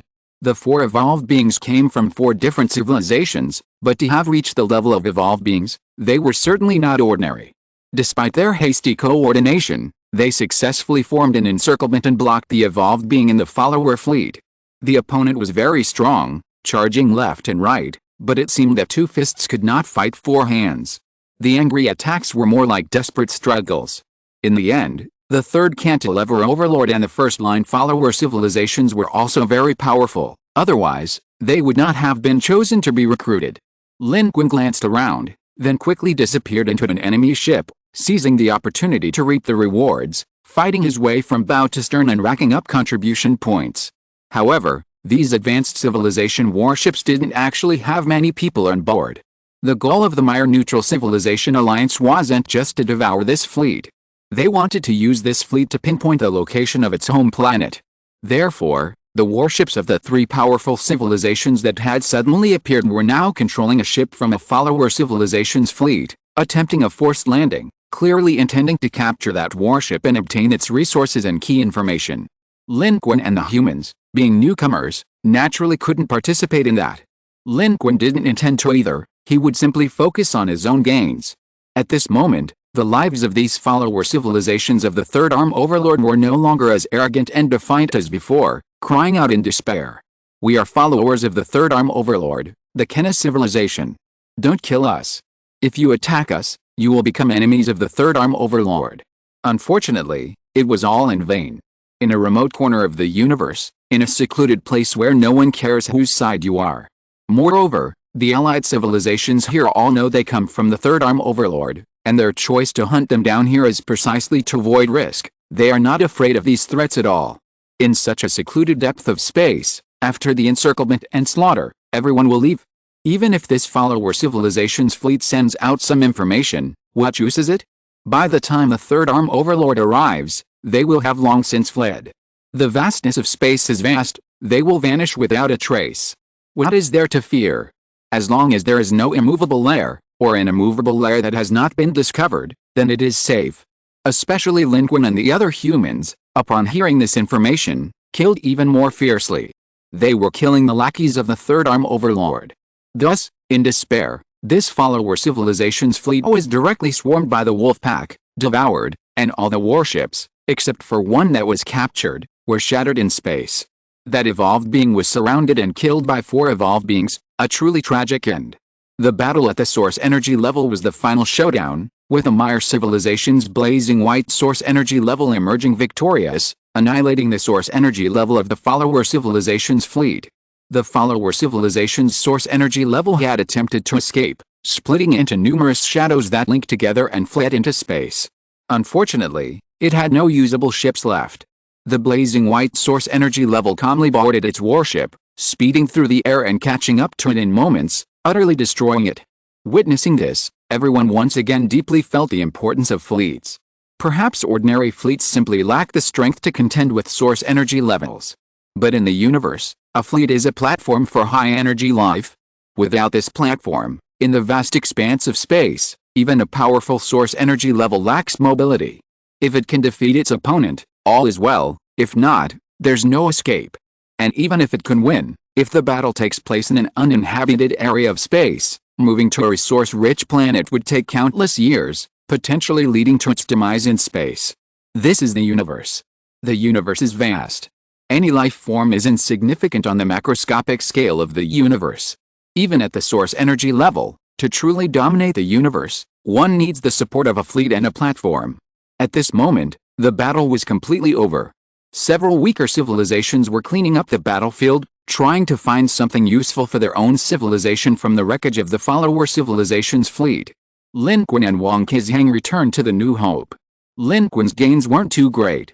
He only obtained a little over 2,000 contribution points, adding to the previous 5,000, bringing his total to over 8,000. Too many civilizations were dividing up the fleet. To get this much was considered a quick grab by humanity. And then there was Lin Qun, the hidden mastermind, reaping the rewards. Ultimately, this follower civilization's fleet didn't have many individuals. How many people could an advanced civilization have on a single spaceship? Automation and unmanned operation were the norm. The total number of lives in this follower civilization's fleet probably didn't even reach tens of thousands. However, what everyone valued was the potential homeworld behind it and the large number of contribution points it held. These contribution points were naturally insignificant. The human fleet retreated. At that moment, the blazing white source energy class spacecraft, having just completed its kill, flew in from afar. Its source energy perception rapidly swept across the battlefield. Lin Qun clearly sensed that it gave the human fleet a particular look. It wasn't a true look. Rather, its perception swept across the human fleet's ships with extreme impoliteness and domineering force. It wanted to assess the humans' capabilities. But aside from the warships, it could hardly discern anything. The instant Lin Qun sensed its invisible gaze, he silently donned his bronze mask, disappearing directly from its perception. As a result, the other side could only see Wang Qizhang, the evolved human, and 8 normal ships. The fleet's alarm system briefly sounded and then stopped. Everyone watched warily as the small blazing white source energy class spacecraft sped past. It didn't stop but went directly to the location of the captured ship and docked above it. It was unclear what it did. The humans tallied their spoils. The fleet gained some contribution points, not many, but better than nothing, and the humans suffered no losses, only expending some ammunition. There was no way around it, their trap was truly ruthless. The fleet of this follower civilization wasn't weak, but surrounded, they were utterly powerless to resist and were quickly annihilated. Just then, Suji said, "The Jiki civilization sent us a message relayed by the Meyer civilization. Their source energy level wants to see you." Suji's gaze swept over Lin Qun, finally settling on Wang Qizhen. The invitation from the Meyer civilization was for Wang Qizhen. After all, Wang Qizhen was now humanity's publicly acknowledged evolved being, and if the source energy wanted to meet him, it would be to meet an evolved being. This was normal. During the ambush, there was nothing to say, but now that the ambush was over, and humanity was a newly joined neutral alliance civilization, the Meyer civilization, as the initiating civilization of this neutral alliance, naturally needed to examine and assess this newcomer. This was due caution and reason. Only after ensuring their safety could they truly accept human civilization into their alliance. The previous sensory scan was its own observation, a domineering observation and spying of lower life forms and civilizations by a source energy level. Now, it was going to use normal channels to communicate with humanity, presumably wanting to ask some unseen questions. Chapter 642: A Thriving Alliance. This Meyer civilization is not only the initiator of our alliance, but also the most powerful civilization among us. Why didn't they harvest their contribution points just now? Are they so generous? They've dealt with the enemy's source energy, yet they didn't harvest the lives below, leaving meat for everyone to eat. Wang Qizhen departed from the New Hope in a shuttle to meet the Meyer civilization's source energy level. Meanwhile, on the New Hope warship, Lin Qun was chatting with the Jiki civilization, gathering information. The Jiki civilization was still filled with the talkative Jikenta. In this battle, they had witnessed the strength of the human fleet and the evolved humans. Although the human fleet hadn't demonstrated its true combat power, the combat strength it displayed was already at a mid to high level among the many civilizations that participated in this battle. Therefore, the Jiki civilization was becoming increasingly enthusiastic towards humans. You're unaware of this. They're a civilization with source energy. Their technological strength and top-tier combat power far surpass ours. Why would they care about such a small amount of contribution points? This trap is just the beginning. Our real target is the potential homeworld behind this follower civilization's fleet. That's where the contribution points are plentiful. That's when the Meyer civilization will strike and reap the rewards. Furthermore, you may not know this, but for higher level life forms, the high experience points and contribution points gained from killing other high energy life forms are just as important and valuable. Hearing this, Lin Qun's heart stirred, and he countered, "Have you investigated this civilization before? Do you know about their homeworld with a large population?" At this moment, Lin Qun was pondering the other party's last sentence. For higher level life forms, experience points and contribution points are equally valuable. This was something Lin Qun hadn't considered. Because he had the ability to draw cards, contribution points could be extremely valuable. But in reality, for those who normally reach the level of Evolver or even higher, both contribution points and experience points are important, and sometimes experience points are even more important than contribution points. This is because higher level life forms rarely get anything from the contribution points shop that directly improves their constant combat power. At most, they can exchange for equipment and some amplification devices, and the prices are very high, far less cost-effective than exchanging for equivalent items for their fleet or civilization.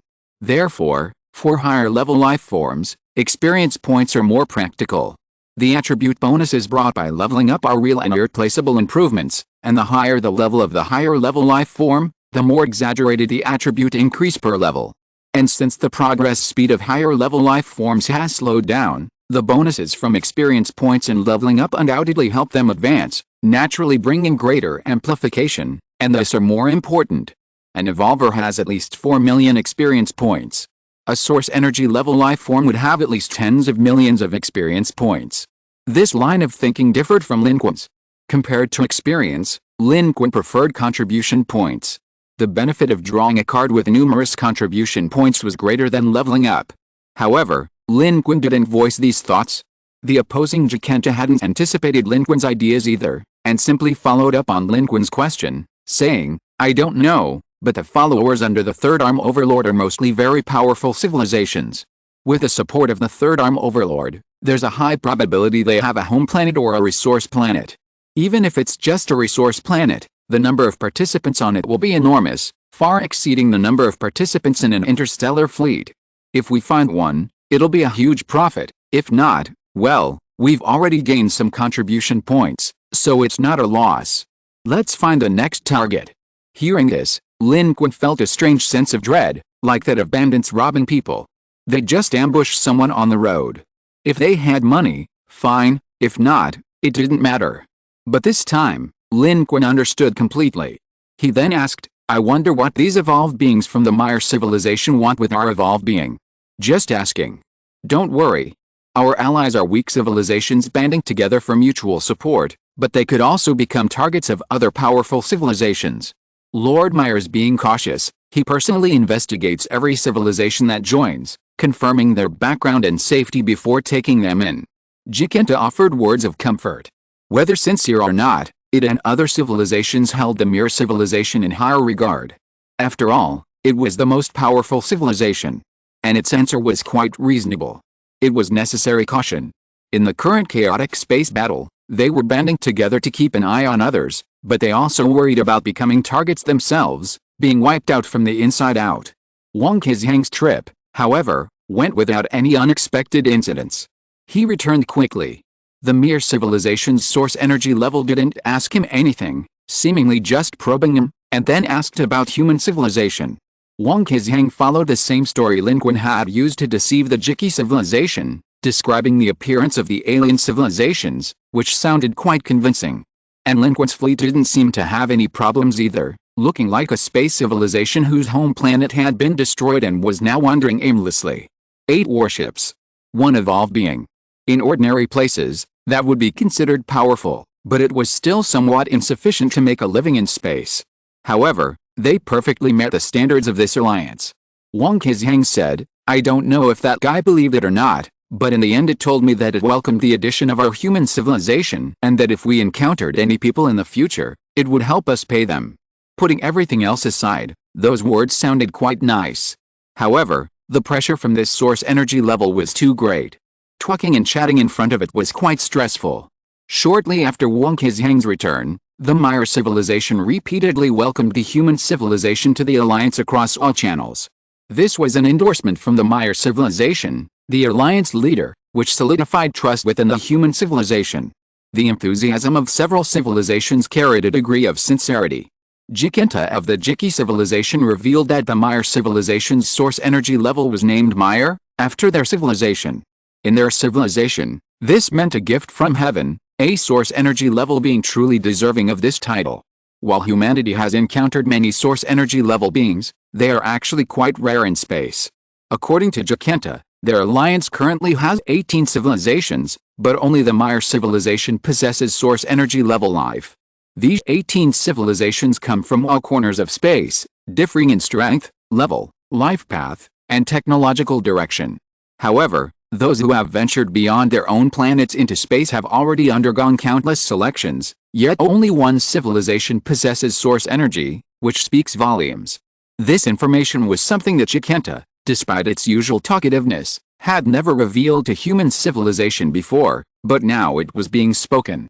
Clearly, this was the first time they truly considered human civilization an ally. The Maya civilization also sent a series of instructions, requesting human civilization's cooperation in clearing the interstellar battlefield and incorporating them into their fleet. This also seemed to be a sign of considering human civilization as one of their own. However, the Maya civilization itself transmitted very little information. It was generally relayed through the Jichi civilization, and also through another civilization called Akoka. This Akoka civilization possessed technological strength subtly superior to humanity's, and was one of the 3 civilization fleets previously undiscovered by humanity. Moreover, its fleet was the largest and strongest, possessing 9 warships and a top-tier evolved being.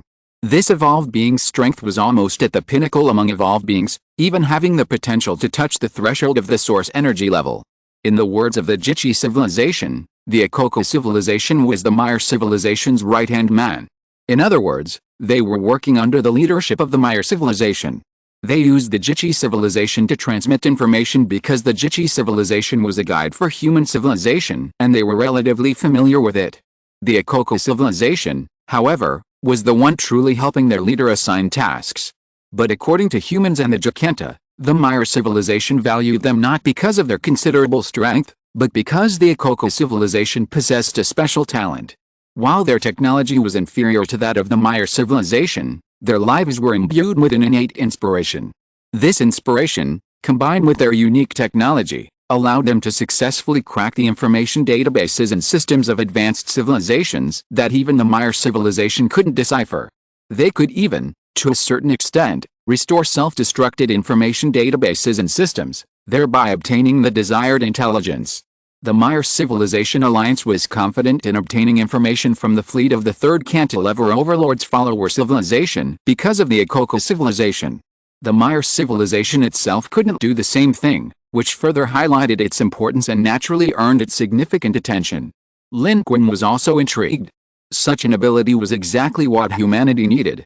Obtaining information from the warships of other civilizations had always been difficult, especially in this special civilization battlefield. In such a vast galactic arena, even with many civilizations, finding the right one was incredibly challenging, as evidenced by humanity's lack of success in recent years. But with the Akoko civilization's ability, finding just one opponent would provide the opportunity to trace back to more targets and even uncover their secrets. Quite impressive. Of course, the Akoko civilization's ability wasn't effective against every civilization. Their intuition wouldn't work against civilizations with vastly different strengths. Wang Qizhang stood on the bridge of the New Hope, watching the other civilization warships moving around him, and said, "It seems we've passed their test of joining. If we hadn't, would these civilizations have divided us up like they did with the follower civilization fleet? They definitely will. But they might not be our match," Lin Qun said calmly, his gaze sweeping across the starry sky. "If things really come to a head, they'll be our contribution points. However, we don't need to do that. In interstellar space, the contribution points in a war fleet are too few. Even killing all the alien civilizations on these warships and ships wouldn't yield many points. To get more, they need to trace the origins and find the location of their true home planet, resource planet, or breeding planet. They understand this better than we do. Harvesting a medium-sized space fleet might yield tens of thousands of contribution points, but harvesting a planet could yield millions or even tens of millions. The calculation is crystal clear. Humans might not be able to find it, or finding it would be very difficult, but now, this alliance has a ready-made path. Why not use it?" After a period of rest and cleanup, the Akoko civilization took something from the captured warship and then directly destroyed it. Immediately afterwards, the Daimir civilization issued orders for the entire fleet to set sail and return to their base. That was the true foothold of their 18 civilizations. Human civilization could also return. However, this return process was extremely cautious. It involved multiple jumps back in stages, sending a temporary coordinate each time, and obtaining the next coordinate after each jump. Finally, they arrived at its true location. It was an asteroid on the edge of a dead star. Its surface was barren, devoid of any atmosphere, utterly desolate. But the neutral civilization alliance of the Maya civilization was here. All 18 civilizations were here. When Lin Qun arrived, he felt as if he had stepped into a movie with a universal, family-like worldview. Fleets and buildings of multiple civilizations stood side by side, each with its own style and life form. They formed a strange space city, a composite of warships and space structures. However, unlike the heartwarming, family-friendly space cities in those movies, the atmosphere here was somewhat serious. There was little interaction between their ships and buildings, and no obvious starway connections. But it was clear that they had been here for some time. The human fleet, upon arriving, was rapidly observing and scanning. Of the 18 civilizations, 11 were already at the trap location. The remaining 7 were here. Only one civilization possessed considerable strength, slightly weaker than the Jiki civilization. The rest were mostly weak civilizations, some lacking even decent spaceships, consisting of massive, cobbled-together spacecraft. This was perhaps why these civilizations hadn't participated in the encirclement. Human civilization here was indeed considered a mid to high-level civilization. Lin Qun now understood why the Jiki and Maya civilizations had accepted them so quickly. Human civilization, neither high nor low, was perfectly suited to their needs, easy to govern and capable of boosting their alliance's power. They weren't a burden, nor a threat to the Maya civilization. They perfectly fit the definition of a helper. However, The Maya and Jiki civilizations probably never imagined that the seemingly insignificant human civilization they perceived possessed terrifying violence. This is truly a thriving alliance, Wang Qizyang couldn't help but mutter. Multiple civilizations coming together presented different styles. Some were clearly advanced and powerful, while others were backward and wretched, like the stark contrast between slums and wealthy districts in a modern city. This isn't the idyllic, family-friendly movie set in space.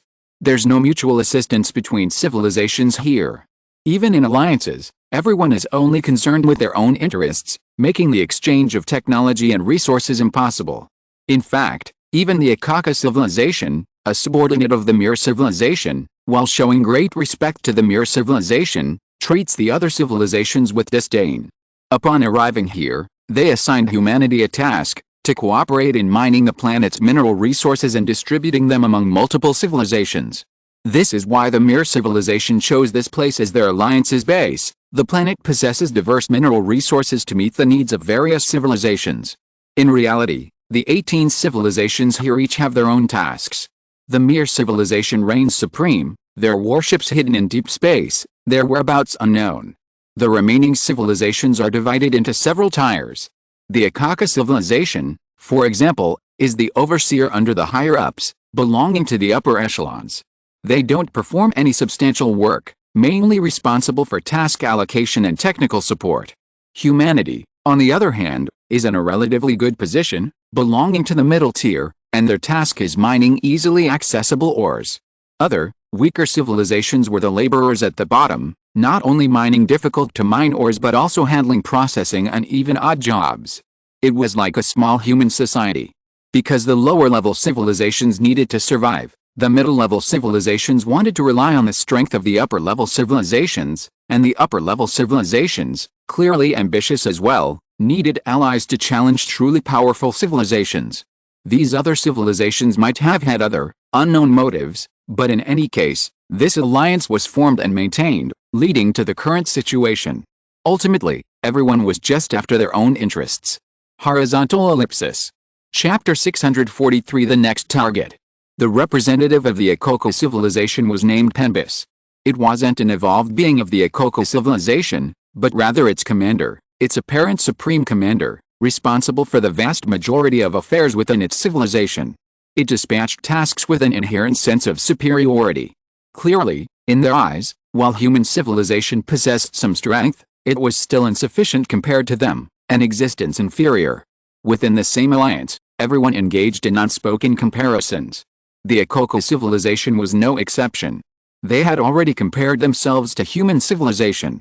In terms of fleet numbers, they had more. In terms of technological prowess, they were slightly superior. In terms of high-energy evolved beings, their evolved beings were undoubtedly stronger. This newly arrived human civilization was inferior to them in every aspect, and therefore could not shake their position within the alliance. They naturally considered themselves superior, and since they were not from the same civilization, united only by mutual benefit, in this situation, who wouldn't suppress others and showcase their own civilization's superiority in power? The representative of the Akoko civilization, Benbis, spoke arrogantly. Humans, do your job well. Once we decipher the systems of the follower civilization fleets we've captured this time and obtain the location information of their participant gathering places, we can allocate you to a good location with high contribution points. But I also remind you, don't do anything you shouldn't do, otherwise, it won't just be a simple matter of being kicked out of the alliance. His words carried a rather condescending tone. Lin Qun listened but didn't say anything. He just thought to himself, if we can find it, I have legs, it's a race to see who can grab the kills faster. Who cares about your allocations? Lin Qun and the human fleet didn't refuse the mining work. Because there was no harm in it. Although the mined ore would be distributed to other civilizations, the profits from those civilizations' work would also be allocated to them as resource reserves. They could even obtain the weapons and equipment produced by the lower-level civilizations free of charge. Therefore, Lin Qun readily agreed. The Benbis representative was quite pleased, clearly feeling that they were superior to the human civilization. They were indeed allocated a good position. The mining was simple, and the location was right next to their old friend, the Jichi civilization. The Jichi civilization immediately chimed in, we must treat this Akaka civilization well. They're a favorite of Lord Meyer. Their arrangements for our civilization's deployment, resource allocation, and even resource distribution when harvesting contribution points are all handled by them. So, if we maintain a good relationship with them, we can gain more benefits. Moreover, it's said that their evolved being could break through to the source energy level at any moment. That's incredible. Lin Qun found this amusing. He had never seen such a state of interstellar civilization relations before. The only civilization he had ever considered an alliance with was the Yingzhou civilization, but even that wasn't as harmonious as it was now. Of course, whether it was Bembis or Jakenta, Lin Qun paid no attention. Alliances between civilizations are purely built on self-interest. They unite when there's profit, and dissolve when it's gone. No one makes friends within an alliance. Today's allies might be tomorrow's in fighting. Given this, who's going to listen to a bunch of long-legged contribution points?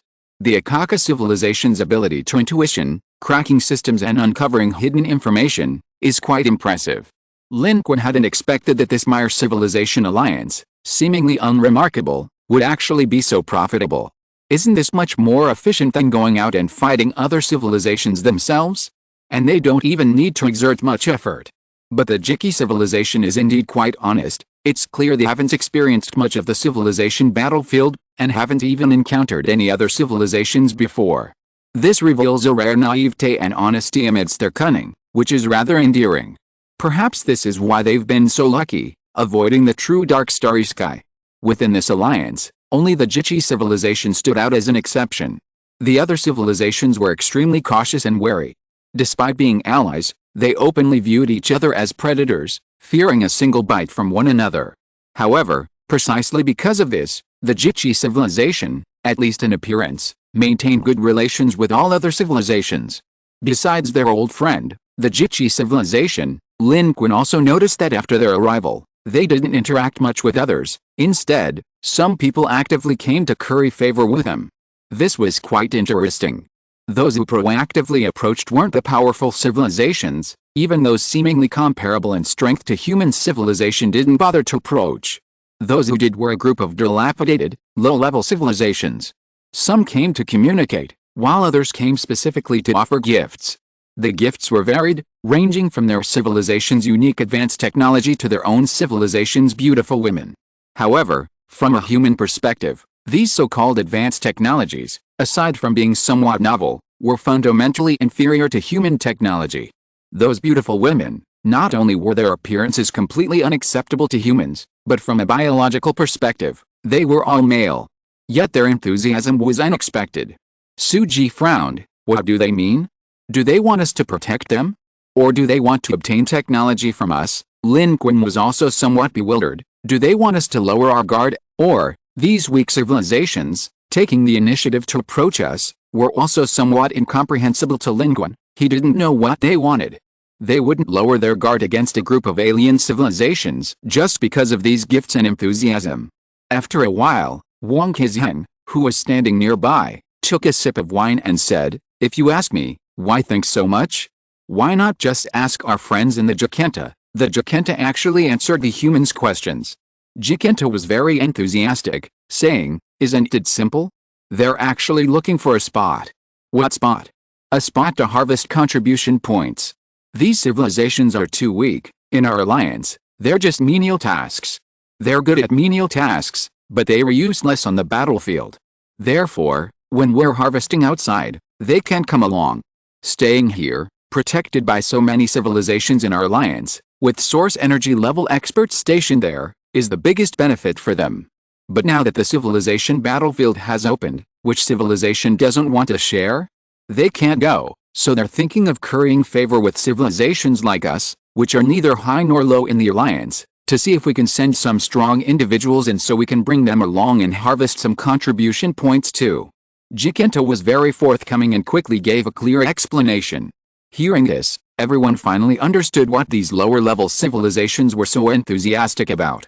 In fact, just as Jakenta said, Lin Qun and the others had noticed before, for example, that none of these lower-level civilizations had gone to the encirclement and suppression of the Third Spiral Arm Overlord's follower civilization fleet.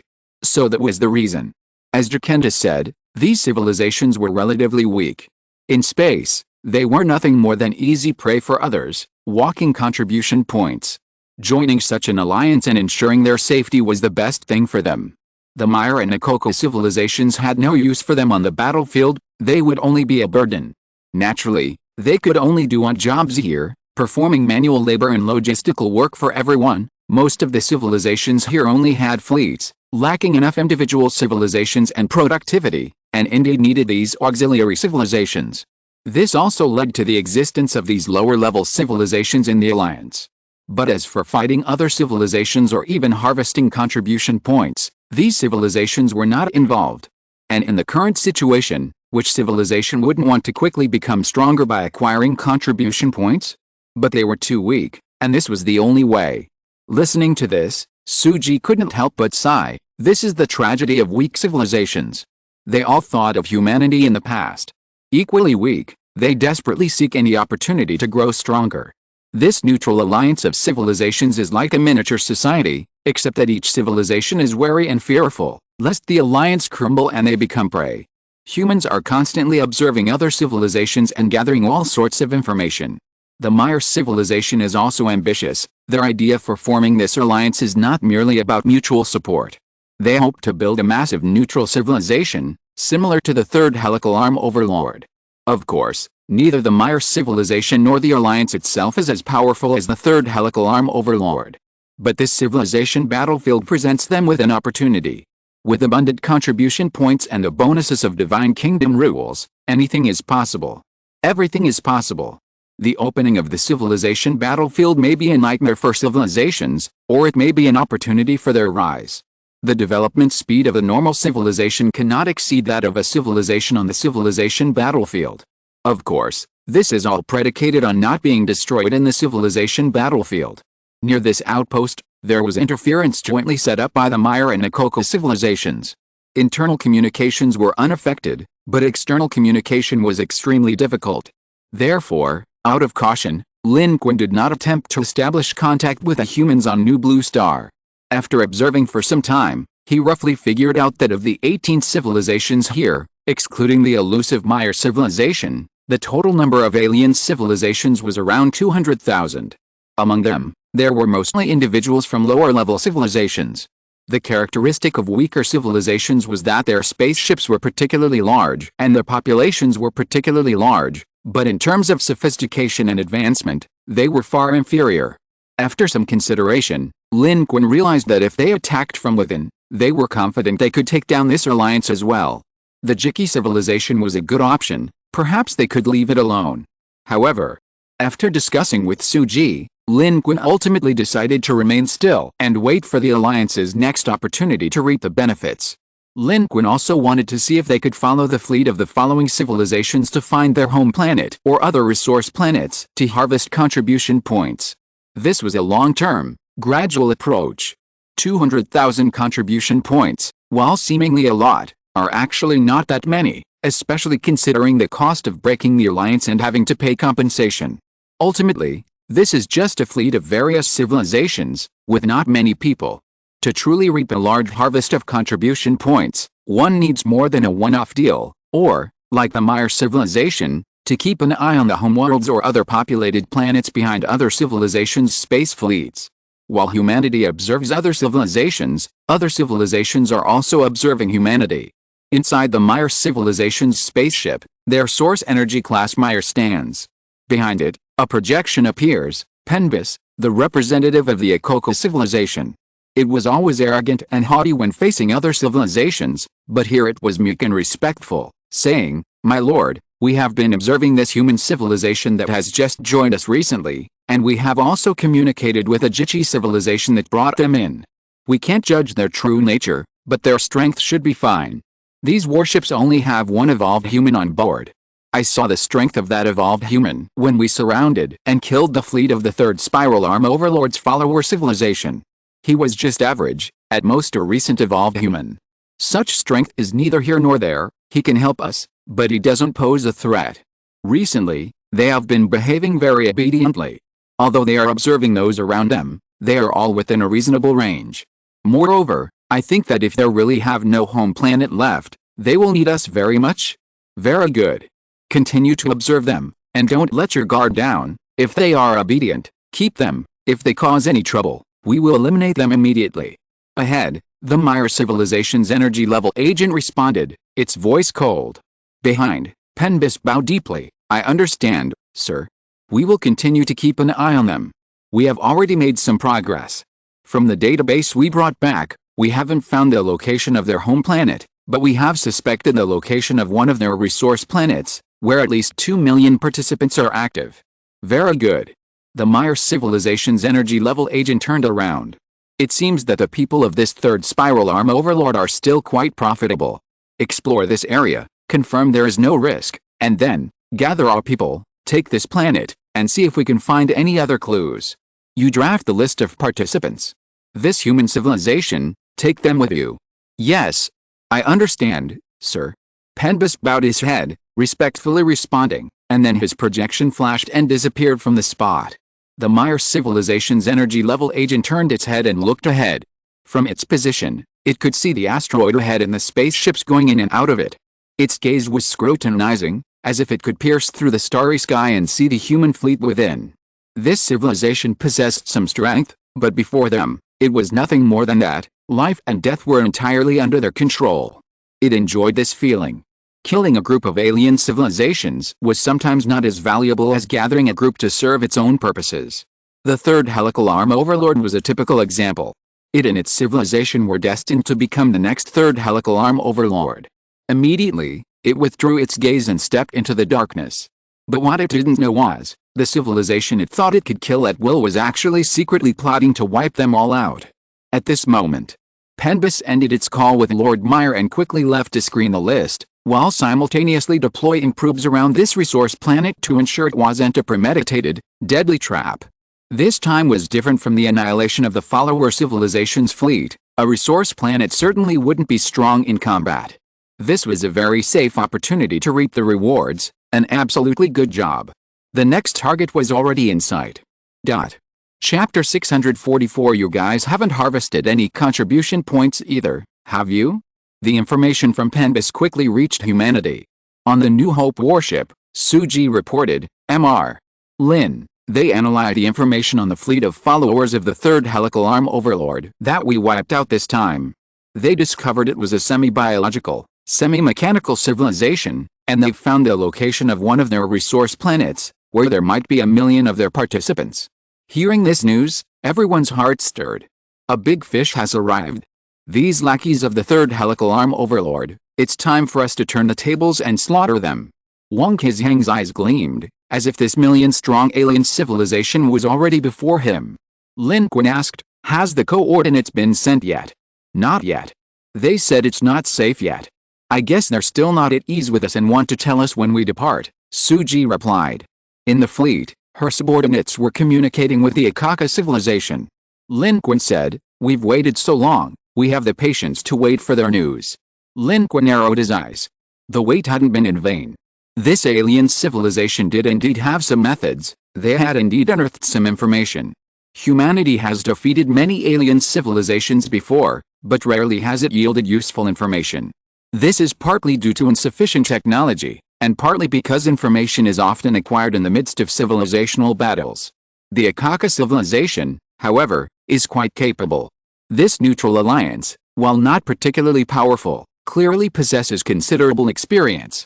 Different civilizations have varying strengths and unique characteristics. Humanity's long-term surveillance of SYNOPSIS yielded little, while the Meyer Civilization Alliance has already identified a resource planet with numerous participants, something humanity struggles to achieve. Lin Qun and the human fleet are essentially reaping the benefits. Furthermore, following them offers another major advantage, it prevents the exposure of their homeland. SYNOPSIS is safe. This provides the New Hope fleet with a sense of security they've never felt before. They have a way out, their home is safe, and they are invincible.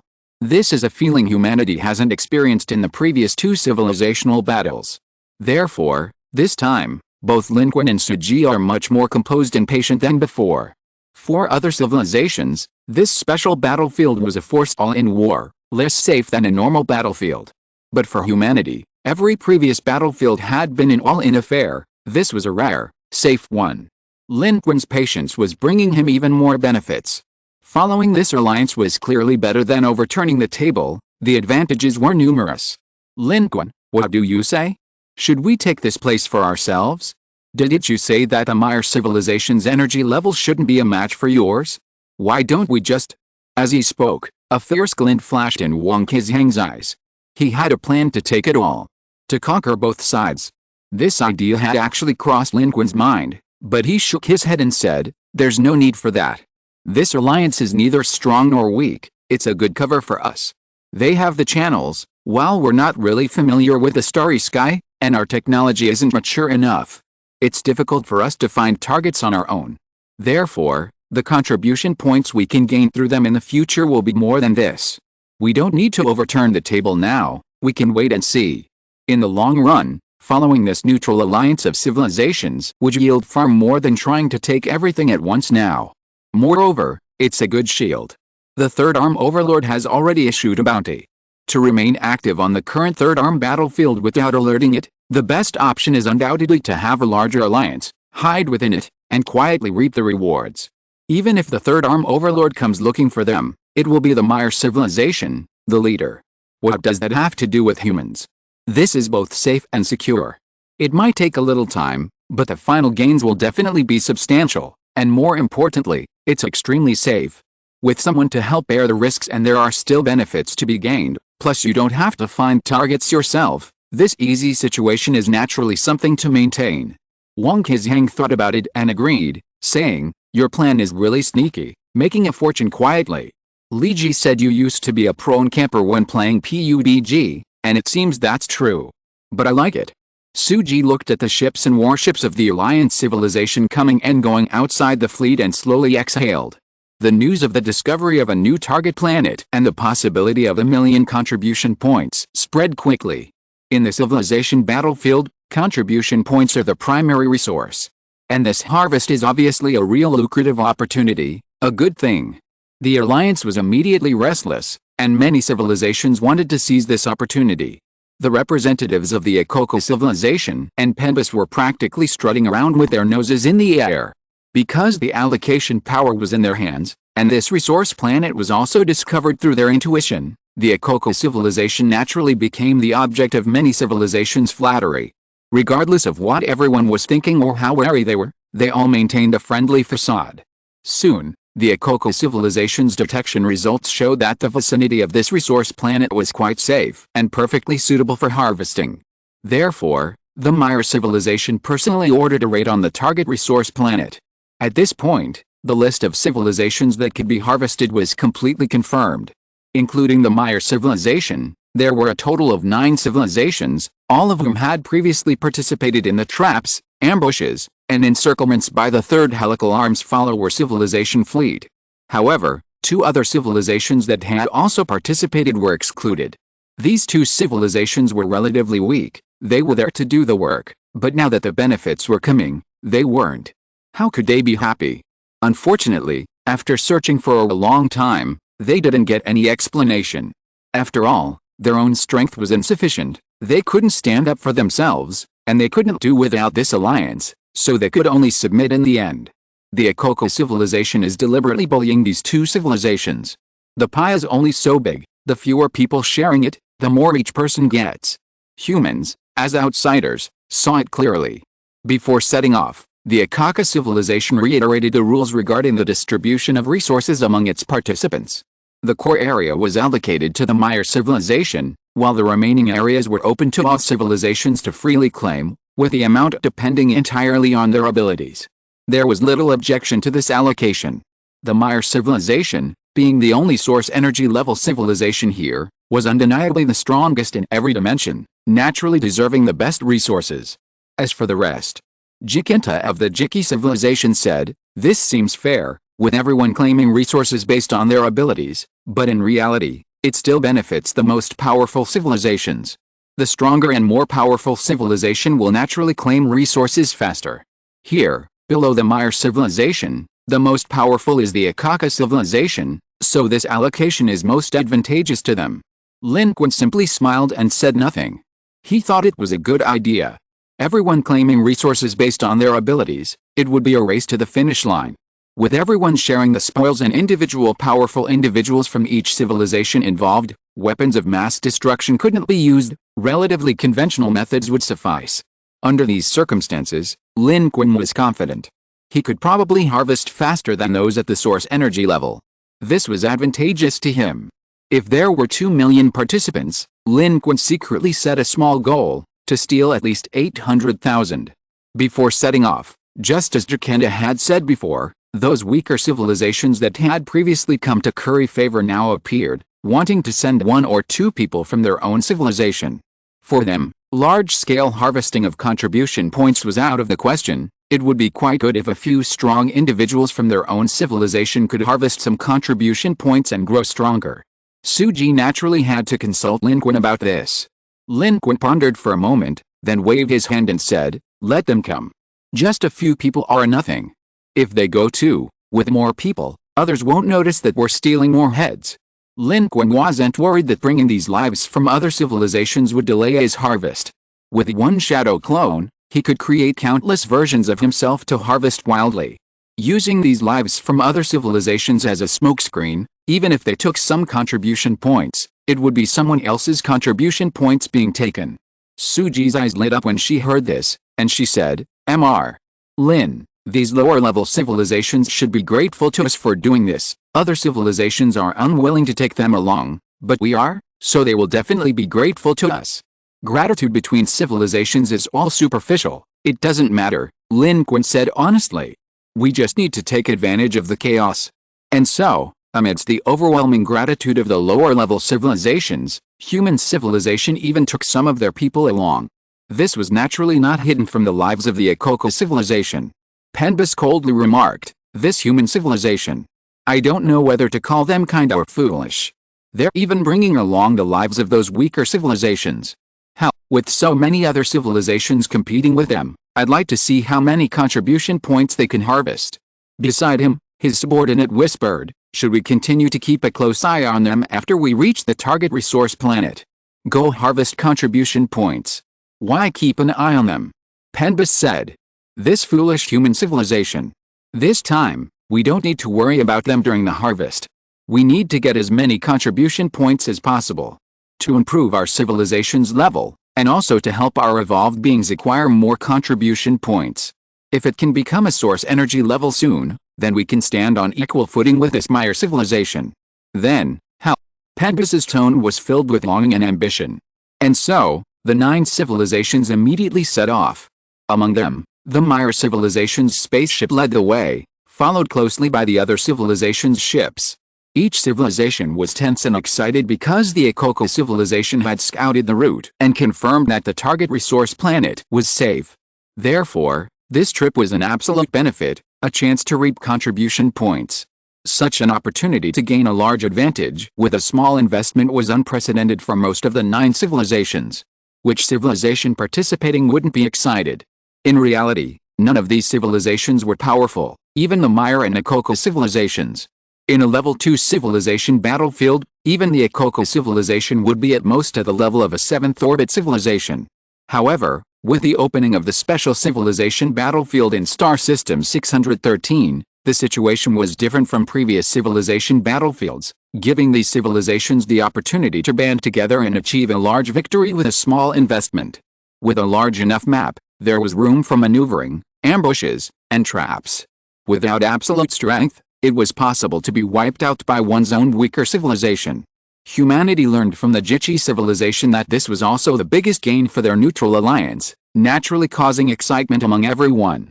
Even the Jiki civilization was incredibly excited, like children going to an amusement park for the first time. "Human brothers, you haven't harvested contribution points from other civilizations either, have you?" "We haven't either, but we've gained some information and experience from the Mire civilization, which we'll share with you." The people on the New Hope looked at this with strange expressions. Of course they had harvested points. In the Cloud Pattern Star System's Level 2 civilization battlefield, humanity had conquered 3 planets, the Frozen Planet, the 8th Dwarf Planet, and the Explorer Civilization's planet. In terms of experience, humanity was truly formidable. Not just once, but 3 times. Lin Qun couldn't bear to interrupt the Jiki civilization's enthusiasm, and he was even more embarrassed to say that he himself was quite experienced. If he did, the Jiki civilization's excitement would likely be diminished. He simply remarked, "The Jiki civilization is truly a kind-hearted and honest friend." Suji and Wang Qizhang on the side nodded in deep agreement. With a harvest of contribution points imminent, the resource planet is home to a fixed number of alien civilizations competing for the same resource. 9 civilizations will share it, and everyone is afraid of others taking too much. Even those with experience are reluctant to share, unlike the Jiki civilization, which has willingly come to share. Moreover, because human civilization brought along individuals from weaker, ineligible civilizations, many consider it foolish, and no one is willing to communicate with humans anymore. Yet, the Jiki civilization has still come, truly a straightforward friend. Now that the voyage is about to begin, humanity is paying close attention to the Mire civilization's spaceships. They have dispatched 2 warships, each around 300 meters long, with a unibody structure and a silver exterior, exuding a stunning sense of technology and elegance. They and the Akoko civilization possess the coordinates of their destination, only revealing them now. The warp jump was also a roundabout route, naturally a cautious move to avoid exposing the resource planet's coordinates. Their alliance appears to consist of 18 civilizations, but if faced with a truly powerful civilization in a head-on confrontation, even one civilization could destroy their entire alliance. Meanwhile, in a corner of the third spiral-armed starry sky, near a resource planet within a quiet star system, the tranquil cosmos rippled. A band of bandits from tens of light-years away made a brazen appearance. Countless warships sprang forth. This time, they were there to harvest contribution points. Apart from the Mire civilization, which hadn't yet deployed its full force, most of the participating civilizations, like the Jiki civilization, had never experienced anything like this before. They were all filled with anticipation and longing, sending their entire main forces, hoping to seize the most contribution points. Chapter 645. Who's so good at robbing? Before them, a massive planet was hurtling towards them. This was a resource planet in space controlled by the fleet of followers of the extinguished Third Arm Overlord civilization. This was something only powerful civilizations could possess. They searched for planets of sufficient value in space to establish colonies and factories, extracting resources to supply their own needs. According to plan, the 9 civilizations simultaneously activated information jamming, first blocking all communication with the outside world from this planet to prevent them from sending reinforcements. This jamming and disruption would also greatly hinder and affect the reactions and responses of the alien civilizations on this resource planet. Inside the silver warship of the Mire civilization, their source energy level Mire stood at the forefront, looking at the massive planet approaching, and delivered a final message: "Now, it's time for us to enjoy the spoils. Remember, don't deploy weapons with too much power. There are still usable resources on this planet, and we have reason to believe that this resource planet contains crucial information that can help us find more planets with large numbers of participants." Upon receiving the order from the Mire civilization, their warships led the charge. On their elegant silver vessels, cannons rose, firing first and precisely targeting and destroying a large number of automated and manned air defense systems on the outer perimeter of this resource planet. The Akoka and other civilizations followed closely behind. This was merely a resource planet, hidden in space, without a powerful garrison. Only a few warships and a planetary defense system remained. The Akoka and Mire civilizations had already explored the area before launching their attack, so their arrival allowed them to simply launch a direct assault. The life on the resource planet was completely unprepared for the attack. The defense system and the few warships were utterly destroyed. Communication was disrupted, preventing them from sending reinforcements, and even internal planetary communications were severely affected, paralyzing command. Many only saw the starry sky illuminate. The defensive forces in orbit transformed into a rain of fire and meteors, piercing the planet's thin atmosphere and falling to Earth. The planet's atmosphere was completely unsuitable for human habitation, but humanity had long since broken free from the planet's constraints. A massive fleet was advancing. The fleet of the Mire civilization was at the forefront, its 2 silver warships unleashing surgical-like lasers from their main cannons, slicing and slaughtering the surface below from space. Numerous mini-drones launched from their ships, their mission not of slaughter and harvesting, but of gathering information, just as the Mire civilization's energy-level entity had stated, to find the location of their next target on this resource planet. The Mire civilization's energy-level entity, blazing white, plunged directly from space into the planet below, its impact point visible even in space, a terrifying ball of fire. This signified that it had triggered a massive, devastating explosion on the planet. Immediately afterward, the enormous projection of the energy-level entity rose above the equatorial plane, the beginning of destruction. Behind the Maya civilization, the fleets of the other 8 civilizations advance in unison, heading towards the resource planet. With a defense system destroyed, this planet was essentially defenseless for the 9 civilizations. Each civilization entered the atmosphere, unleashing a barrage of laser weapons and nuclear bombardments, igniting massive fires on the ground. Simultaneously, high-energy domain experts from each civilization flew out to collect contribution points. For the alien civilizations on this planet, this was the beginning of their doom. Their fleets, backed by the Third Arm Overlord, had traversed the cosmos, participating in the slaughter of countless civilizations and lives. Today, the roles were reversed. They had become the targets of attack. The Akoko civilization had a trick up their sleeve. They knew where, besides the location of the Maya civilization's attack, the alien civilizations had the most life. Suji, closely monitoring the Akoko civilization's movements, noticed this immediately. These guys really had a trick up their sleeve. It's alright, you guys collect your points, as long as it looks good on the surface. I'll handle the rest. Lin Qun narrowed his eyes, a cold glint in them.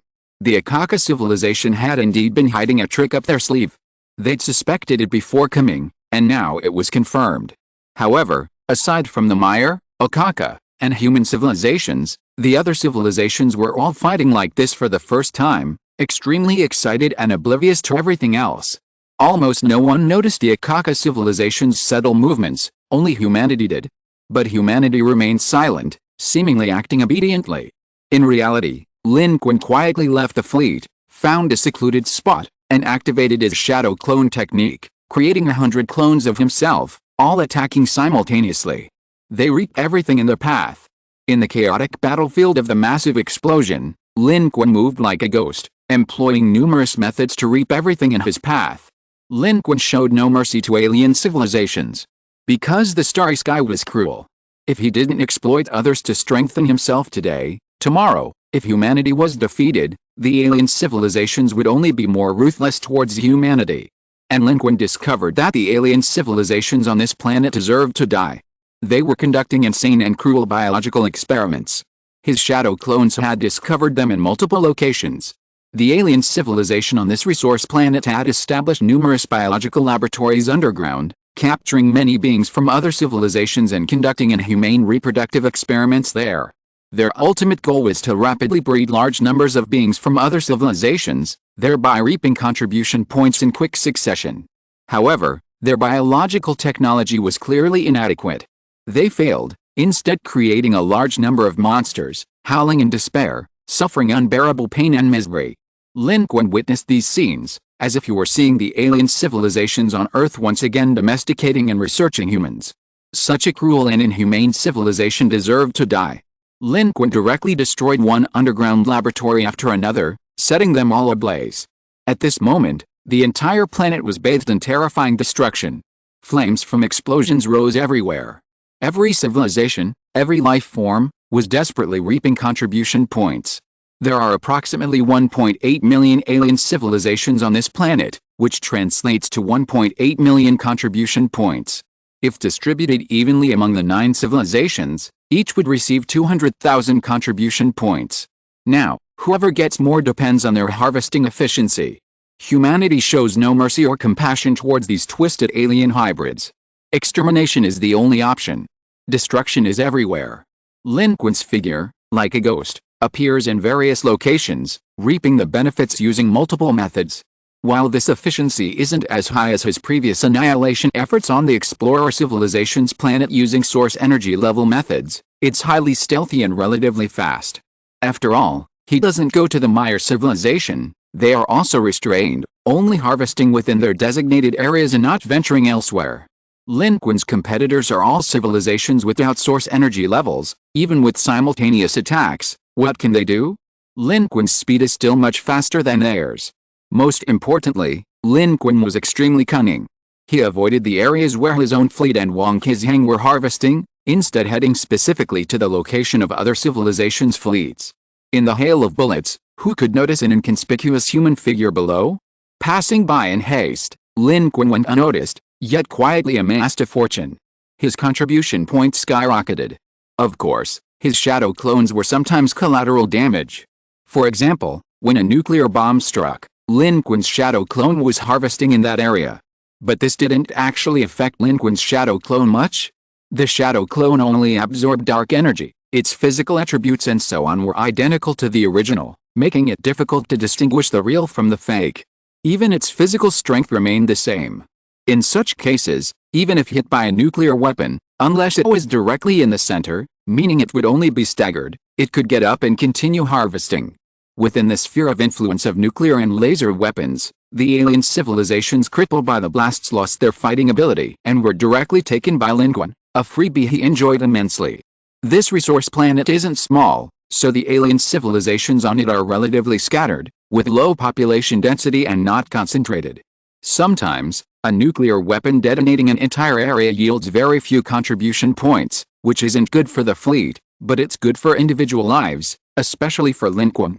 This provides him with very favorable conditions to successfully steal lives from these civilizations. Some civilizations, however, have noticed something amiss. We've detected quite a few alien civilizations here, so why are we only getting so few contribution points? What's going on? Lin Qun's primary focus was undoubtedly the harvesting area of the Akaka civilization. He dispatched 10 clones to roam freely within this region, frantically reaping resources. The Akaka civilization's evolved beings and fleet, amidst their relentless bombardment, were completely unaware that a hidden, insane contribution point harvester was stealing their lives. Although Lin Qun was an evolved being, he possessed invincible combat power during his evolution, even capable of fighting at the source energy level. His stealthy attacks were completely undetectable to these civilizations' technological capabilities and strength. 2 blue star days passed, and the resource planet was shrouded in smoke and desolation. These civilizations were ultimately surprised to discover, why hadn't they harvested much after all their efforts? 9 civilizations launched a circumnavigation bombardment, but the battle didn't last long. The Meyer civilization's target was the settlement area of the alien civilization on this resource planet, containing over 500,000 contribution points. They harvested this portion and didn't expand further or steal contribution points from others. Clearly, the Meyer civilization understood the importance of reasonable distribution to avoid conflict. If they wanted to grow stronger and become the next third cantilever overlord, they naturally wouldn't excessively exploit the civilizations that follow them. For the remaining 9 civilizations, whose strength was weaker, sharing 1.3 million contribution points was a very profitable deal for any of them. After all, most of these civilizations were stuck in the middle, unable to enter the third-tier civilization battlefield, afraid to enter the second-tier battlefield, or even having a ticket to participate. Such an opportunity was extremely rare. But, when everyone checked the accounts, they immediately felt something was very wrong. In the Akaka civilization fleet, Penbus was dumbfounded. Our evolved beings harvested 60,000 contribution points. Our fleet harvested 100,000 contribution points. Wait, isn't there a total of 300,000 alien civilization life forms in this area? How come we only harvested 160,000 contribution points? Did someone conceal the truth? Other civilizations were mostly the same. When bombarding the ground and reaping the lives of alien civilizations, they were aggressive and excited, feeling they had killed countless people. But when they finally did the math, they immediately realized something was wrong. Why so few? We only harvested 70,000. We only had 120,000. Who has less than us? We only have 30,000. Are the alien civilizations here too scattered? Or do they have other unknown bases underground? Akaka civilization, did you miscalculate? There aren't that many lives on this planet. Or did you harvest a lot of contribution points and give us the bad spots? The human fleet also spoke up. On the New Hope, Wang Kezhen, representing humanity, questioned, "Yes, I observed that you have the most alien civilizations there. After entering the atmosphere, you went straight to that area. Did you already know there was something lucrative there? You stole all our contribution points." Many people voiced their dissatisfaction. Of course, there were also some civilizations, such as the Jichi civilization, who, although they only harvested tens of thousands of contribution points, were quite satisfied. For them, This was already quite good. They had lost their homeland and had never even entered the battlefield of civilizations. Under normal circumstances, they would have long been defeated dogs in the starry sky, forced to wander and flee, fearing being targeted by other civilizations and having their last spark of civilization extinguished. Now, however, they could harvest contribution points from others a year, even if it was only tens of thousands. It was an unexpected joy, a free harvest, something they never dared to dream of, and they were happy no matter how much it was. As for the Akoko civilization, Penbis was extremely frustrated because only it knew that it wasn't like that at all. Their harvest was far less than expected, but when they told anyone, no one believed them. Everyone thought they were lining their own pockets and were incredibly cunning. And since there was no way for individuals within the same civilization to check contribution points, the Akoko civilization had no way to prove it. Penbis listened to the information flying around in the communication channel, its eyes sweeping across the fleets filing the sky, feeling as if it were going crazy. Who stole so many contribution points? But what Penbis couldn't understand even more was, everyone's level was about the same. Who was so good at stealing? Who could steal everyone's contribution points without anyone noticing? The Mire civilization remained aloof, neither interfering nor speaking out.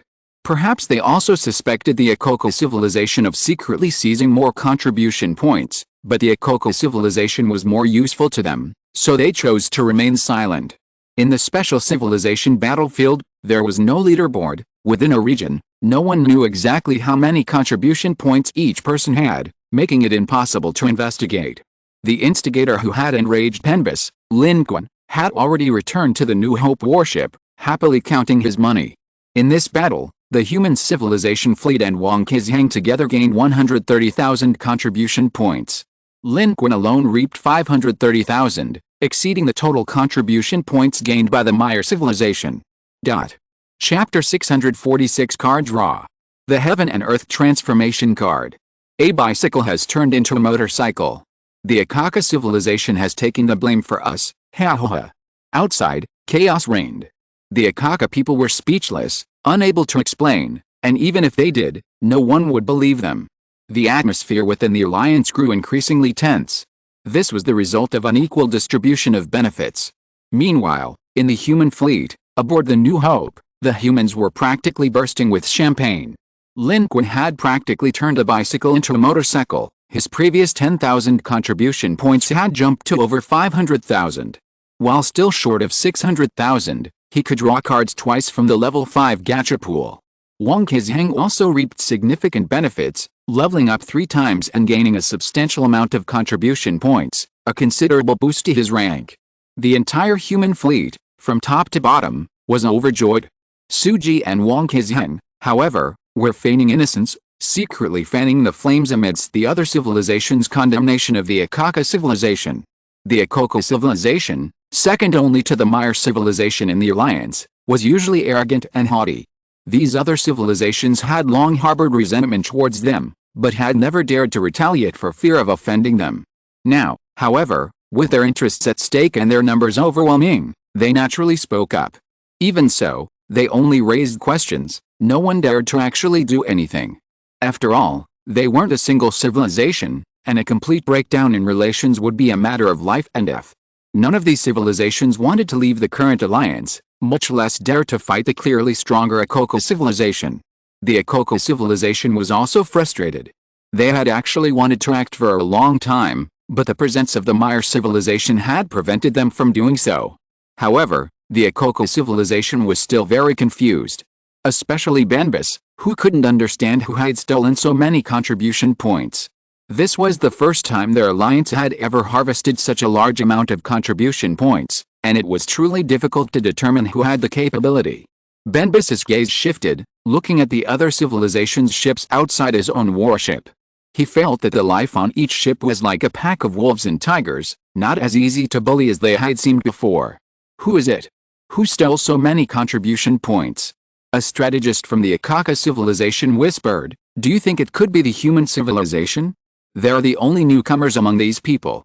Penbis hesitated. But it felt it was unlikely. In its view, this human civilization was incredibly foolish, coming to harvest contribution points and bringing along a group of weaker civilizations to share the points. How could such a civilization possibly steal the majority of the contribution points? Ultimately, the Akaka civilization remained silent, and the matter was temporarily shelved. Even if everyone felt it was unfair, there was nothing they could do. In this alliance, the Mire civilization was the leader, and the Akaka civilization was second. What could anyone do? Although the Akaka civilization suffered a loss, it had to suffer in silence. Unable to find out who had truly stolen the large number of contribution points, it could only remain silent.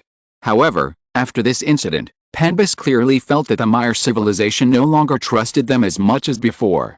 This made Penbus grit its teeth in anger. Its face remained impassive, but inwardly it was determined to find out who had not only reduced their profits but also made its Akaka civilization the target of everyone's ire.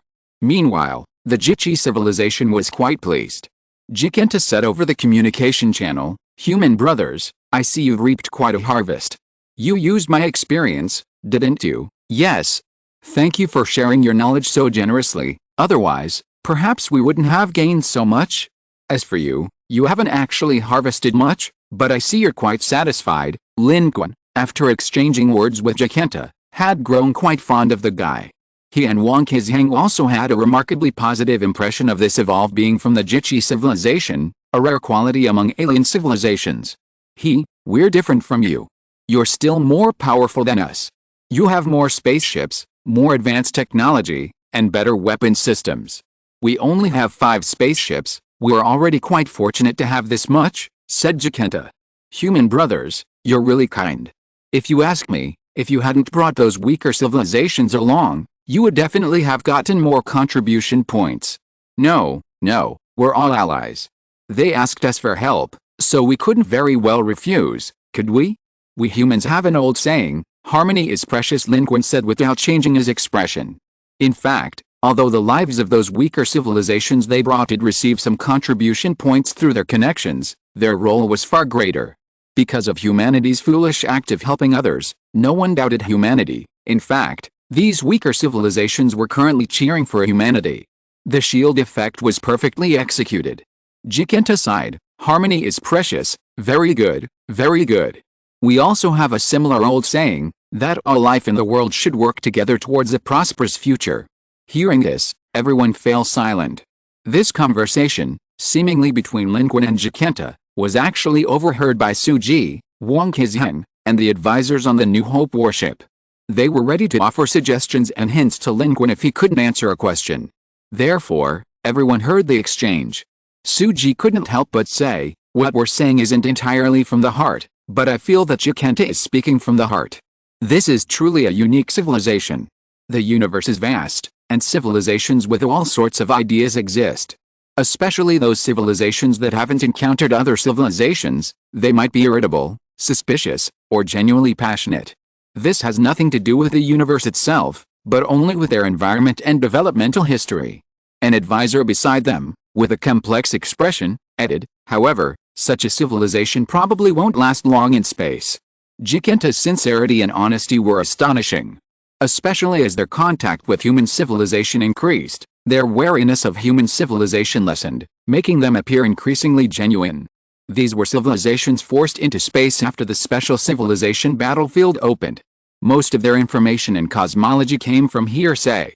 Their civilizations, now reduced to only 5 warships, were actively adapting, but their core essence hadn't fully transformed.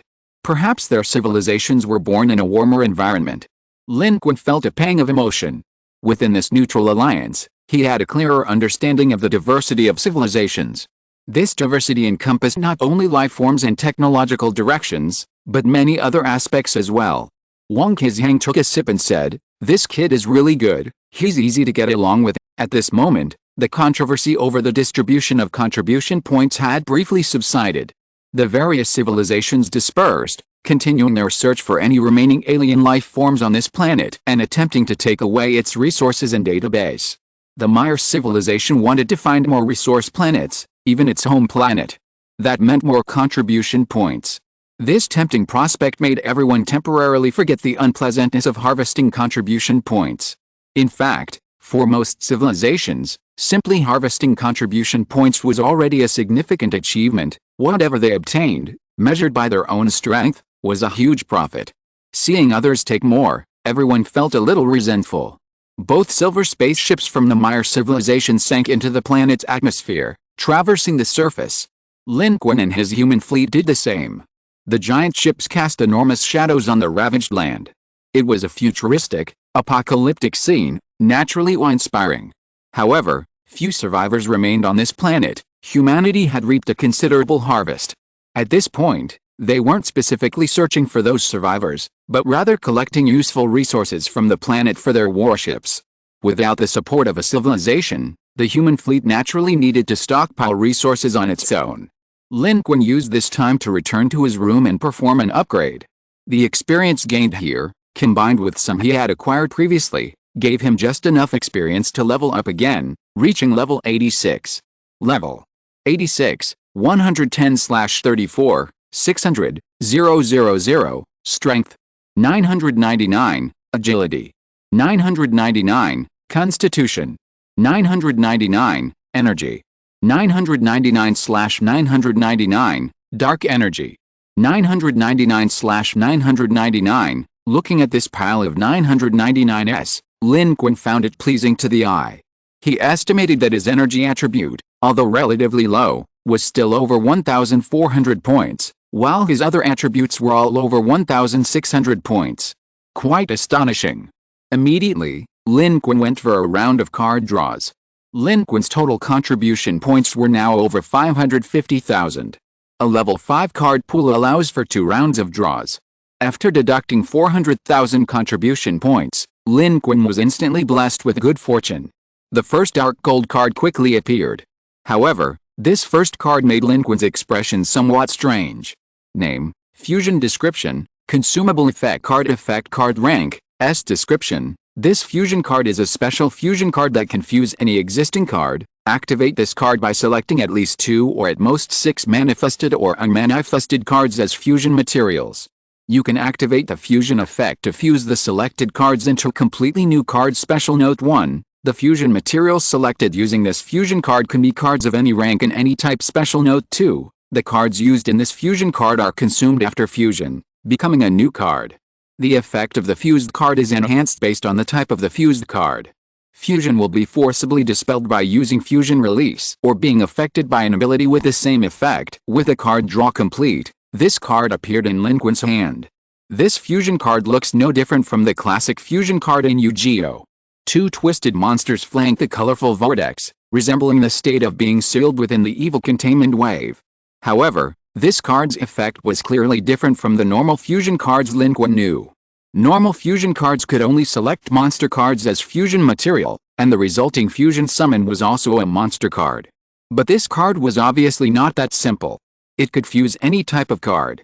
At least 2, at most 6.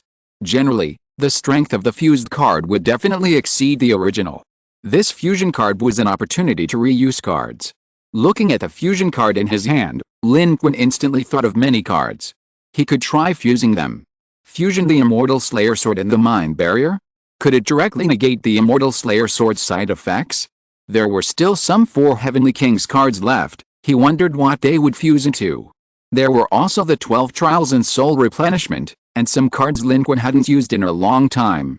What could he fuse? The Toon Kingdom and the 2 field cards, Grassland. Unknown, risky, but also representing many possibilities. However, Lin Qun thought about it. The powerful cards in his hand weren't really suitable for fusion. What if they didn't achieve the desired effect, and the fused result wasn't even as good as the original? That would be troublesome, essentially wasting a powerful card. And the Immortal Slaying Sword and the Mind Barrier seemed completely unrelated. In the real world of Earth, what monsters could fuse into what cards was fixed, but in the world of Yu-Gi-Oh!, the fusion card mechanism had a lot of randomness. Any card was possible. This could even be considered another form of card printing. The cards used for fusion should ideally be feasible combinations that could achieve a strong effect, and wouldn't be a loss even if problems arose. This was something he could think about carefully later. Lin Qun pondered. At that moment, a second dark gold card appeared. And this card made Lin Qun's eyes light up. It was an S-rank trial card. Name, Law of Heaven and Earth trial card, 3 times. Type, skill card. Description, Activating this card grants the user 3 opportunities to use the Great Divine Power Law of Heaven and Earth, each lasting 3 minutes. After the 3 uses are completed, the card will be automatically destroyed. Divine Power Law of Heaven and Earth. Using this divine power allows the user to transform into heaven and earth, their form resembling Pangu, imitating the universe, with boundless power. Special note: the law of heaven and earth posture of this great divine power is related to the user's own status and attributes. This is a great divine power. Lin Qun narrowed his eyes. This is a trial card, and a great divine power trial card at that. This great divine power is different from normal divine powers. 72 transformations can only be considered a divine power, while this great divine powers are level higher. Especially this law of heaven and earth. This is a terrifying great divine power. 72 transformations can only transform a person to a maximum size of 1,000 feet, but this law of heaven and earth can reach 10,000 feet. The metaphor of Pangu here is not merely a metaphor. The divine power of law of heaven and earth is a direct analogy to Pangu's ability to transform into the very fabric of heaven and earth. Previously, when Lin Qun drew the southern heavenly gate, Erlang Shen Jiu displayed this great divine power, transforming into a terrifying 30,000-meter tall demon god, suppressing a region of the starry sky. Its power is self-evident. This is different from a projection at the source energy level. Law of heaven and earth manifests a true Dharma body, incomparably terrifying. In Journey to the West, Sun Wukong only used this skill 3 times. On one hand, this was naturally because most of the demons involved were not powerful enough to use it. On the other hand, the power of law of heaven and earth is terrifying, and if it were used recklessly, those demons with connections to gods and Buddhas probably wouldn't even have time to wait for their backers to arrive. And it seems that for this reason, this S-rank card is merely a trial card for this great divine power. 3 chances. 3 minutes each time. However, the specific effects of law of heaven and earth will only be clearly seen when it is used. But this skill is absolutely powerful. He had even come up with a combo. The note stated that the strength of the heavenly manifestation technique is related to one's own strength to a certain extent. If the heavenly manifestation technique is activated while under the influence of the spirit descent talisman, it might amplify its combat power. Then, the heavenly manifestation technique combined with the all-encompassing secret technique, combined with the heavenly demon disintegration technique, wouldn't it be unbeatable? The instantaneous doubling of combat power would be extremely terrifying. Lin Qun's eyes flashed. A single spirit descent talisman with a large source energy was enough for him to reach the source energy level. With such a cumulative increase in combat power at the source energy level, perhaps the heavenly manifestation technique's combat power could only crush an average source energy user. Chapter 647 The Cicada Awaits. Lin Qun acquired both cards. The Heaven and Earth Manifestation card was an incredibly powerful trump card. As for the other fusion card, he needed to plan carefully and research its optimal combination later. Lin Qun pondered. The best solution was undoubtedly to fuse cards that were currently underutilized or even useless, allowing them to play a greater role. This would be the most cost-effective approach. Lin Qun hesitated, unsure of a solution at the moment. However, he was still quite satisfied with his gains. A steady, long-term strategy. This was just the beginning. The benefits of the alliance were becoming apparent. Humans didn't need to take the lead, or even analyze and search for targets themselves. The Maya civilization and others would naturally do it tirelessly. The Maya civilization's technology and experience seemed superior to humanity's. Having them was far better than humans searching for targets themselves. Moreover, even if they attacked others, the blame wouldn't fall on humans, which was truly beneficial. Continuing to remain hidden within the alliance and quietly reaping contribution points was the best course of action. Lin Qun was now filled with hope, hoping that the Maya civilization would gain more from this resource planet, and follow the trail to find more planets to continue harvesting.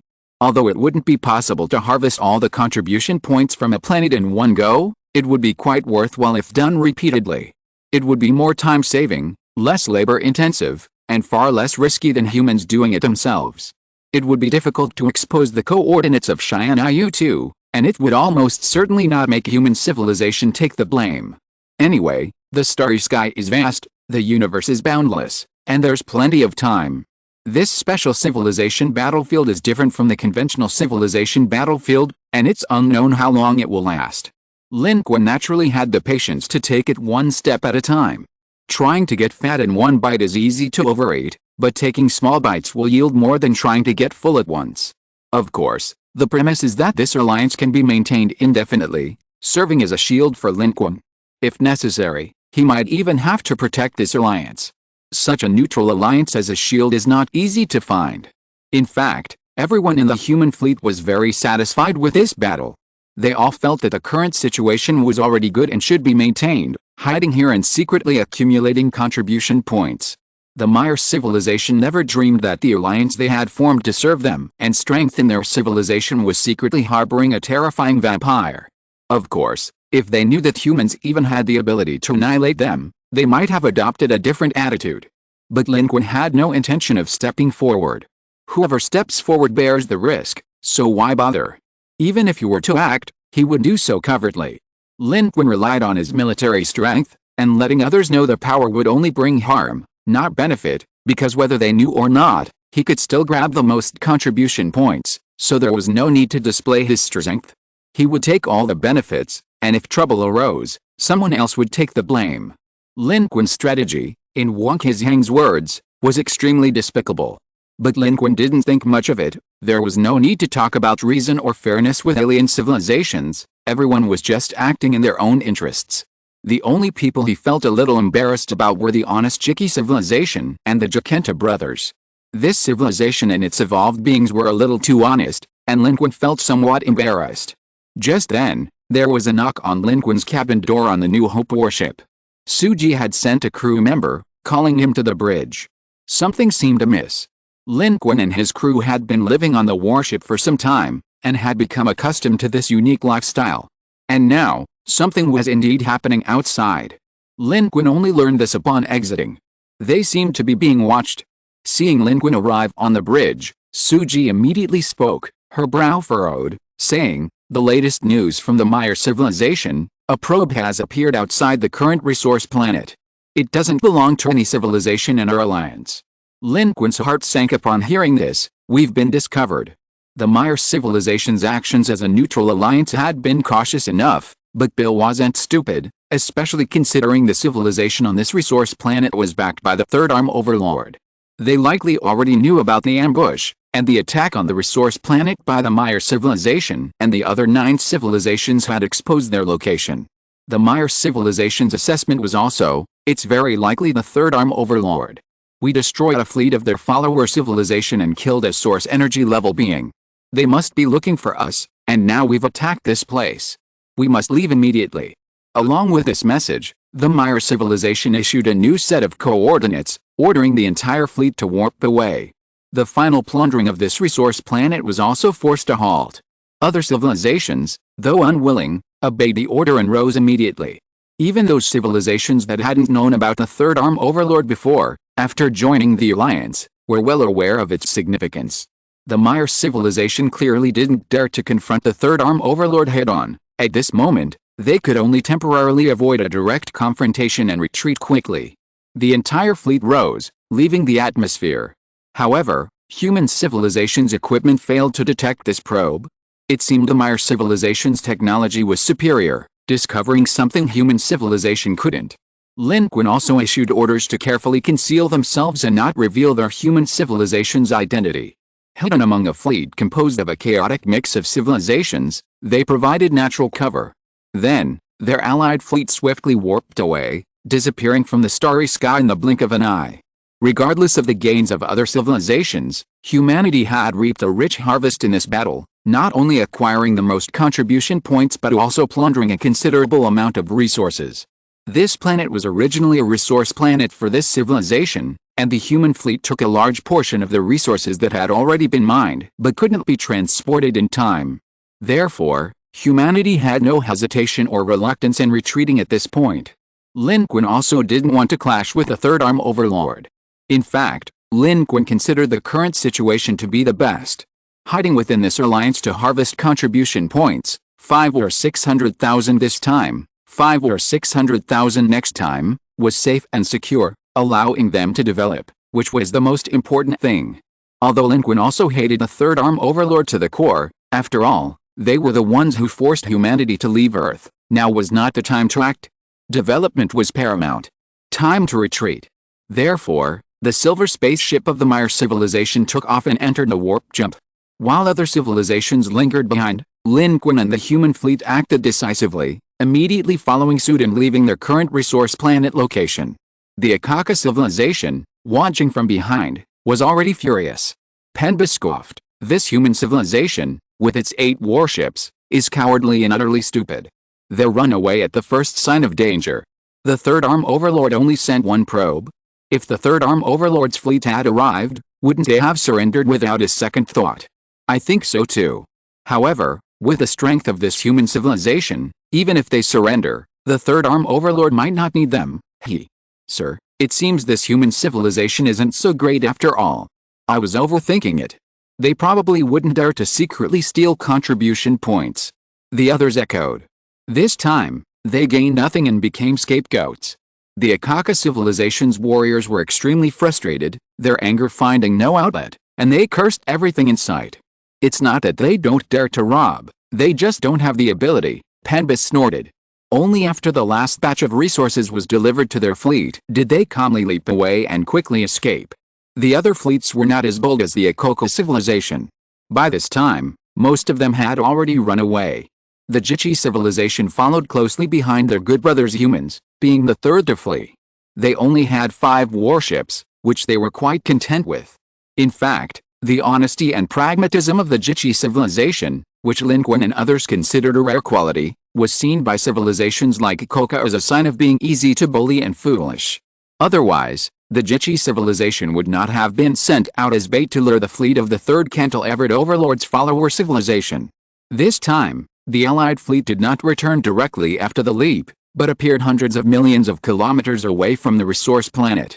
Ahead, the silver ships of the Mire civilization quickly entered a state of silence, allowing the other warships to follow and hide near a huge gas giant planet.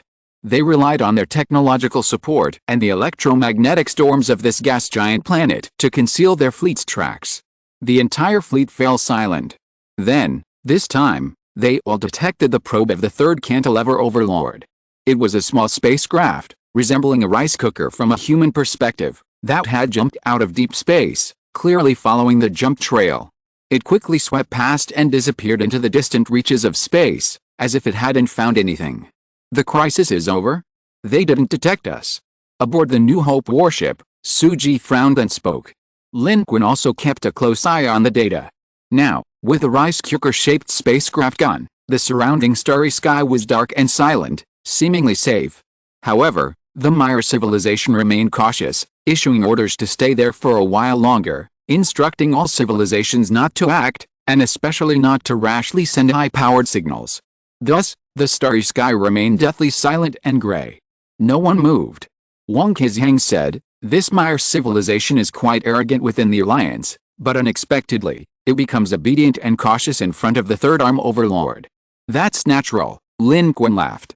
"This alliance is similar to interstellar bandits, and the Mire civilization is the bandit leader. It's the only one with a name and reputation outside the alliance, while we are all extras in small fry. Therefore, if something really happens, we have the opportunity to scatter and disappear without a trace, but they are definitely doomed. How can we not be cautious?" Suji said, "In the end, it's because the Mire civilization isn't powerful. Although their technology is superior to ours, it's not by much. At most, they are at the level of an explorer civilization. And their high-energy beings only have one source of energy. If a war really breaks out, unless we engage in combat at extremely long distances, we can annihilate them without even paying a heavy price, let alone the Third Arm Overlord. Setting up ambushes to fight outnumbered is possible, but if we really clash head-on with the Third Arm Overlord's fleet, they will surely die. Naturally, we have to be careful. The mantis stalks the cicada, unaware of the oriole behind. This resource planet might be a trap set by the Third Cantal Everett Overlord. This wait lasted approximately 10 blue star hours. In space, that's not a particularly long time. Finally, the Mire civilization issued a message, "We can move now. We're returning." With that, their silver warships were the first to end their concealment, start their engines, and leave the gas giant's orbit, preparing to sail out of its gravitational influence. Behind them, the Akoko civilization followed closely, flattering them. "Lord Mire, You and your civilization are truly remarkable, guiding our alliance. This must be the hiding place you and your civilization chose beforehand. This was indeed a location chosen in advance by the Maya civilization. Using the gas giant as cover allowed them to hide here directly. A place found on the spot couldn't be found so quickly. Seeing this, the other civilizations also began to flatter them. Everyone in this alliance could clearly see who the leader was, so naturally, they had to fawn over them. But the flattery didn't last long before the starry sky ahead rippled. From the darkness emerged a terrifying, imposing fleet. 3 spaceships. The lead one was a small V-shaped warship, smaller than the V-shaped warship of the flagship of the third cantilevered Overlord fleet that had previously appeared on Earth, but unmistakably in the style of the Kenna civilization. It led the way, followed by 2 long, narrow warships, who had been hidden in the darkness for an unknown period. Upon seeing the appearance of the Maya civilization, it instantly sprang from its slumber, cold and powerful.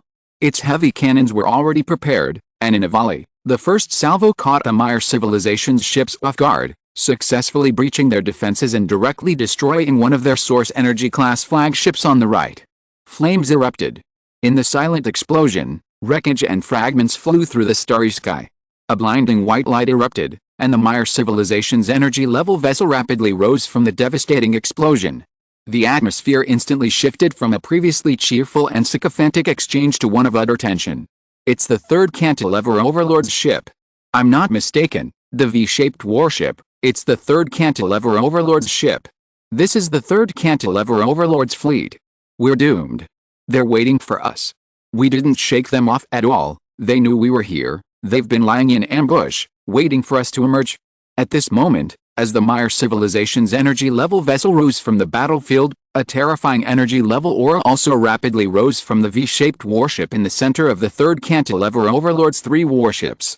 Its intensity clearly surpassed that of the Maya civilization's blinding white energy level vessel. If you are listening to this novel on a channel other than Fanfic World, it means it was downloaded and re-uploaded without effort. We warmly invite you to visit our channel, Fanfic World. There you will find the original version of this story and many other novels of various genres. We look forward to seeing you dive into a world of incredible novels. Chapter 648. There are still experts?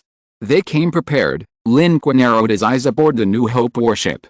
Suji then said, but this doesn't seem to fit the style of the third cantilever Overlord fleet. Suji was referring to the fact that the third cantilever Overlord fleet had only deployed 3 ships. The third cantilever Overlord fleet style was clearly one of overwhelming dominance. If they were truly prepared, they should have used absolute overwhelming power, like when they attacked Blue Star, deploying a great source energy level, 2 source energy level beings, and an invincible fleet. If Lin Qun hadn't pulled off some kind of cheat, human civilization would have been doomed. But now, perhaps there are other fleets lying in ambush. Lin Qun knew what Suji was talking about and was somewhat suspicious. At this moment, ahead, the Maya civilization's blazing white source energy level life form, after a brief clash, quickly retreated, rolling back and landing in another of their civilization's undamaged silver ships. Immediately afterward, their orders swept across the entire fleet, rapidly transmitting, retreat immediately. With that, they were the first to change course, preparing to quickly escape the area. Meanwhile, its source energy aura was still clashing with the opponent's source energy, a way of blocking them. But this wasn't a fight to the death, it was a skirmish of retreat. The Maya civilization was very clever. They knew they couldn't fight City Hall.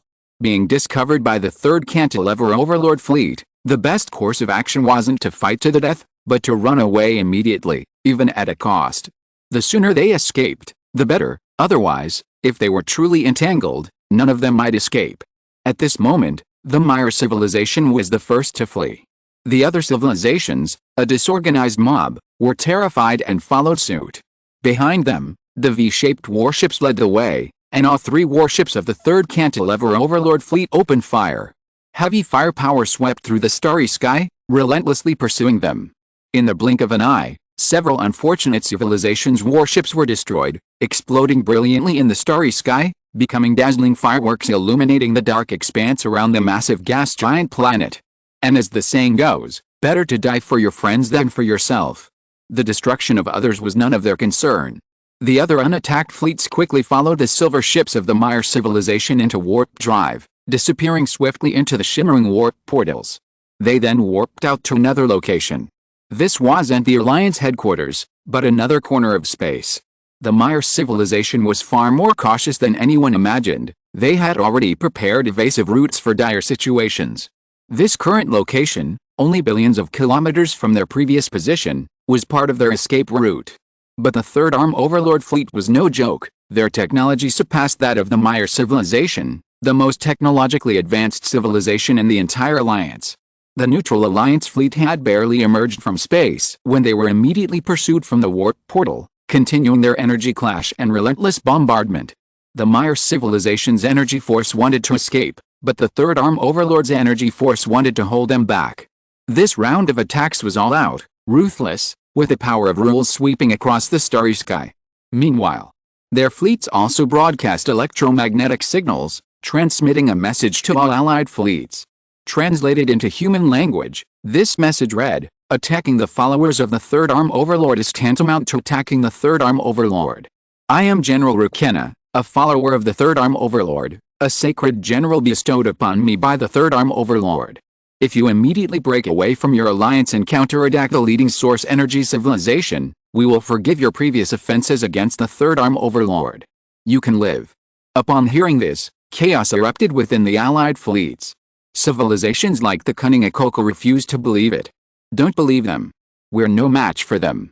They think they can just let us go or wipe us out as they please? They're definitely lying. Anyone who believes them is a fool. Absolutely not.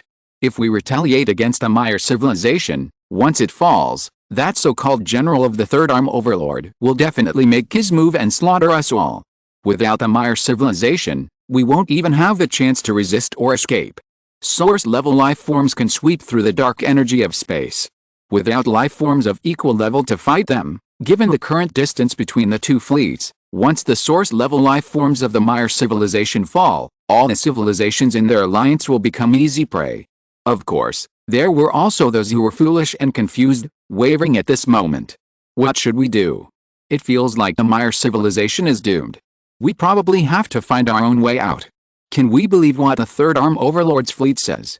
And within the fleet, the human civilization clearly didn't believe them. Lin Qun and the others had all dealt with the Third Arm Overlord fleet before, and had even experienced multiple civilizational battlefields. They had long understood this principle: if someone is stronger than you, saying they'll let you go is as good as bullshit.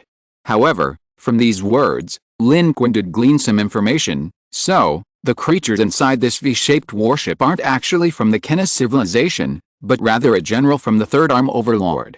Up to this point, although humanity had had many interactions and conflicts with the Third Arm Overlord, human civilization had never actually seen any life forms from the Third Arm Overlord civilization.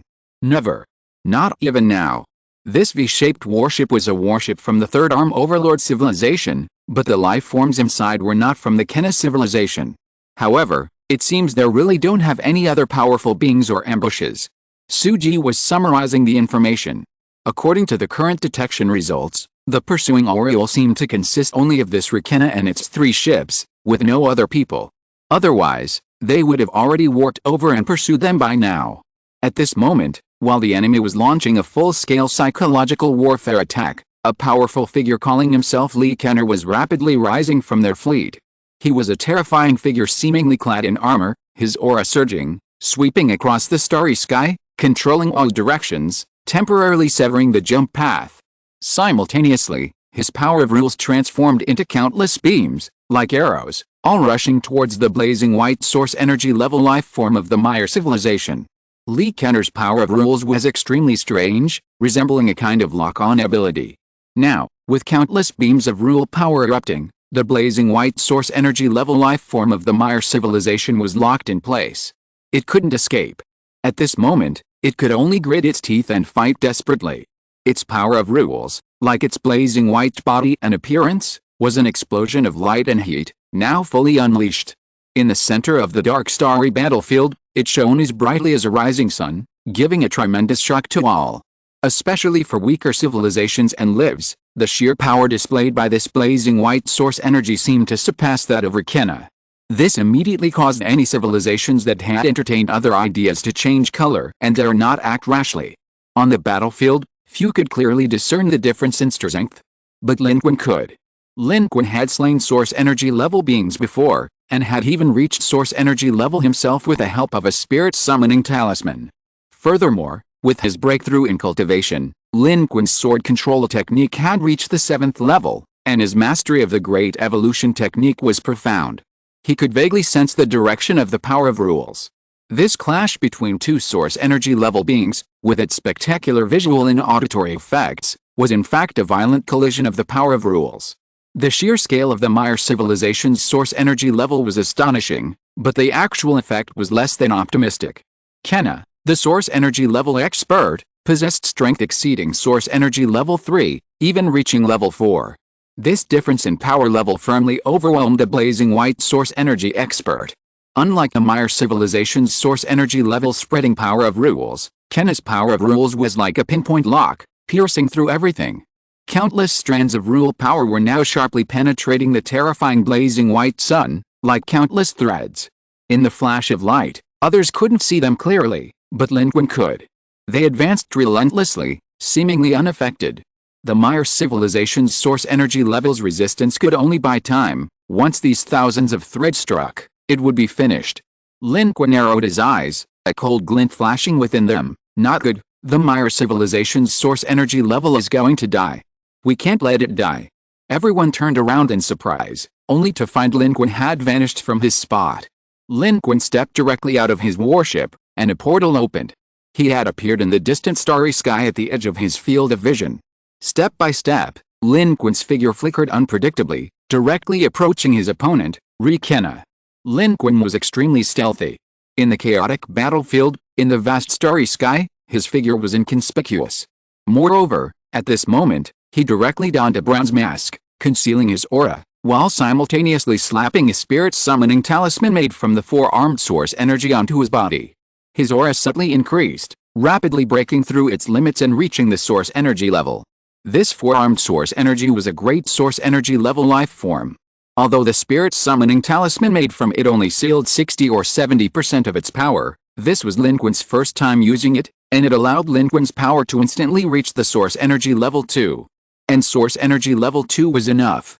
With the source energy level 2, the bronze mask, and the chaotic starry sky background, Lin Qun was like a ghost, rapidly approaching Kenna without being detected by anyone. At this moment, Kenna's attention was entirely focused on the blazing white source energy. They had already ascertained the true strength of this neutral alliance, and by going all out and killing the blazing white source energy, everything would be over. Therefore, they were focused entirely on their opponent and didn't notice the ghostly figure approaching. Meanwhile, the blazing white source energy of the distant Maya civilization was not only far away but also suppressed, on the verge of death, and had neither the time nor the ability to observe the situation near its opponent. Lin Qun's thinking was clear. If the Maya civilization's source energy level being killed, their remaining allied fleet would be wiped out. At that point, Lin Qun would still have to intervene.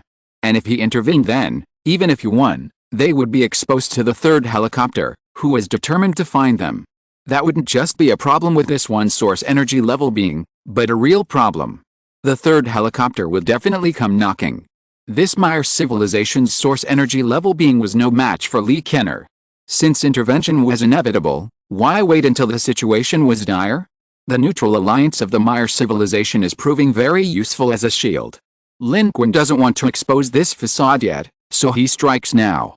Even if he kills the opponent, it will be because Kenna himself made a mistake and was crushed by the Maya civilization's source energy level. In that case, the Maya civilization will be the one targeted, not the entire neutral alliance, not human civilization. Lin Qun wants to kill this person, but he won't take the blame. At this moment, Lin Qun has rapidly closed the distance. On the battlefield, only the human fleet, knowing of Lin Qun's attack, has managed to lock onto his position. In the chaotic fleet, everyone is in danger and terrified. Multiple civilizations are in disarray, but their warp drive is blocked, so escape is impossible. Although their fleets are numerous, the technological gap makes them no match for the three warships of the other side, leaving them in a very sorry state. In the human fleet, the atmosphere is equally tense and frozen, because they know that Lin Qun's purpose is to kill Kenna, the source energy level opponent, to break the deadlock. Once he succeeds, The situation will be reversed in an instant. Just then, while Lin Qun, locked in a life-or-death struggle with the blazing white source energy, failed to spot Lin Qun, the V-shaped warship detected him. The life forms on its bridge were astonished to discover a human, undetectable on radar, moving swiftly through space towards Lin Qun's location.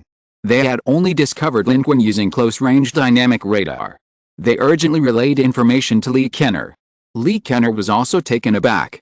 Having also failed to detect Lin Qun, it quickly turned its gaze towards him, its eyes darkening. Another expert. Its reaction was swift. Seeing Lin Qun approaching like a ghost, a sudden sense of crisis rose within it, making its hair stand on end. It was about to unleash its power of rules to repel Lin Qun. However, it was too late.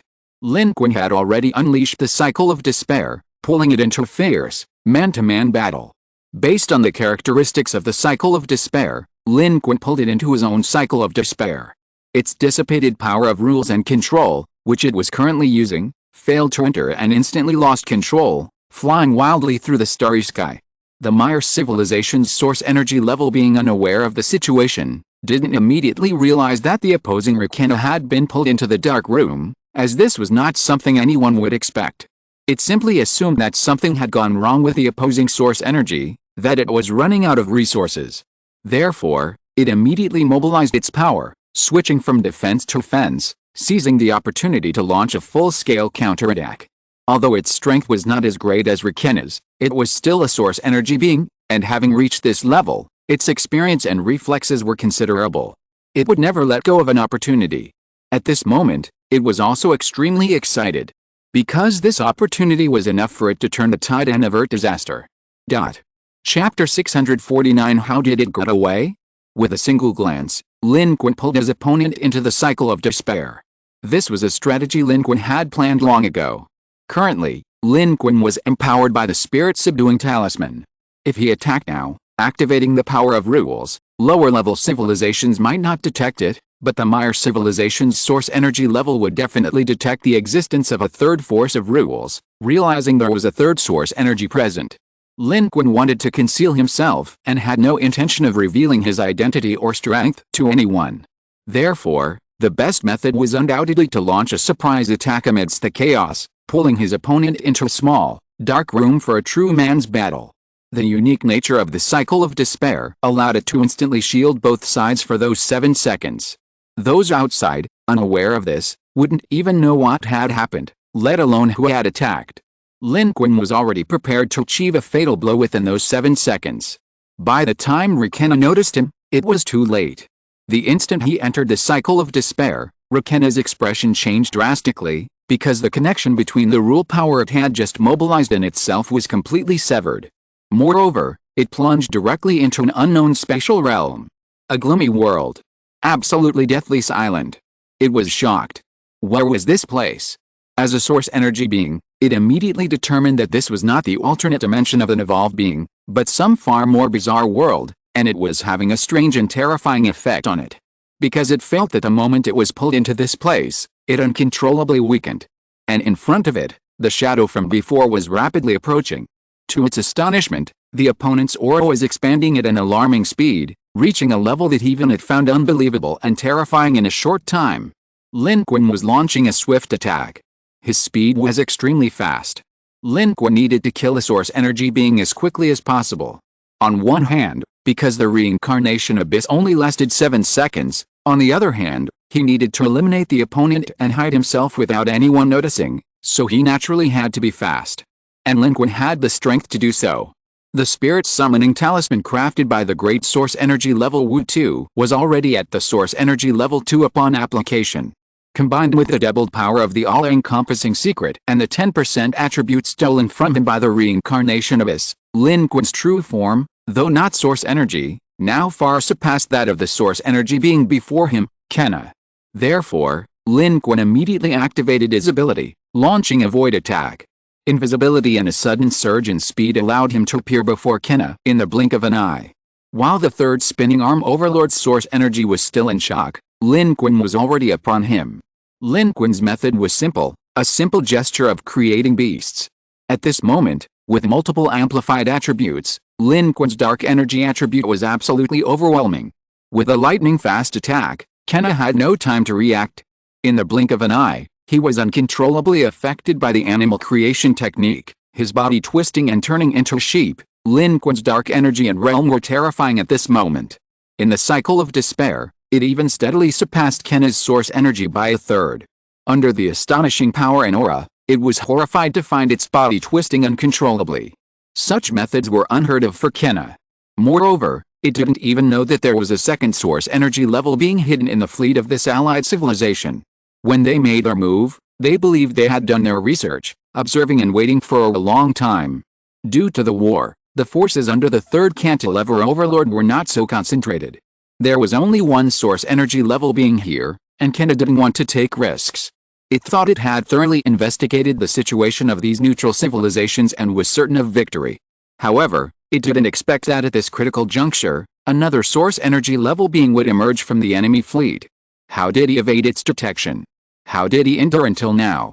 Moreover, this energy was even more terrifying than the overtly blazing white source energy, because it even overwhelmed it, coming straight for the kill. Most importantly, all of this happened too fast.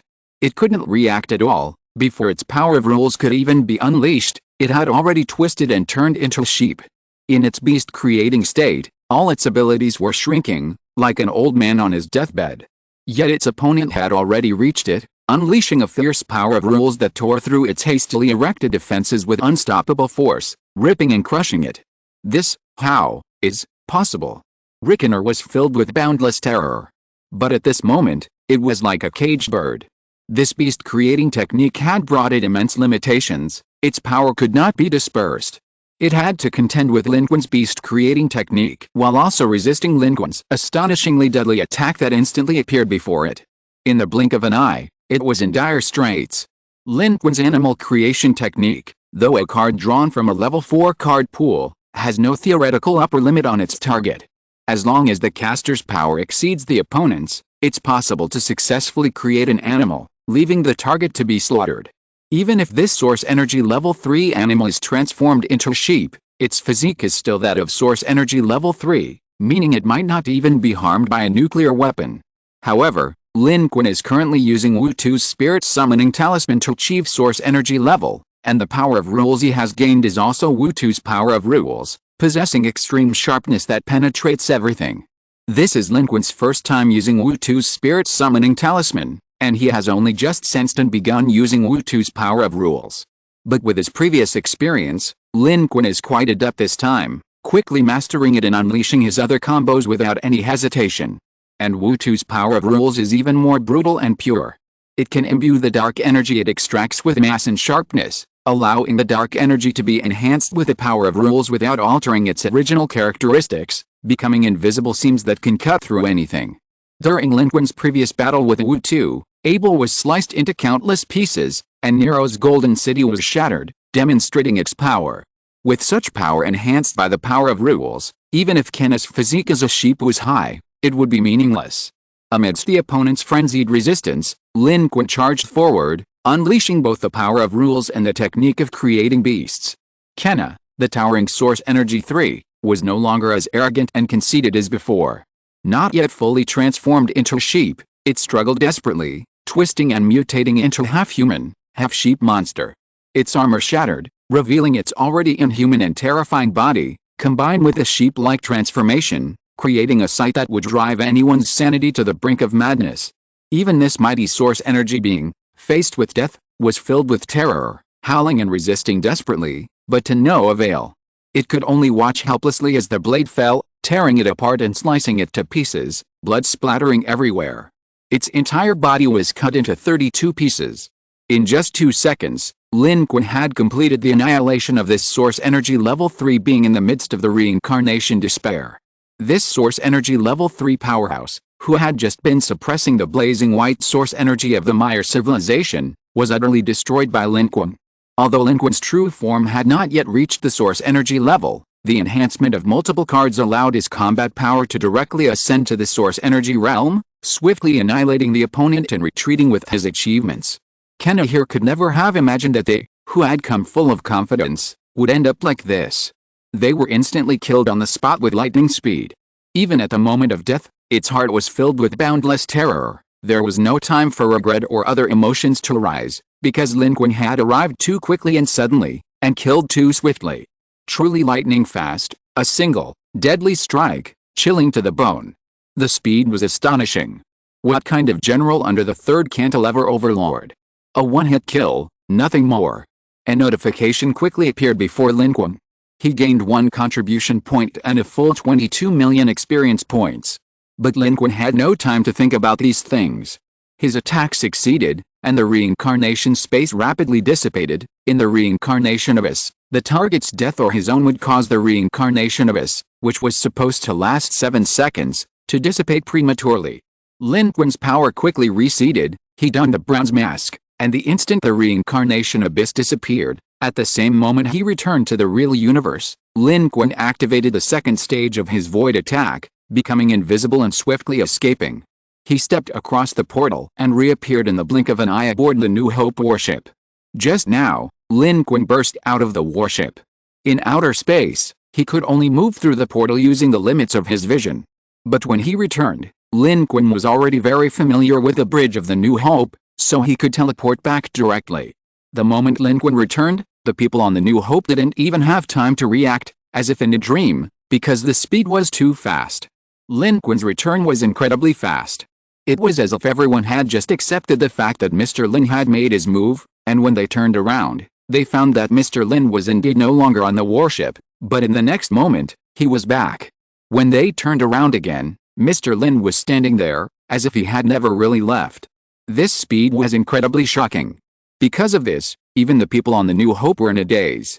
Outside, no one on the other warships and spaceships noticed Lin Qun, except for the V-shaped warship of the third cantilever overlord. But what surprised them was how the figure they had just spotted had disappeared so suddenly.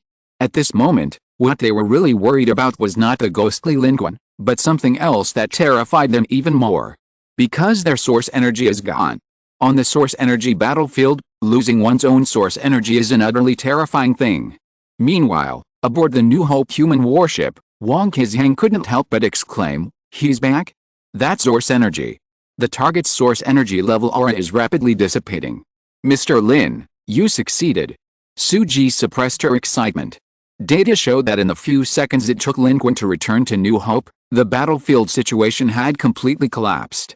Rakenna, who had just flown out of the third cantilever overlord's pursuit fleet, suddenly weakened, turning from a fierce attack into a shocking defeat.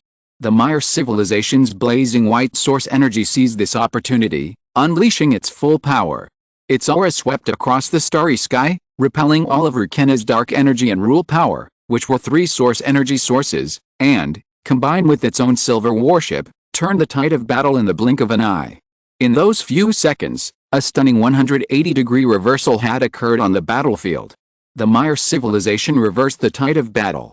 Even the weakest civilization, though unaware of the reason, could see that their own source energy had won, and the enemy's source energy aura was rapidly collapsing. Immediately following, the third cantilever overlord's pursuit fleet fled in panic. They had no choice but to escape. The crew of the 3 warships were completely terrified. Because at this moment, while other civilizations were unaware, only they knew that their 3 source energy powerhouses, Rakenna, were dead. The opening of Special Civilization Battlefield number 613 did not have a ranking system. Therefore, on the battlefield, it was impossible to determine the top powerhouses and high contribution point holders of each civilization through rankings. Thus, civilizations like the Meyer only saw the source energy aura rapidly weakening and retreating, but dared not conclude that the enemy was dead. There was no way to instantly reach a conclusion, and on such a battlefield, a source energy powerhouse who was perfectly fine just moments before would not be considered suddenly dead. Even the Meyer civilization's blazing white source energy only felt that the opponent might not be that powerful, lacking stamina, which gave them an opportunity. But the lives of those on the 3 warships of the third cantilever overlord were crystal clear. In the blink of an eye, in just a few seconds, their source energy level 3 beings were dead. How they died, whether it was the source energy of the Meyer civilization that killed them, or the ghostly figure that appeared and then mysteriously disappeared, they had no idea. Yet, they were filled with boundless terror. A powerful being capable of instantly killing a source energy level 3 being nearby, who wouldn't be terrified? Furthermore, The Maya civilization and others dared not let any opportunity slip by, swiftly launching a full-scale attack. At this point, they had no choice but to abandon their pawns to save their king, retreating rapidly. The small V-shaped warship in the center fled, abandoning the other two warships to launch a suicide attack to block them. The two warships were quickly destroyed, but they created an opportunity for the small V-shaped warship. It successfully escaped, quickly disappearing into space, leaping away to its death. Its technology was superior to that of the Maya civilization, and the Maya civilization didn't know what had happened to the source energy level 3 beings on board, nor did they know if there were other traps or enemies behind them. Naturally, they dared not pursue. Seeing the pursuers routed, the Maya civilization urgently relayed its message to the entire 9 Civilizations Alliance fleet, urging everyone to quickly enter warp mode and retreat to another safe haven before making any further moves. With this message, the entire fleet rapidly warped away. However, the vast majority of the fleet was utterly bewildered. What happened? The Third Arm Overlord's pursuers were defeated? They escaped. Our technology is too poor, we can't understand it or analyze it. In short, our Maya civilization's source energy lord is truly powerful. This so-called source energy general under the Third Arm Overlord is nothing special. That's the result, that's enough for us. Some civilizations were still shaken, whispering, I was terrified. Luckily, we didn't hear about this Rakina's attack on the Maya civilization, otherwise. Among them, the Akoko civilization was the only one who clearly understood the situation, but at this moment, they were the most confused. Looking at the analysis results, Penbus said, just now, it was clearly the Maya civilization's energy level that was about to collapse, so how come the pursuers of the Third Arm Overlord were defeated so suddenly? What exactly happened? Is the Maya civilization's energy level even stronger than it appears on the surface? They analyzed for a long time, and this was the only conclusion they could reach. The Third Arm Overlord's pursuers came to annihilate them, so they wouldn't be so kind as to leave on their own, especially giving away 2 warships for free. The only thing capable of defeating them was the Maya civilization's energy level. Penbus and the others could only believe this result, and they were extremely shocked. Sure enough, they had chosen the right path by siding with the Maya civilization. They had almost thought they were doomed, but unexpectedly, they had escaped from a desperate situation.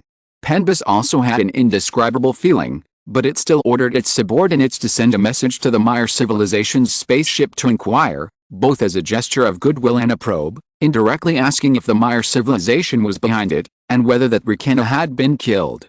However, aboard the Maya civilization's spaceship, the blazing white source energy Maya was also somewhat uncertain about the current situation. It was certain that it hadn't killed Rakina, as there were no contribution points or experience points gained. And among their allies, the 9 civilizations currently present, theoretically, no one but Maya could kill this source energy level 3 Rakina. Therefore, Rakina shouldn't be dead, it could only have escaped. But if it wasn't dead, why did it run away? Could it truly be just a weak source energy level 3, all bark and no bite? Having failed in its attack and lacking follow-up, realizing it was no match, it could only flee? Then this source energy general under the Third Cantilever Overlord seemed rather ridiculous. Why did it run away? Chapter 650 The Third Cantilever Overlord is in trouble. How did it escape? The source energy level of the Maya civilization was deeply puzzled.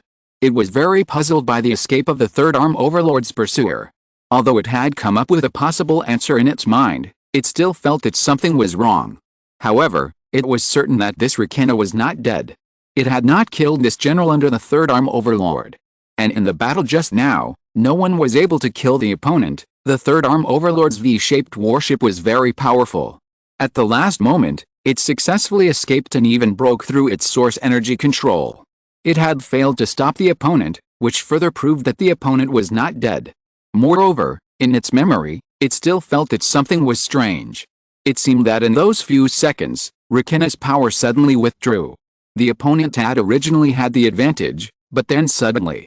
What exactly happened? However, in the silver spaceship, the other life forms of its civilization were very optimistic.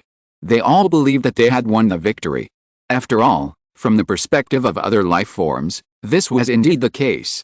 Those few seconds of change were imperceptible to anyone except the source energy powerhouses fiercely clashing in the battle. Even with the technology of the Maya civilization, They couldn't detect anything, let alone other civilizations. Even if the source energy level of the Mire civilization felt something was amiss, it had no way to corroborate or investigate. Ultimately, it could only accept that its own actions had successfully repelled the opponent. However, out of caution, it said, although they have retreated, and I must have defeated them, there's a possibility of a trap. Let's not return immediately, let's hide here for a while and observe the situation and changes. It remained cautious. As a source energy level being, any anomaly, even if others didn't perceive it as an anomaly, should be taken seriously and treated with caution. Why did this Rakena suddenly run away? However, the source energy of the Mire civilization probably never imagined this. It felt that this source energy level 3, who had already escaped, was already dead. Utterly dead. However, the special civilization battlefield number 613 has no ranking system. It can only make judgments, but it has no way of knowing whether the source energy level of other civilizations is alive or dead through any other civilization battlefield channels. It may never know the real answer. At this moment, the location of the 9 civilization fleets of their neutral faction is more than 30 billion kilometers away from the battle position. This is naturally one of the places that the Mire civilization had chosen to avoid beforehand. Everyone's warships are here. However, at this time, many of the 9 civilizations have lost some warships, especially the weaker civilizations, which have suffered more losses. The Akaka civilization has lost 1 warship. The Jiki civilization is lucky and has not lost any warships, but all 5 of their warships have been damaged to varying degrees. The human fleet, on the other hand, has not suffered any losses because it has been observing most of the time. At most, 2 of its warships have been unlucky enough to be hit by 2 shots. However, despite the losses, these civilizations are now filled with the joy of surviving a disaster. After all, they were almost completely wiped out. Losing some is much better than being wiped out. This was a perfectly acceptable outcome. Meanwhile, on the human warship, the New Hope, the humans continue their disguise. Lin Qun had already removed his bronze mask, and the spirit summoning talisman had been deactivated. Although he hadn't used the talisman for long this time, it still consumed some energy. This was the first use of the spirit summoning talisman crafted by Wu Tu, helping Lin Qun reach the 2nd level of source energy. Detecting the aura within the talisman, Lin Qun judged that the 2nd use should also allow him to reach the 1st or 2nd level of source energy. That was enough. Only by using the spirit summoning talisman and reaching its level could Lin Qun contend with source energy level opponents and unleash his full power. However, in this battle, Lin Qun not only gained experience and contribution points from that unlucky guy, Kenna, but he also brought back the corpse cut into 32 pieces. Although the situation was somewhat gruesome, it should still be usable for crafting spirit summoning talismans. The effect would just be less pronounced. As for the last 2 warships, Lin Qun and the humans didn't rush to fight for them. If they couldn't stop the V-shaped spaceship, there was no need to make a special effort. Those 2 warships left as sacrificial pawns didn't contribute many points anyway. Lin Qun and the human fleet had already tasted the benefits, so why fight over them? In truth, Lin Qun knew that his smooth capture of Kenna was due to his experience fighting source energy multiple times, his overpowered strength, and most importantly, Kenna's all-out battle against the Mire civilization's blazing white source energy. Furthermore, it hadn't expected that this dilapidated neutral alliance fleet contained a source energy force, allowing Lin Qun to launch a surprise attack and instantly kill it. Otherwise, with its source energy level of 3, if it had been prepared, Lin Qun wouldn't have been so easily defeated. Unfortunately, that's how the battlefield is. Lin Qun used the Mire civilization's source energy as a shield to gain the initiative and eliminate it instantly. Whatever tricks Kenna might have up its sleeve, it wouldn't even have the chance to be used before being instantly killed by Lin Qun. This is the cruelty of battle. In a boss battle where powerful figures clash and one strike is enough to kill you instantly, that's ideal. If you can kill with a single blow, there's no need for a second. Even better is being able to kill without a single strike. Lin Qun also felt that after reaching the core formation stage, the dark energy within his body was not only pure in quality, but with a golden core within, the overall flow and circulation of his dark energy was clearer, even silky smooth. His skills, such as the animal creation technique, were released more quickly and fluidly. However, those in the human fleet, especially those on the New Hope who knew the truth, looked at Lin Qun with even greater awe. Especially some of the younger generation in the fleet. A decade or so ago they were just children. Their impressions of Lin Qun mostly came from hearsay. They knew he was powerful, but had never seen him in person. However, they all knew how powerful their captain, Suji, was, and seeing Suji's respectful attitude towards Lin Qun recently, they all felt somewhat resentful. Until today. In the blink of an eye, he had swiftly and silently killed the source energy expert who threatened the entire Meyer Civilization Alliance and whom the other 8 civilizations couldn't defeat. This greatly shocked these young people. They were all discussing it privately. Tisk, I heard Mr. Lin and Captain Su say before that the Meyer Civilization, and even the entire Neutral Civilization Alliance we've infiltrated, are nothing to fear. I didn't believe it, but now I really do. This Mr. Lin, he's even more amazing than the legends say, right? None of the other civilizations realized that we were the ones killed by that Kenna. That's incredible.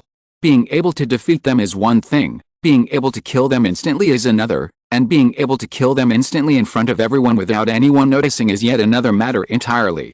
So powerful. Those foolish alien civilizations outside are all praising the Meyer Civilization's source energy powerhouse, thinking that they turned the tide and drove away that Kenna. But little do they know, we're the ones who wiped them out. SHH, you're not moving now. That's what you call a true master's silence. The weaker you are, the more you shout. Meanwhile, Lin Qun was already discussing the next situation with Suji. Suji said, the Meyer Civilization failed to stop that V-shaped spaceship. This incident will likely attract even more attention from the Third Arm Overlord. Lin Qun replied, that's alright. From their perspective, we didn't kill them, it was the Meyer Civilization. The Third Arm Overlord is also targeting the Meyer Civilization, so we don't need to worry. Suji blinked and nodded. Lin Qun was right. Their human civilization was deeply hidden, successfully making the Meyer Civilization take the blame. The Third Arm Overlord was only targeting the Meyer Civilization and the entire Neutral Civilization Alliance, minimizing the risk for their human civilization. Even now, the Third Arm Overlord wouldn't know that the human civilization they were looking for was right here, and had even personally wiped out a group of their people. That's the advantage of using a shield. By flying the banner of the Meyer Civilization and its alliance, others wouldn't notice them even if they wanted to. Furthermore, because they were well hidden, no one within the Meyer Civilization Alliance suspected anything unusual about Lin Qun and the rest of their human civilization. As a seasoned Voldemort, Lin Qun was well versed in the art of stealthy development. Hiding within the Meyer Civilization Alliance and developing stealthily was undoubtedly the best option. Lin Qun paused slightly before continuing, moreover, the Meyer Civilization and our Neutral Civilization Alliance are likely already under surveillance, so there's no need to fear being targeted by more. Suji nodded, yes. This time, Rakenna came prepared, specifically targeting the Meyer Civilization. Don't you find it strange? Since they've been eyeing the Meyer Civilization for so long, they only sent 3 spaceships and 1 source energy barely enough on the surface. But when they attacked our blue star, they sent 3 source energy IIs. Lin Qun countered. Strange. At first, I thought maybe the third cantilever overlord was careless, but thinking about it carefully, that's unlikely. The Meyer Civilization is so cautious, they found so many hiding places in advance for this harvest. The third cantilever overlord is the master of life, and its civilization, Canis, is a first-level battlefield civilization. They wouldn't be so stupid as to send just enough people to deal with the Meyer Civilization Alliance. There's only one reason. Suji and Lin Qun exchanged a glance and said the answer together, that is, they can't send any more people. This is the only explanation for the third cantilever overlord's carelessness. Suji said, something must have gone wrong. Lin Qun said, but what's wrong? Is it a good problem or a bad one? This Third Arm Overlord may not be the most powerful civilization in the Third Arm, but its power is definitely among the largest. It can't send anyone. What happened? We need to find out. Our home is here, and the Third Arm Overlord has us as its target. We need to find out their actions and situation. Suji looked thoughtful and said, I will pass on the information to the new Blue Star Command at the appropriate time, and I will also talk to our expert advisory group to see if we can find any clues from the details. I noticed that the Akoko civilization recovered the wreckage of the 2 destroyed Third Arm Overlord pursuer ships. Lin Qun said, it's up to you. Human civilization has developed and grown stronger in the Third Arm, and sooner or later it will leave space and enter the Milky Way. And as long as that day comes, it will inevitably clash with the third arm overlord again. The only outcome will be a life or death struggle. This is an enemy that must be dealt with in the future. The best option was to understand its situation, weaken it as much as possible, or even destroy it. Meanwhile, the starry sky was quiet. The neutral civilization alliance of the Mire civilization licked their wounds in this corner of the starry sky, while Lin Qun had already left the bridge and returned to his room. Lin Qun was aware of the whispers and pointing fingers at him behind his back, but he said nothing. He was anxious to quickly refine Kenna's corpse. Otherwise, the longer it took, the weaker the spirit summoning talisman would become. However, Lin Qun's attempt at refining it this time was somewhat unsuccessful. Kenna had been cut into too many pieces, resulting in severe dissipation of power. The spirit summoning talisman Lin Qun ultimately refined only retained less than 30% of its power, which was quite poor. But Lin Qun still kept it. After all, something was better than nothing. Immediately, Lin Qun closed his eyes, adjusted his inner energy, and calmed the effects of the all-encompassing secret. The starry sky was quiet. The 9 harvesting civilization fleets of the Mire civilization alliance were docked here, exceptionally quiet, as if they had merged with the surrounding starry sky. The anticipated pursuit of the third cantilever overlord has yet to materialize. Rakenna suffered a crushing defeat. They have completely lost track of him. However, the Mire civilization, unaware of Rakenna's death, remains vigilant and unwilling to let their guard down.